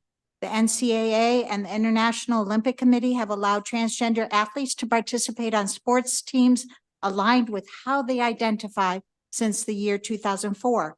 The American Psychological Association states that there is no evidence to support claims that allowing transgender student athletes to play on the team that fits their gender identity would impact the fairness of the sport. They vary in their athletic ability just the same as all students. Note that in February 2021, the National Coalition for Women and Girls in Education issued a statement supporting transgender and non-binary students' full and equal participation in all educational programs, activities, including sports. Transgender youth suffer bullying, rejection, discrimination in all areas of their lives, including getting medical care. Sports participation helps to mitigate some of the harm that they experience from transphobic people. Gender policing harms everyone. It leads to invasive tests to verify biological sex, hormonal status, etc. Divisive policies undermine all teams. Let's promote inclusive, supportive policies which will improve students' well-being and team unity. Vote no to HB 47. Thank you.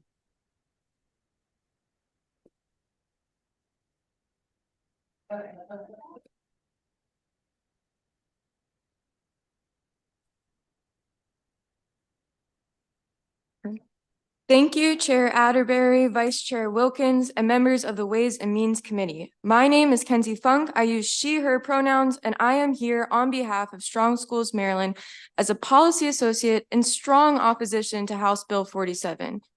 As Strong Schools Maryland, we advocate for the blueprint for Maryland's future, ensuring that all students have the opportunity to reach their fullest potential and thrive upon graduation.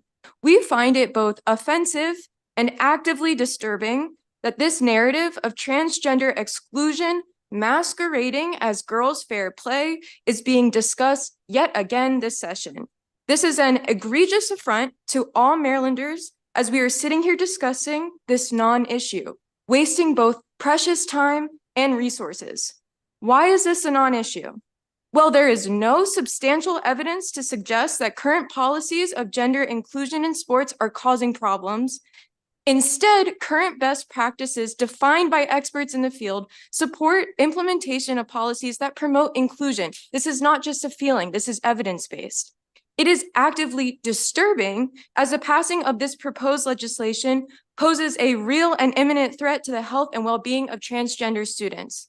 House Bill 47 imposes a restrictive binary on students as it mandates the organization of athletic teams solely based on sex. And this is an outdated concept that does not take into account the growing number of students with diverse gender identities, and further protects students in schools that discriminate against transgender and gender nonconforming youth. The passing of this legislation will have real negative impact for gender nonconforming and transgender youth in our state, as it perpetuates a culture of exclusion, which leads many students to avoid areas such as bathrooms and locker rooms, never join and participate in sports events or teams, and feel insecure, unsafe, and unsupported in our Maryland schools. Strong Schools Maryland is committed to continue future-focused work of creating world-class schools, both on and off the field. Thank you. Chair Atterbury, Vice Chair Wilkins, and members of the Ways and Means Committee. For the record, my name is Jeremy Browning. I use he, him pronouns, and I'm the director of the Maryland Commission on LGBTQIA+ affairs.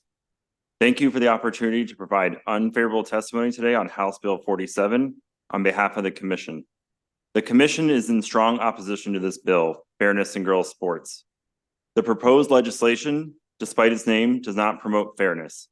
Instead, it institutionalizes discrimination and exclusion against transgender and intersex women and girls in sports.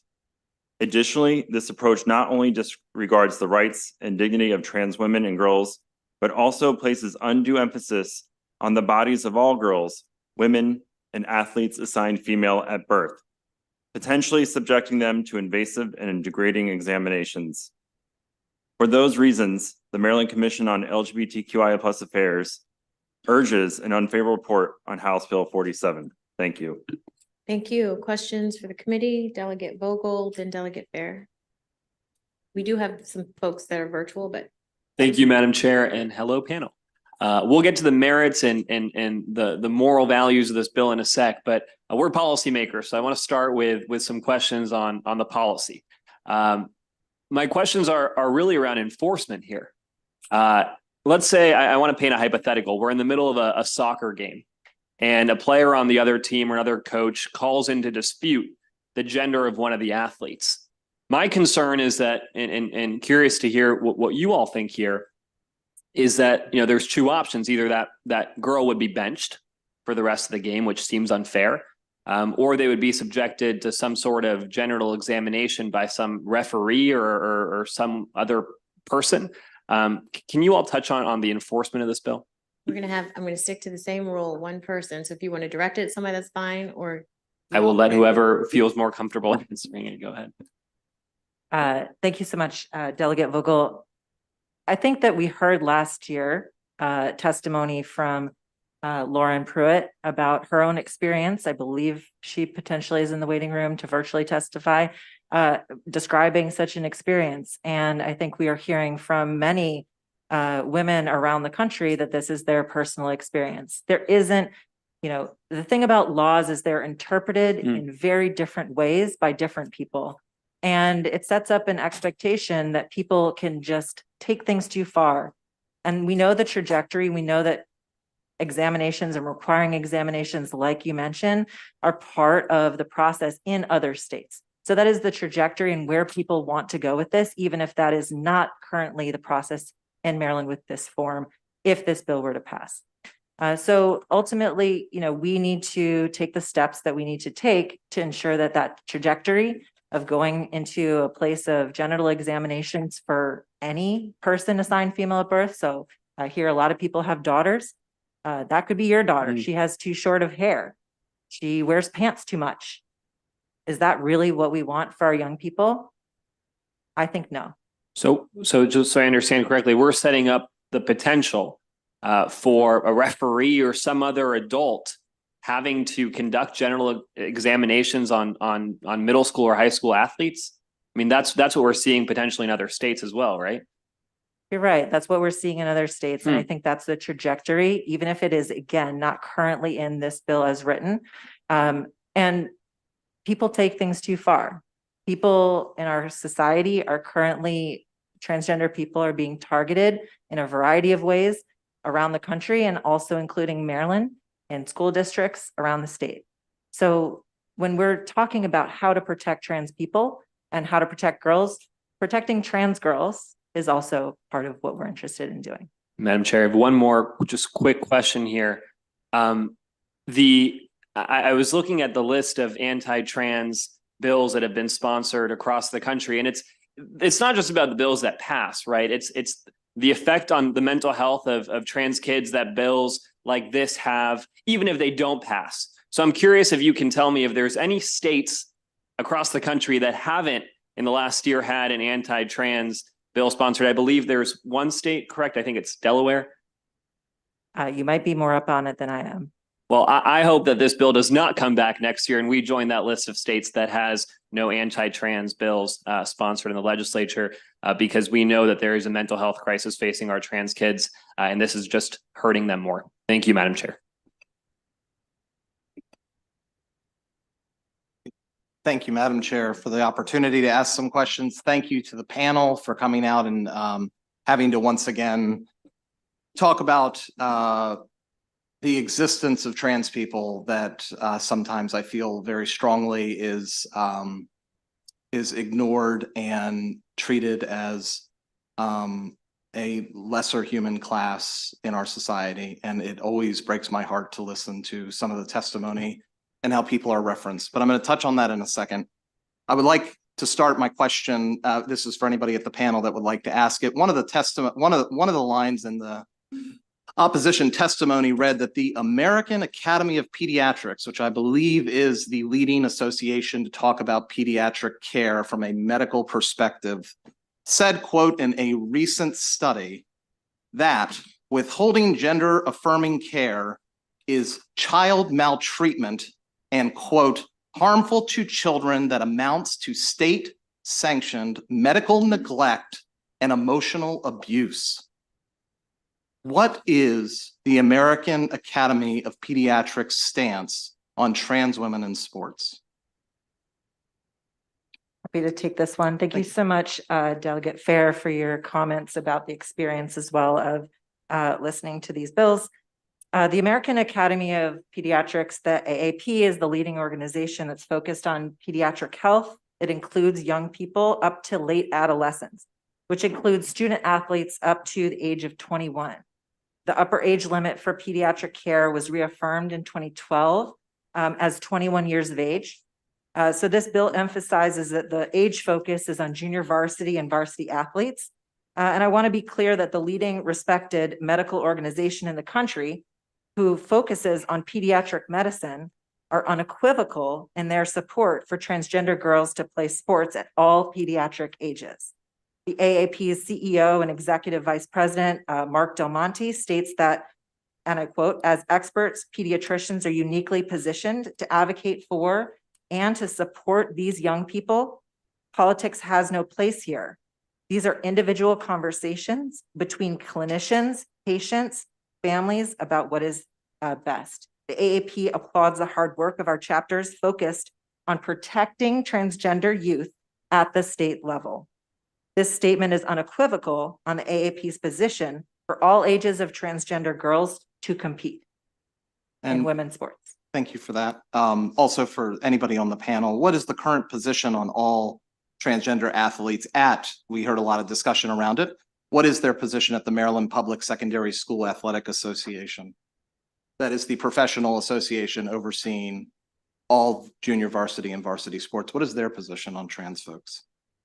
The Maryland Public Secondary Schools Athletic Association, the MPSSAA, clearly states that participation should provide for the opportunity for all students to participate in interscholastic athletics in a manner that is consistent with their gender identity, irrespective of the gender listed on a student's record. Thank you. And finally, well, second to last question, I apologize, Madam Chair. Can boys pretend to be girls to infiltrate girls' JV and varsity sports? This is something we heard last year a handful of times. I don't know if I picked up on it on this year's testimony, but would you like to address that? Yeah, we've heard a lot of discussion over boys in the girls' locker room and boys a variety of places. I think that's generally been kind of offensive framing that has occurred. So no, boys cannot pretend to be girls to infiltrate girls' sports. According to the 2016 in August guidance, the MPSSAA states under their participant determination requirements that the student must have a consistent gender identity different than their gender that's listed on the student's registration records. And that student desires to participate in activities that are consistent in a manner with his or her gender identity. And my final question, Madam Chair, is for anybody on the panel that would like to take this. We heard a lot of testimony today that this is not about trans people. And then we heard a lot of language that was used to erase trans identities. I would like to know if any of you could speak to whether or not the framing of the testimony that you've heard today came across to you as trans erasure. It is a uniquely distressing experience to sit in a state facility and listen to elected officials debate if you're a real person who participates or who deserves to participate in society. And I hope that nobody here experiences that in their future. I hope that we can leave that in our past as a state, as a country, as a world. And I hope that none of your children ever experience that. And that's what we're here to do, is ensure that your children, should they become part of our community, will be safe, will be held, and will be able to participate in sports and public life as themselves. Thank you so much. Thank you for the time, Madam Chair. Last question for this panel, Delegate Miller. Thank you, Madam Chair. Thank you all for being here and sharing. I just had a question just in response to what you just said. What if someone is gender fluid? When I was on the Board of Ed, we heard a lot of testimony from different individuals, and is there a place for them in sports with being gender fluid, because they didn't seem to fit the definition that you described as far as being able to participate? Thank you. Thank you. I think, your question is important. I appreciate you asking that, Delegate Miller. So I'm not a gender fluid person, but I am a non-binary person. For me, that means that I'm not a man or a woman. And yeah, at this definition, there would not be a specific place for me to participate according to my affirmed gender identity. And so I would be able to choose which team is the best fit for me. And this is imperfect, and we live in an imperfect society that has a lot of nuance and has a lot of gray area. As we talked about, biological sex is not a binary, it is a spectrum, just like race is a spectrum, just like height is a spectrum. And so as we're evolving these processes as a community and as a country, we can have discussions with one another. And I would love to talk to people about what non-binary people want and need. There's a non-binary category in the Baltimore Marathon now, and there were non-binary runners who ran it. And that was their choice to run in that category. Other non-binary people choose to participate in the men's category or the women's category. And we're evolving these things as a society. And I appreciate the opportunity to talk about this. And non-binary people are not well understood or well reflected. We also have no elected transgender people in the state of Maryland.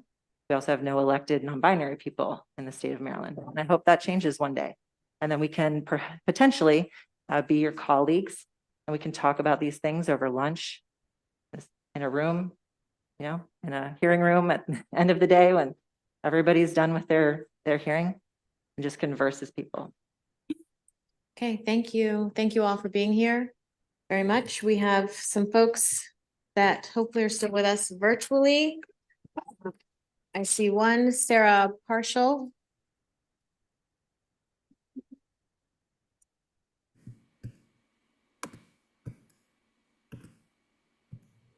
Sarah Partial for 2 minutes.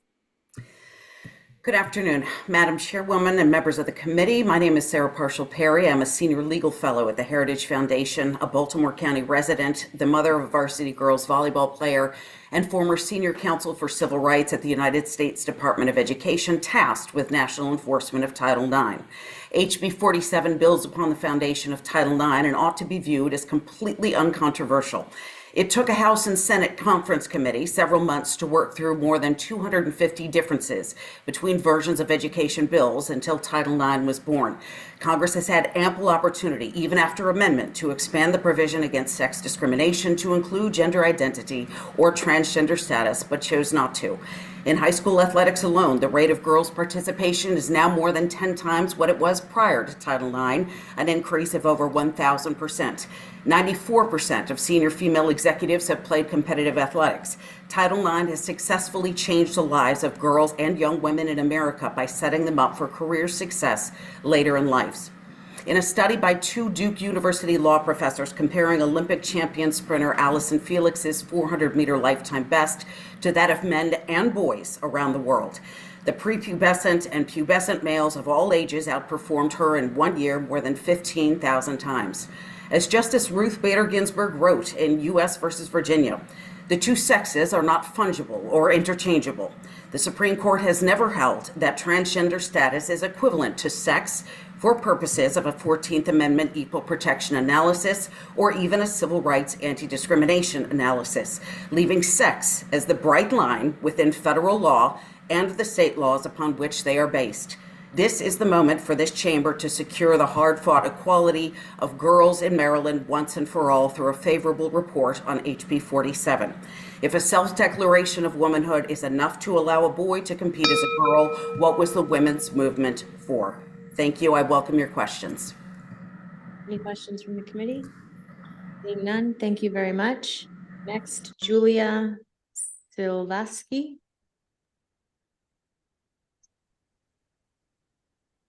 I just need permission to start my video. Yep.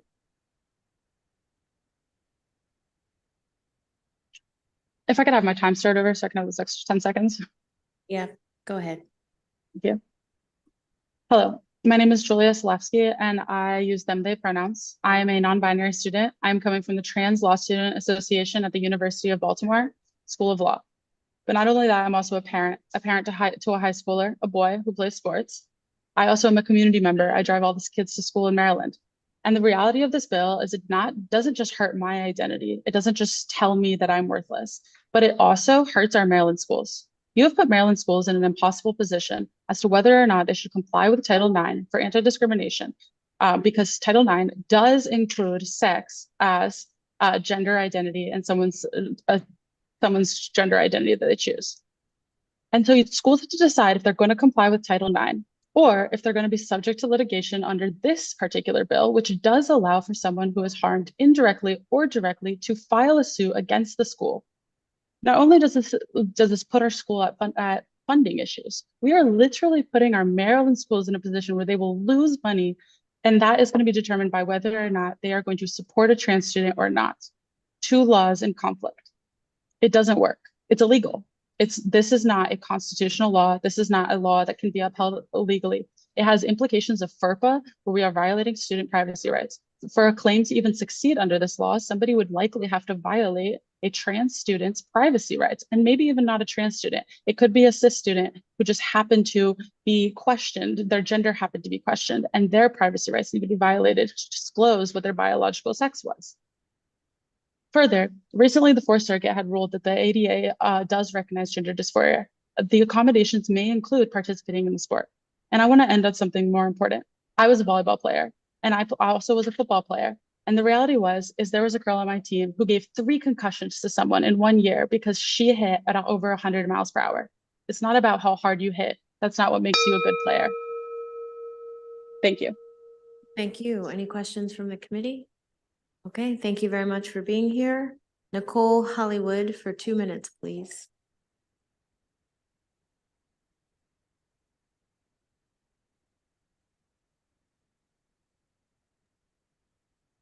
Greetings, esteemed delegates.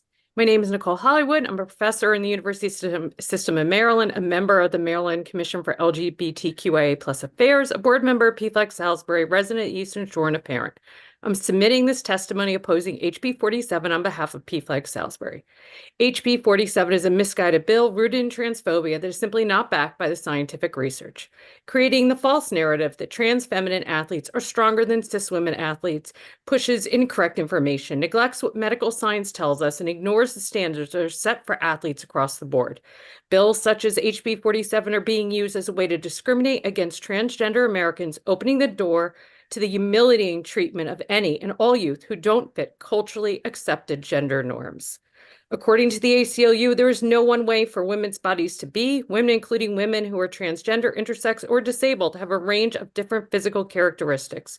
A person's sex is made up of multiple biological characteristics that may or may not all align as typically male or female in a given person. Further, many people who are not trans can have hormone levels and appearances outside the range considered typical of a cis person of their assigned sex.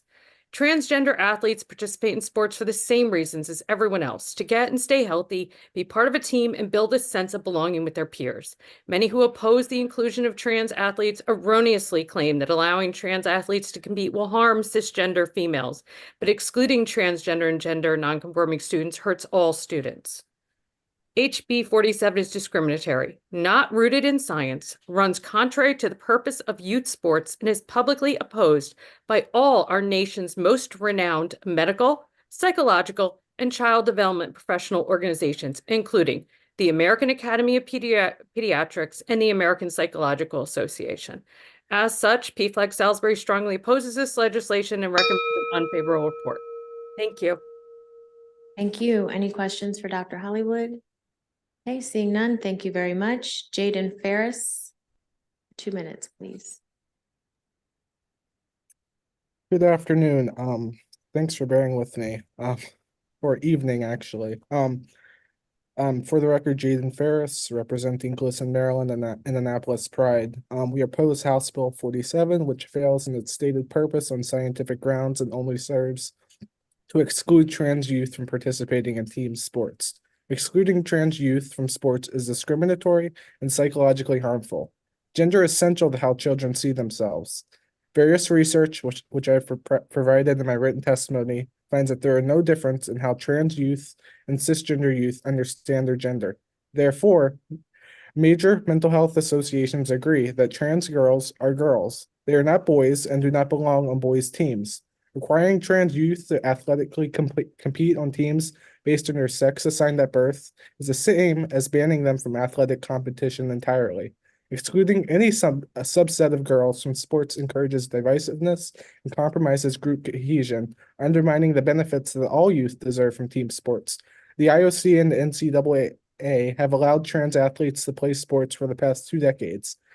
They found zero empirical evidence that including trans athletes impacted the fairness of sports.